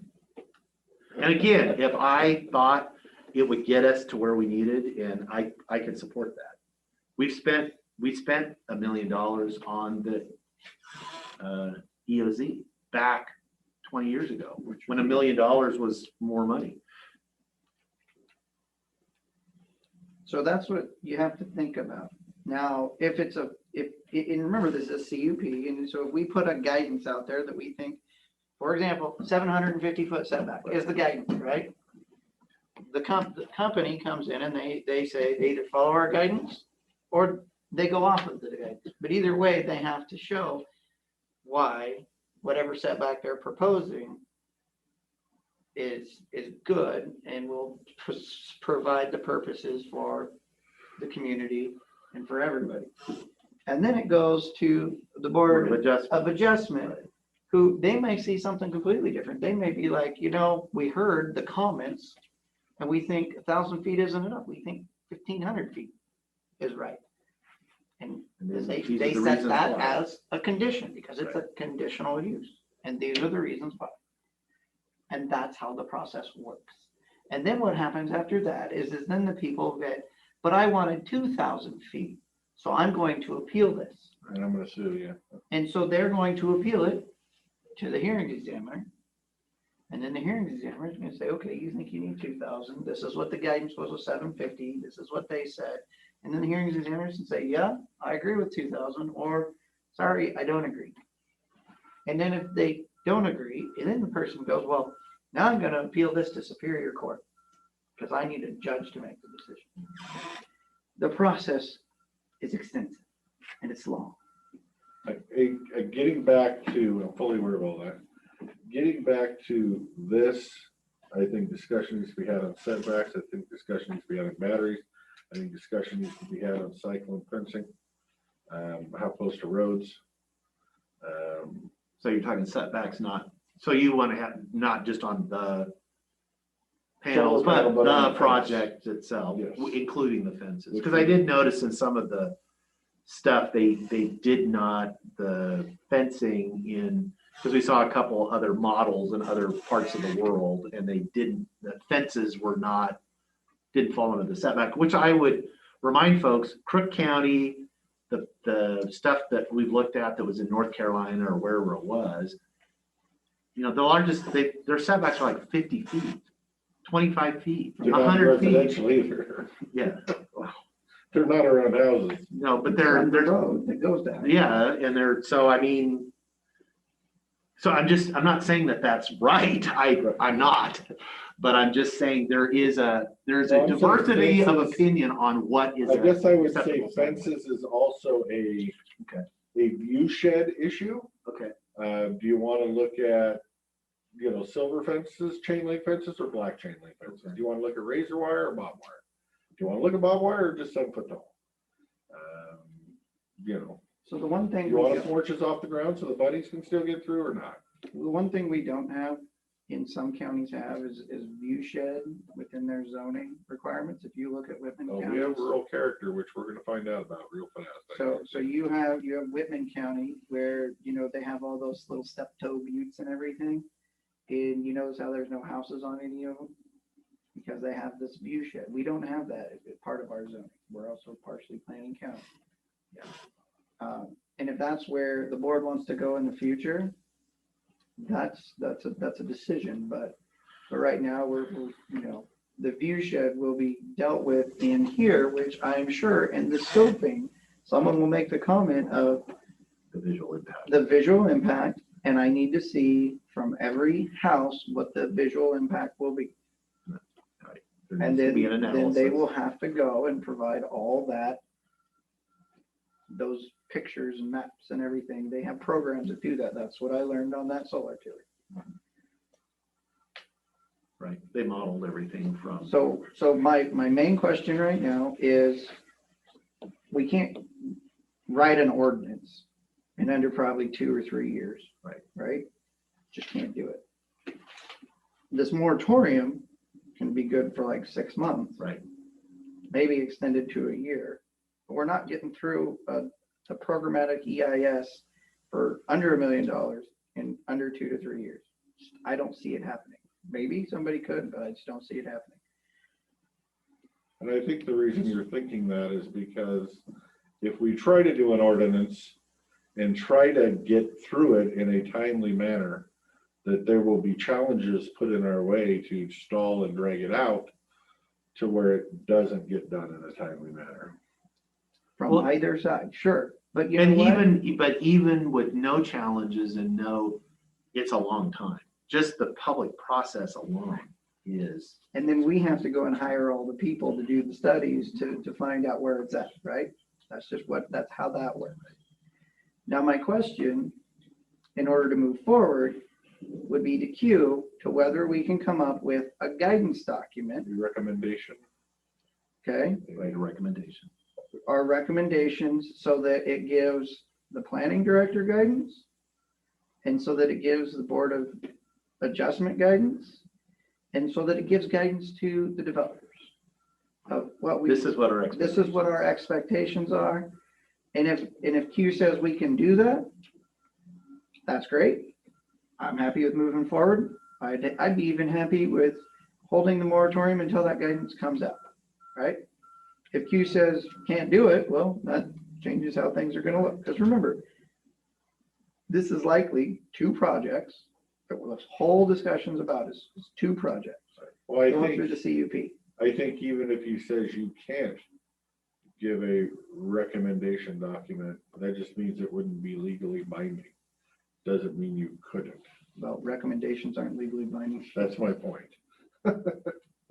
So anything we do, it sounds like as a recommendation document would not be legally binding. It would just be our expectations is what you're trying to accomplish. I mean, we haven't had a chance for Q's in here and you could like put him on the spot. He's not going to do it. He's not going to get on the spot on this one. Not on no notice and no. He's thinking and. Fill out a official response application. He will, but he has to have time. I mean, we don't know what we're doing in real time right I now. don't think he knows exactly what we're asking. I don't think either, so either. That's what he's going to want. I'm going to look. That was kind of the direction you started off with. That is what, I mean, my approach would be to develop guidance that on these that has specific recommendations on setbacks, decommissioning, siting, potentially cumulative impacts as far as when we address how much is enough.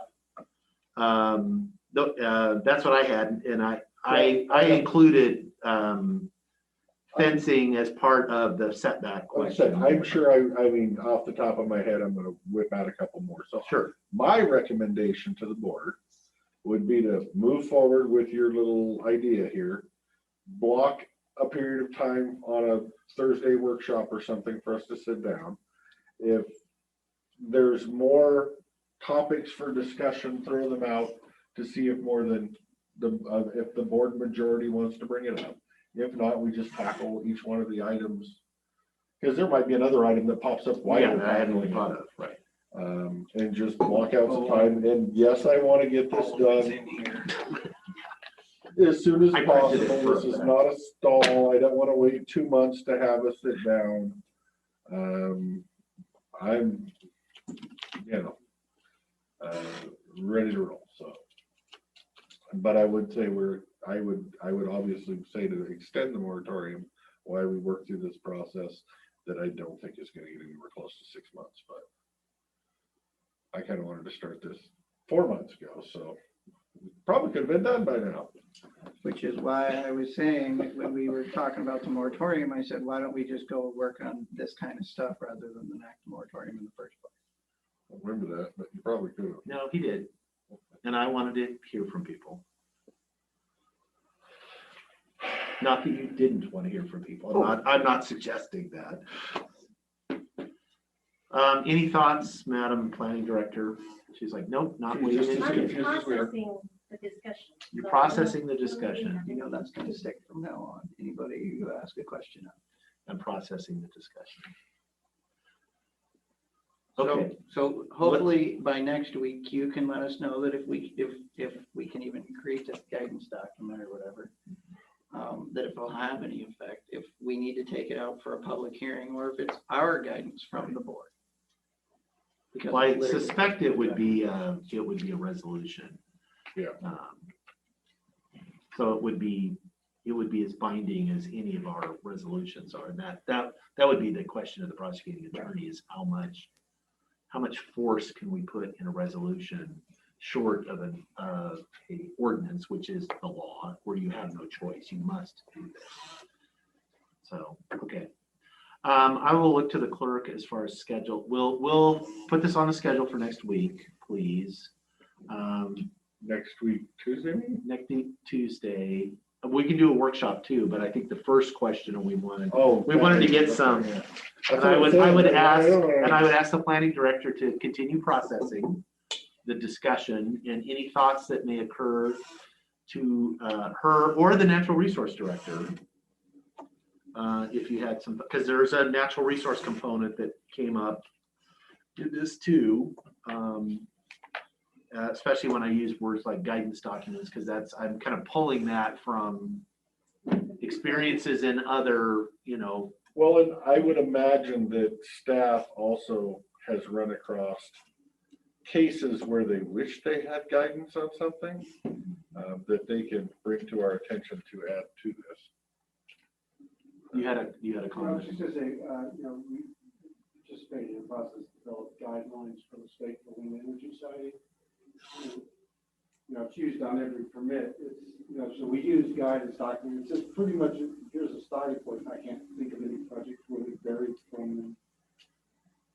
So we have guidance documents now that we use on, okay, so that's what I was thinking. I was thinking, with my wind project on in the past, in the ancient past. Okay. So legally speaking, then, this is the continuation of the public hearing. Yeah. And we don't have an exact path forward. So do we have to leave the public hearing open so that we can make a decision on whether the moratorium goes forward? Yeah, so this needs to be continued because we have to make a decision on the moratorium going ahead, and we're not prepared today to make that decision, would be my understanding. And so it would need, this hearing would be continued for further deliberation and a possible decision on a path as far as do we continue it or not. Do you need a motion for that? I don't know. Do we need a motion to continue? I would think that the chairman you could call that, or you could call for a motion if you would like. I mean, whatever you want is the cleanest. I mean, as far as generally it's not necessary. We continue. Would be necessary, But if we want to be absolutely crystal on what we're doing, then. Considering we haven't really known what we were doing this entire time. That was a joke. Yes. For the record. For the record, we've never done this before. Well, it appears that you've reached consensus that you want to continue this. You've got to give your planning director time to process. the other option with continuing or actually making a motion is if Jake wants to be on board with the moratorium this time, that we could make a motion and he would then be on board. Well, he's only going to, if, and I don't want to speak for Commissioner Anderson, that he would only be on board to the sense that not making a decision today, that we're just delaying the decision on. Right. Really, I guess, or we could just continue this to next Tuesday. Mr. Chairman, I would recommend that we continue this conversation until next Tuesday.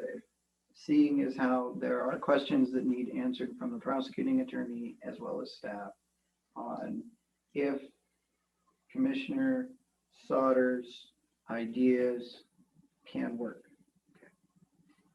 And so everybody has some homework. Okay. That would be my recommendation. Well, I guess I will second that very well worded and eloquent motion. Okay. I have a motion and a second to consider this until next Tuesday, this matter, while we do our homework. Any further discussion? Hearing none. All those in favor say aye. Aye. Aye. Motion passed. We are continued to next week. Well, I was going to play the bingo game that we would come to agreement today. Just did. Yeah, we came to agreement on moving forward. On moving forward, yeah, on something. I don't know that all three of us are ever going to be in agreement on this item. No. And that's okay. That's okay. Because all three of us are doing what we think is in the best interest for our people. So then we have three different opinions. We have three different opinions. We'll get there. We will come to the middle. Describe for me our people one time. Like, who? Boy, you're really trying, aren't you? I I've always wondered. I don't know. Our people, I would consider anybody that lives in this county. Okay, that's what I needed. That's all I needed. I'm just trying to understand. Try again next time. Try better though. Let's see, is the prosecuting attorney on the? He's still there. Okay, Mr. Cannell, did you have anything of a general nature or would harbor an opinion on anything? Gonna ask a lawyer, politician for an opinion, be careful. Well, okay.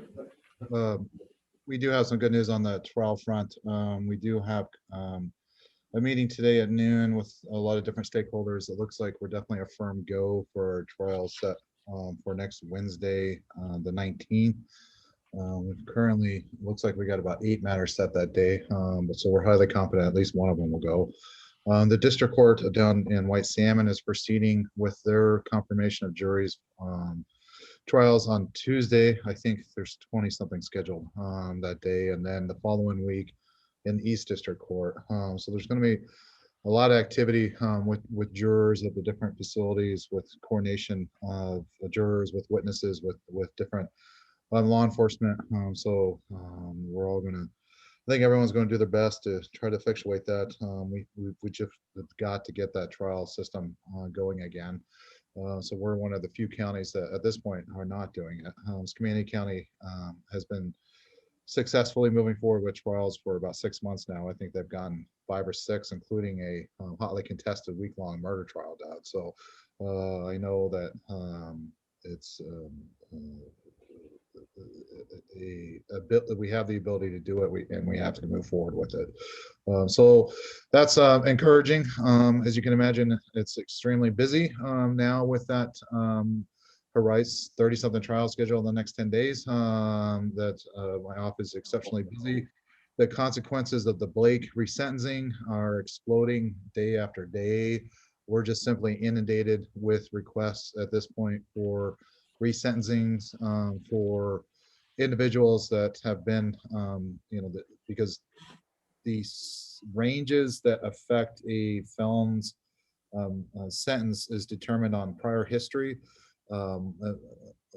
Roughly, there's lots of exceptions, but roughly it's 1 point for every prior felony. So it's on a grid system to path the standard ranges for felony convictions.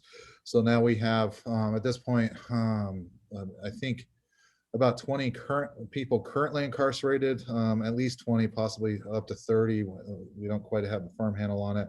On people that we got to resentence, which requires a formal sentencing hearing, worst case scenario, transportation back from the prison and going back and forth, which is already pretty burdensome, but coupled with a lot of the COVID restrictions, it's even more difficult. So we're navigating through that. Some of those are being set in early June timeframe. We've gone through a first round of vacating sentences for over 40 years. I think we've done about 30 or 40. I think we've got about 400 to go. And each one requires a case-by-case analysis of the LFO obligations, the current status, whether there was other other crimes that were convicted. So it's just the issues just keep multiplying on it. It seems like on a daily basis with that.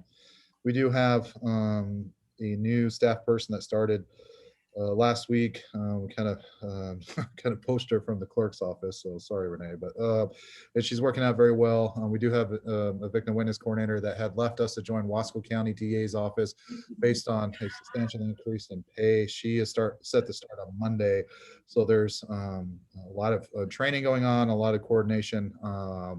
It's a very, very active time. On that, I did accompany Mr. Anderson to the tribal council meeting last week. I think it was largely productive, especially in comparison to the meeting that occurred about 4 years ago. It's definitely a substantial improvement over that. But you know, there's some real disconnect on you know, the request for government to government. They persist with the understanding that the Board of Commissioners has the ultimate authority. You know, the tribal council is a very unified system of government. They have complete authority about just about every aspect of the tribal government. We are in a radically decentralized system compared to that. And you know, with the changing personalities and so forth, there seems to be some recognition of the difficulty on that. And so, you know, I would say over half the comments that were heard were related to items that the board has no control over. For example, principally public safety issues with policies regarding enforcement of the criminal statutes on specifically fish and wildlife regulations, as well as other public safety methods. So it seems that the chairman, I think, kind of understood that. He even alluded to, it sounds like government to government is really with 8 different individuals, and that is true. You know, the board, I think Mr. Anderson mentioned at one point, the board's ability to control the budget and the fiscal. One of the responses from a tribal council member was, well, you should use that to dictate policy.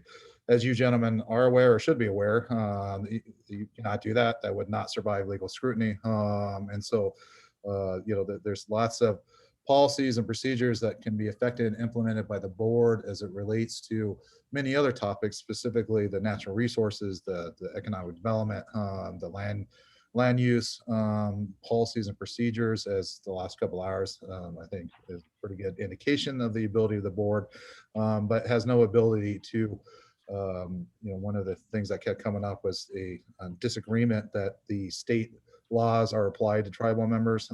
It came up repeatedly. A request set up a system to decline enforcing the law when it comes to tribal members, to simply refer them all to tribal court, and that's a non-starter, and that was made clear to their chagrin. So, you know, it was generally positive. It was not universal by any means. With 14 individuals, you will obviously have differences of opinions, which I think some made a point of expressing. Again, I think it was somewhat more diplomatic than the meeting 4 or 5 years ago. But you know, when you have, you know, one tribal council takes offense at the presence of the prosecuting attorney, that was something that come up a couple of times. Another tribal member took offense at our very existence, that every time he drives through Klickitat County and sees a house or building, how offended and disgusted he is by our very existence, that we are alive in Klickitat County, apparently. So, you know, there's a wide range of opinion that I'm going to assume that's an extreme version of the opinion of the tribal council, not supported by the general council. But, you know, it's like any board of politically inclined individuals, there's going to be a wide range of opinions. But I think on the central issue of initiating contact, I think was well received. I think Mr. Anderson did a good job of reaching out and in a diplomatic manner, especially, you know, just on a personal note that, you know, especially considering, you know, they helped fund his opponent. I think I'm not sure if they recognize that.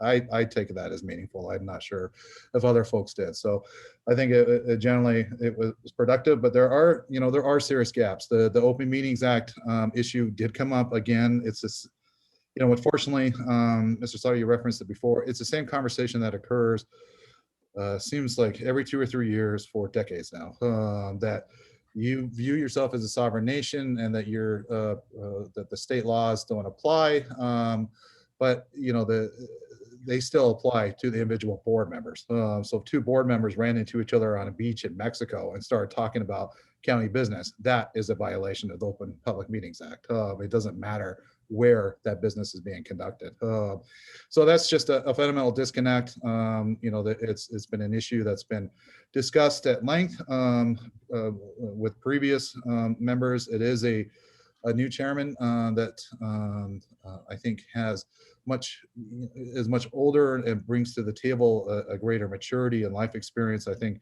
is beneficial both to the Yakima Nation and to the relationship with Klickitat County. So I think overall it was positive with a couple of exceptions, but so that's my report on that. Okay, thank you, Mr. Prosecutor.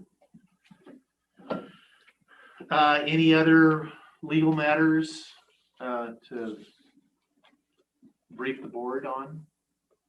No executive session, no lawsuits pending. Well, sure, but no updates right now. Nothing that's all right. Okay, critical. Okay. Any questions for the prosecutor? Nope. Okay, thank you, sir.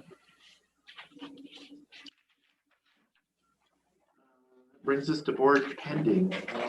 Stomach. Yeah, it's like I don't think I have anything that I could. So if not have anything, no, then I would entertain a motion to adjourn. I would be great to it this time, and I will make the motion to adjourn until next week. Second. I have a motion and a second to adjourn the regular meeting. No workshop scheduled. All in favor, say aye. Aye. Aye. Motion passes. We are adjourned.